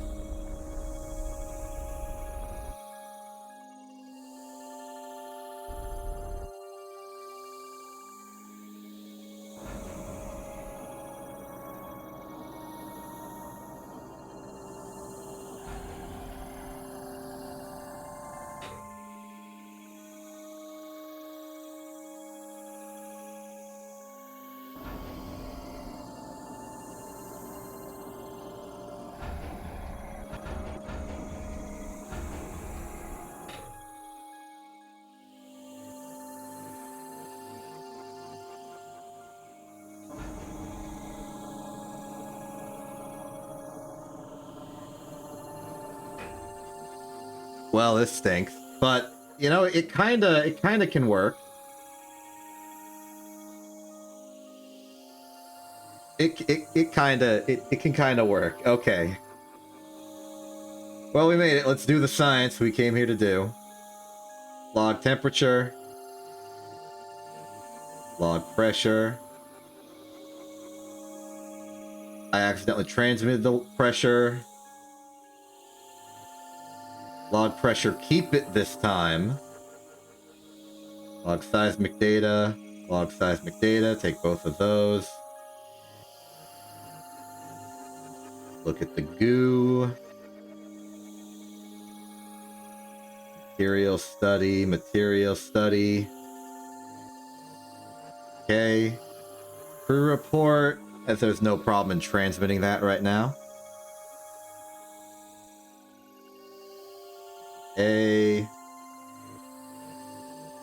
A report. Nice.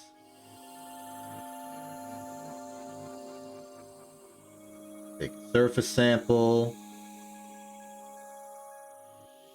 Great.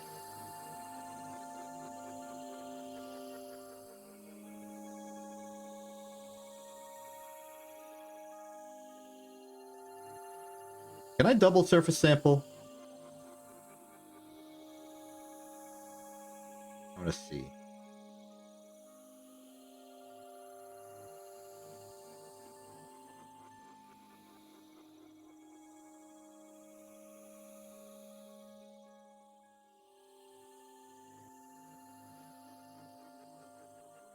I think I can. That'll get me some excess. Okay, now that we're here, we need to name this place. Well, I'm a little sad that our relay has sort of crashed sideways into the ground.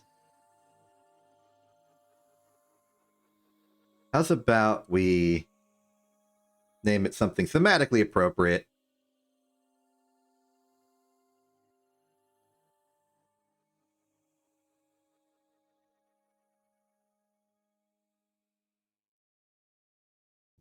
Yeah, don't you worry there, Roncut, you're good. Plant a flag.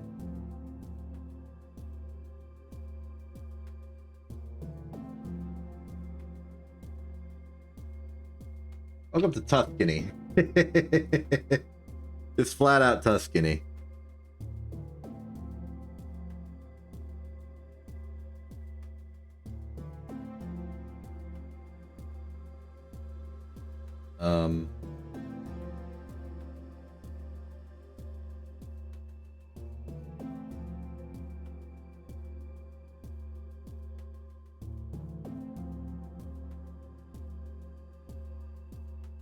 There we go.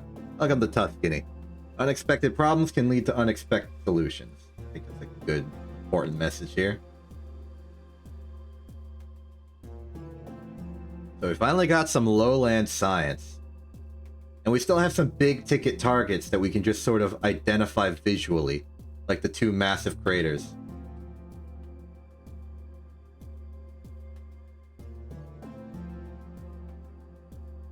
Okay, so you may be wondering how the heck I plan to get out of this mess. Answer is pretty simple.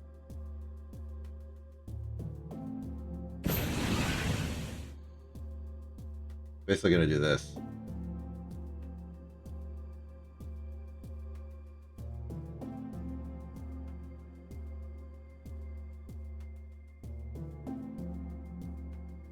Okay, now while we're here, let's rename this vessel. This is now the Tuscany Relay.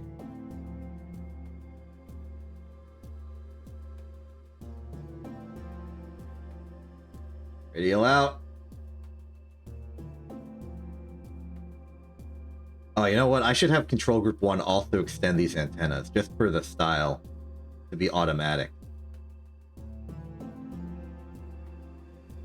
Okay. Not important anymore. What's important is that we're here.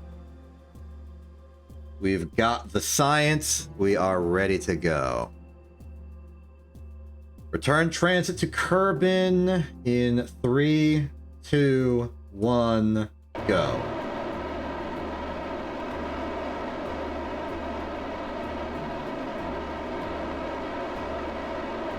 You know, Kerbin's almost in proper alignment to simply have us escape velocity immediately. In fact, let's do that. There'll be a very inclined escape velocity, so we're going to have to be careful on the return. But I'm going to go straight to 775.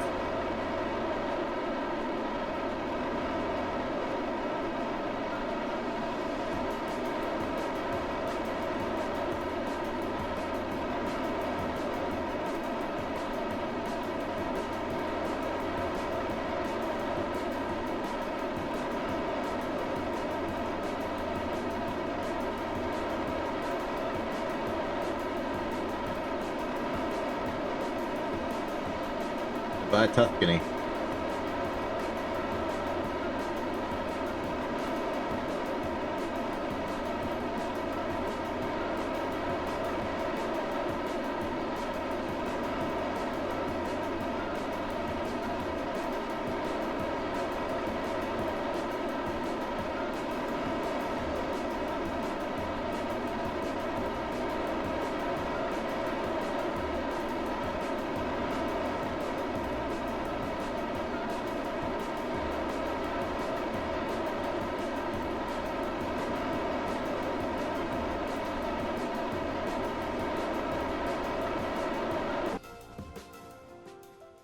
Away.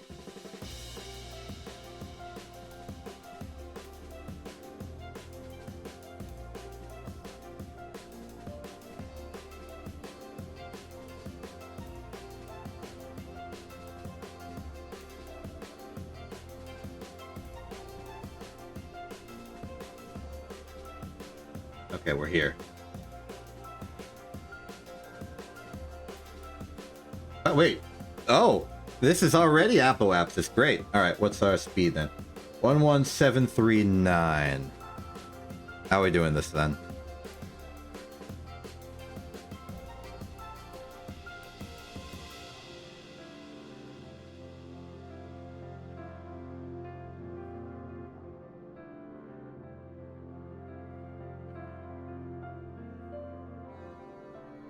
$166.7. Seems about right. Let's do this.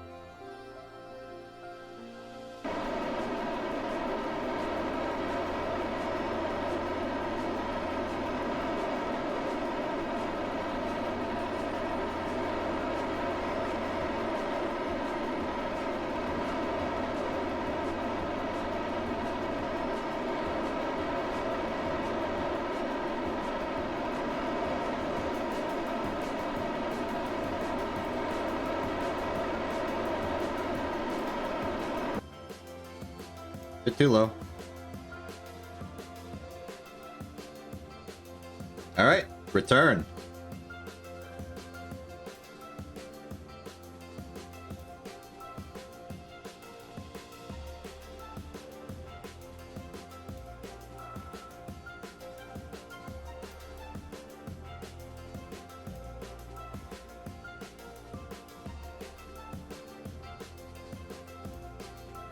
The rare daytime landing, perhaps.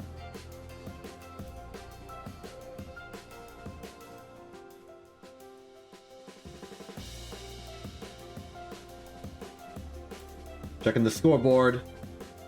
Very nice. Okay. Head normal. Spin for effect. Stage. Retrograde surface. SAS off. We're heading home.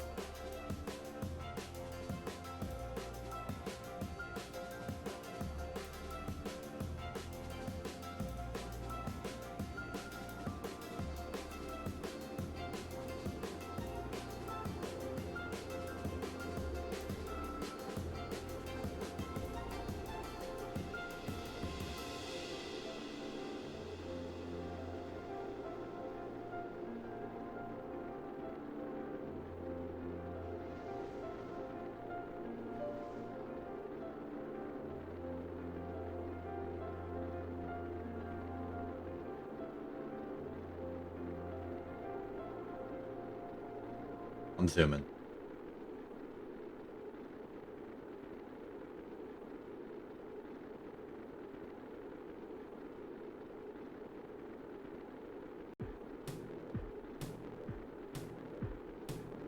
Ooh, big mountains.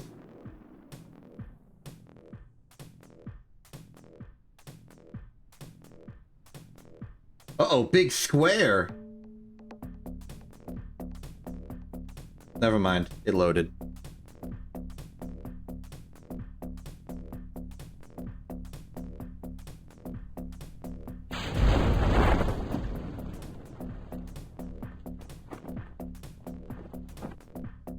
Oh, science sensor got more science. Barely any, but any.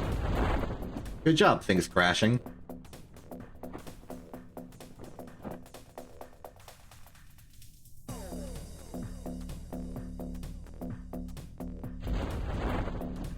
I suppose if you want good results, you're going to need like a dedicated deep impactor. Something that's very much aerodynamic, pointed straight down, full throttle. Interesting design constraint.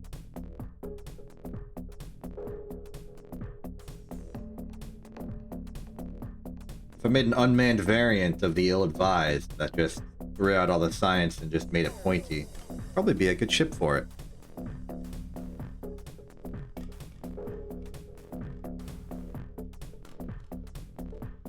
Well, isn't this a lovely location?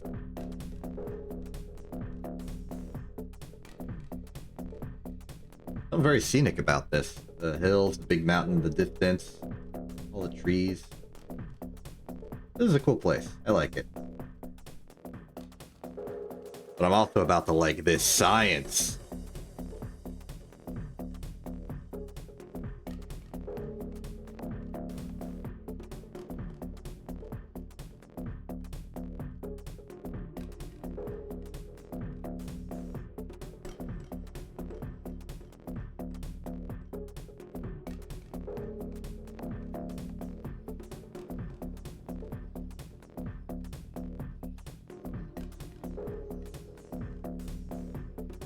Oh, that's some good science right there. 427 in one mission. Now, given the magnetometer's notions, I think there's no reason to keep them on the ship. Unless we go into deep space again, which we could. Just incidentally.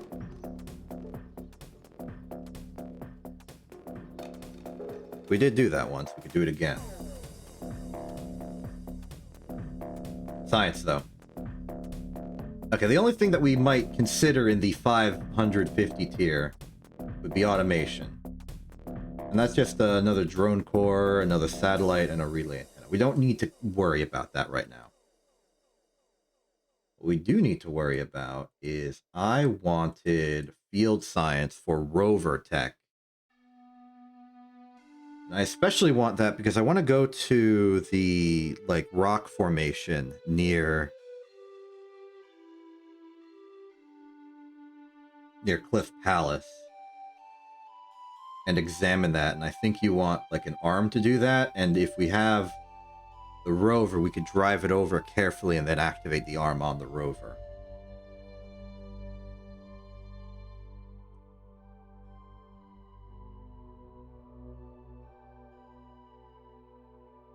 Scanning tech would be kind of cool.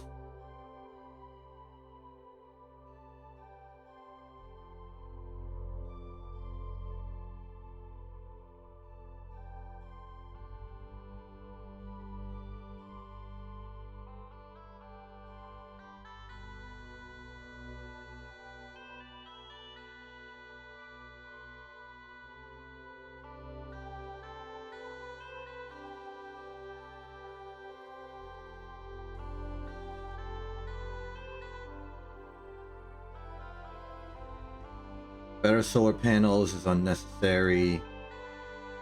Heavier rocketry, we could go to some of the bigger stuff, like the twin bore. That's a favorite of mine. Ooh. 355 ISP, massive 1. The only downside is the thrust is much worse than the Poodle.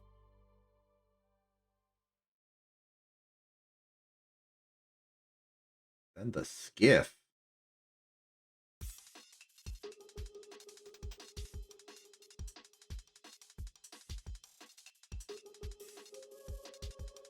And there's the ever classic mainsail.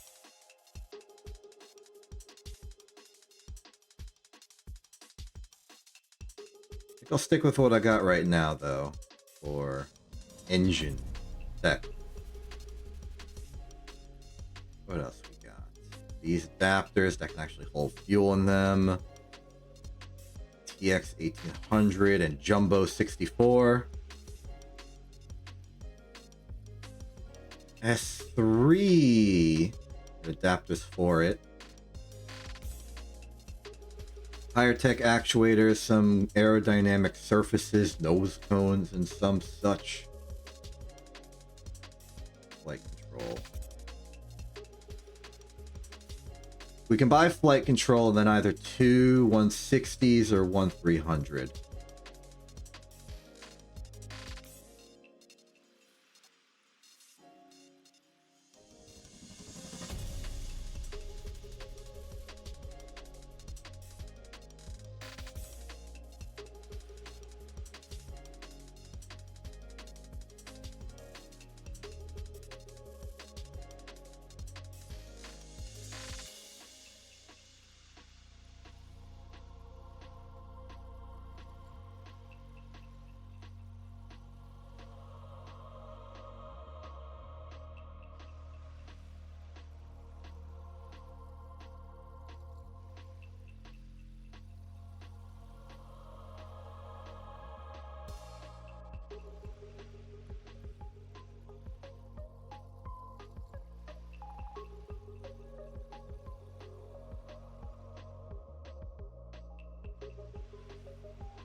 Where's the heavy arm, by the way?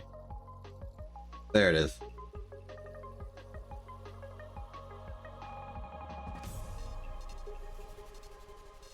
Okay, the only scientific breakthrough that this gives me is the light scanning arm, but I want the light scanning arm. So I'll take the light scanning arm and I'll take field science. I guess. And then I would like to make a new vehicle over here. A new dedicated sort of proper rover. Put the arm on it, put some science on it, go over to the monolith and see if I can investigate that material. I can scan it with the Scanitor.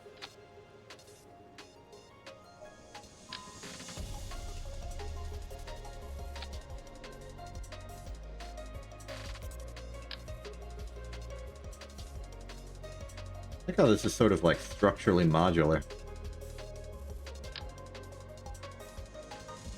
Okay, let's see what kind of good wheels we got.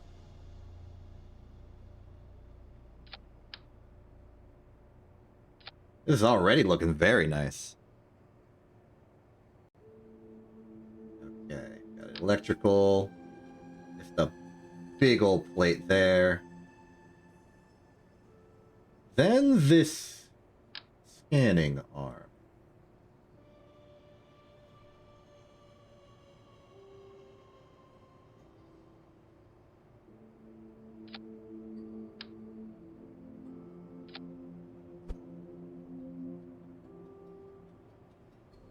Maybe swap how this works. Make it like some sort of wing attachment, just to give the scanning arm some clearance. As for electricity, we'll put some heavy rechargeable battery here. Nothing too fancy.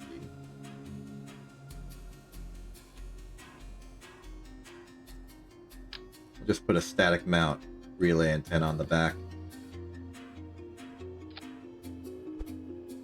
Sort of point it up for style.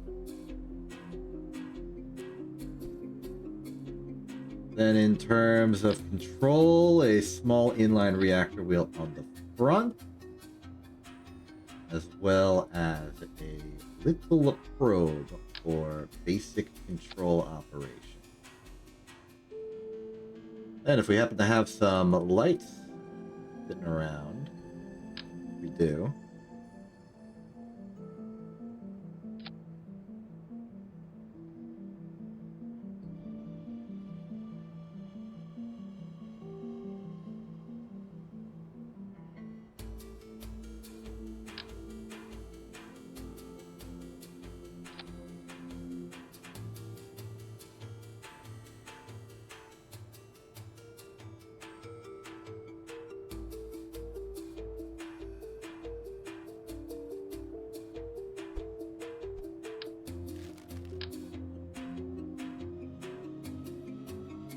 This ain't gonna work how I want to. Let's get something simpler.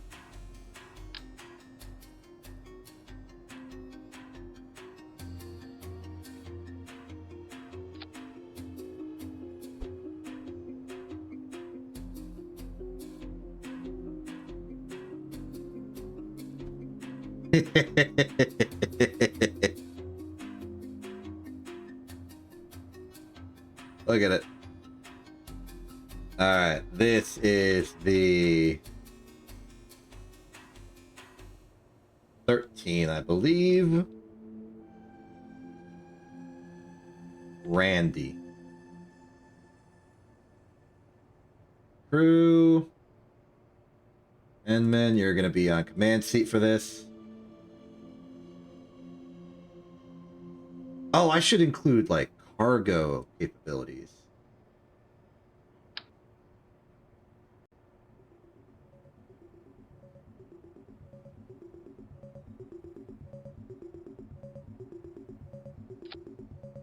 There, I did it. For what cargo to bring, I don't have anything particular in mind. I'm also just driving out here to try the arm out.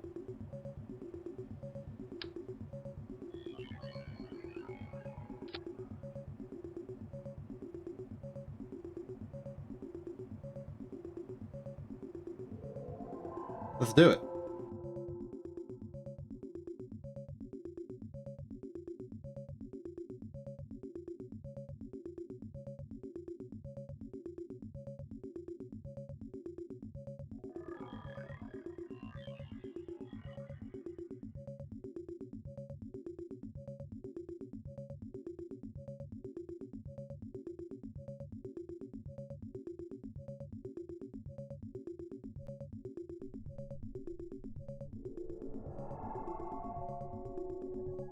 Alright, let's do a little warp today. Alright, Randy, how's this operate, huh? Ready for a test drive? Ooh, top speed's already rising.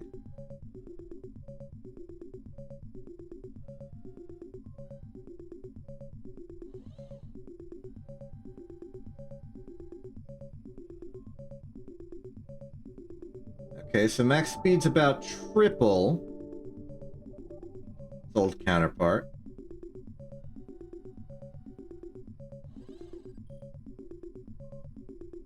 Doesn't coast as well, but I think that's fine. It's higher speed, it's going to be higher drag, it makes sense.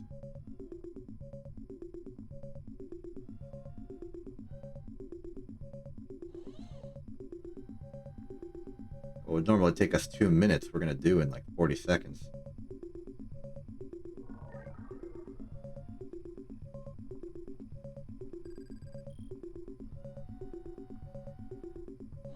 Good time, Edmund.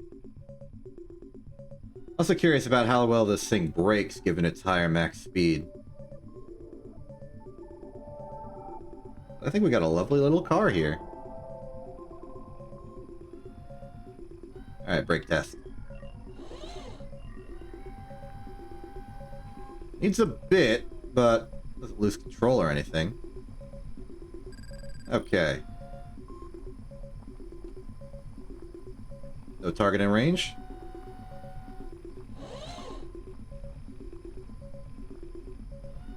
No target in range.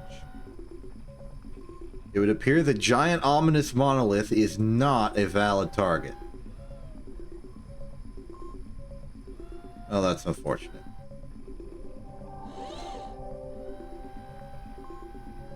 I wonder if we just drive out into over there, we find a valid target. Maybe just like a weird rock. There's that crystal thing I found on one of my landings, but I have no idea where it is. Oh, I just learned something. It looks like we're draining power faster than we're collecting it. So this thing does have a fuel limit.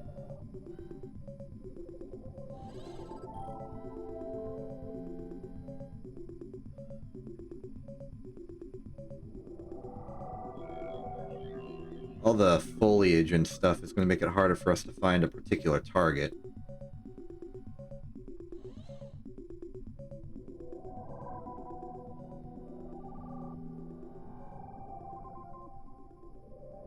Part of me has this like weird vision of like making an airplane and then dropping this thing out and then driving the rest of the way. Or even like having a plane drop me off mid-flight and I'd like bounce down, hit the ground, wheels are spinning, and we just like keep going. Kind of like how you might imagine it happens in an action movie.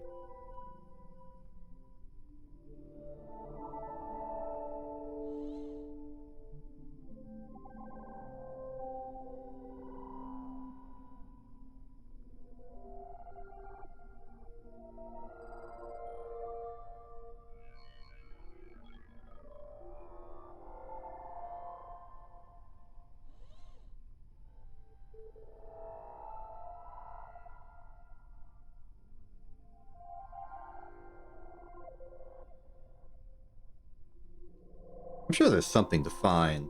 It's just a matter of how far away am I going to have to go for it.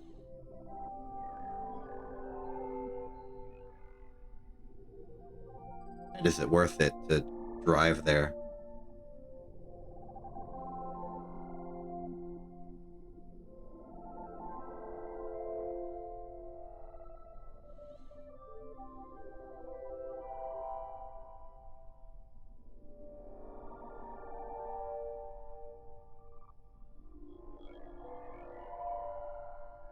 I do like the aesthetics of the car, though.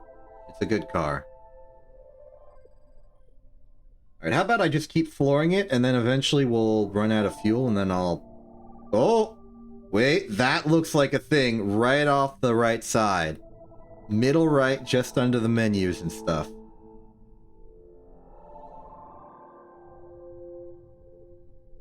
That's promising. That's promising. I'm scanning that.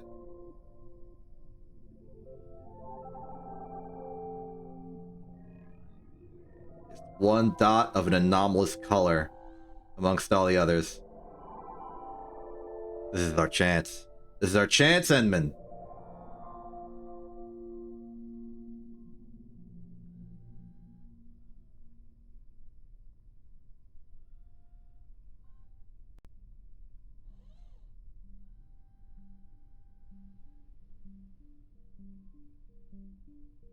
This is a pretty good Kerbal car. Kerbin car. Car for Kerbin.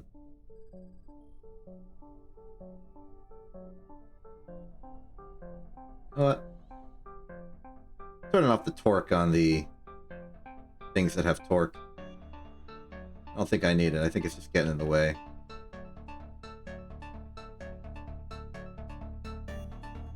A little bit to the right.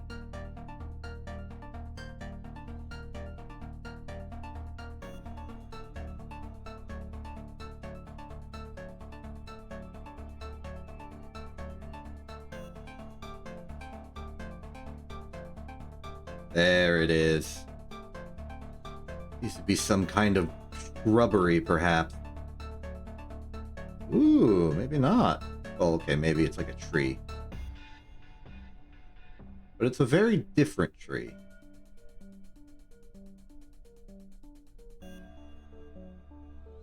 Yeah, full-on brakes. Yeah, you're definitely an anomalous species.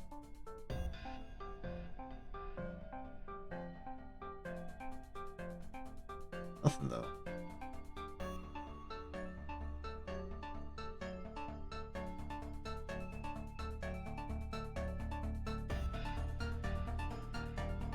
We can scan the tree! Yes!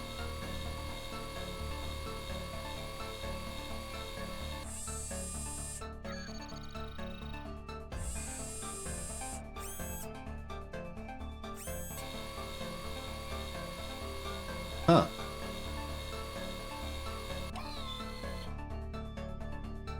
Oldest trees on the planet, perhaps as old as Professor von Kerman himself. Your scan has collected some, but not all of the information available. Come back later with a better sensor. Okay.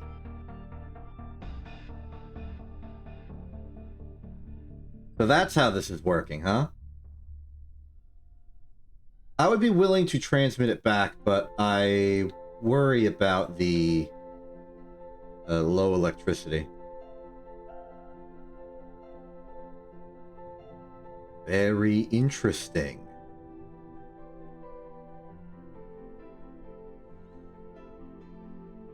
Okay, and that's why we have the different tiers of arm. Makes sense.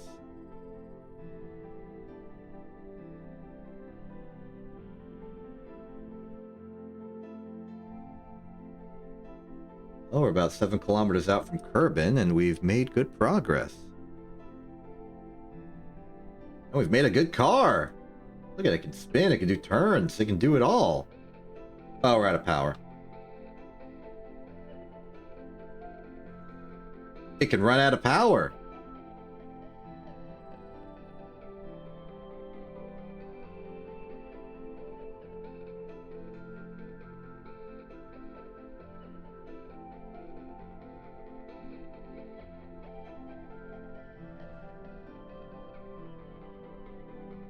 Yep. Dirt.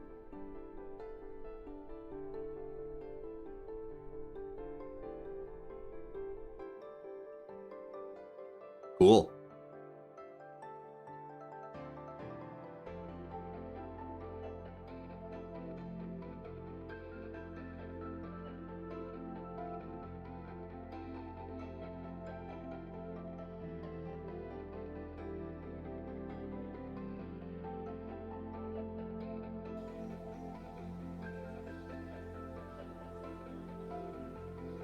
Good science off of that.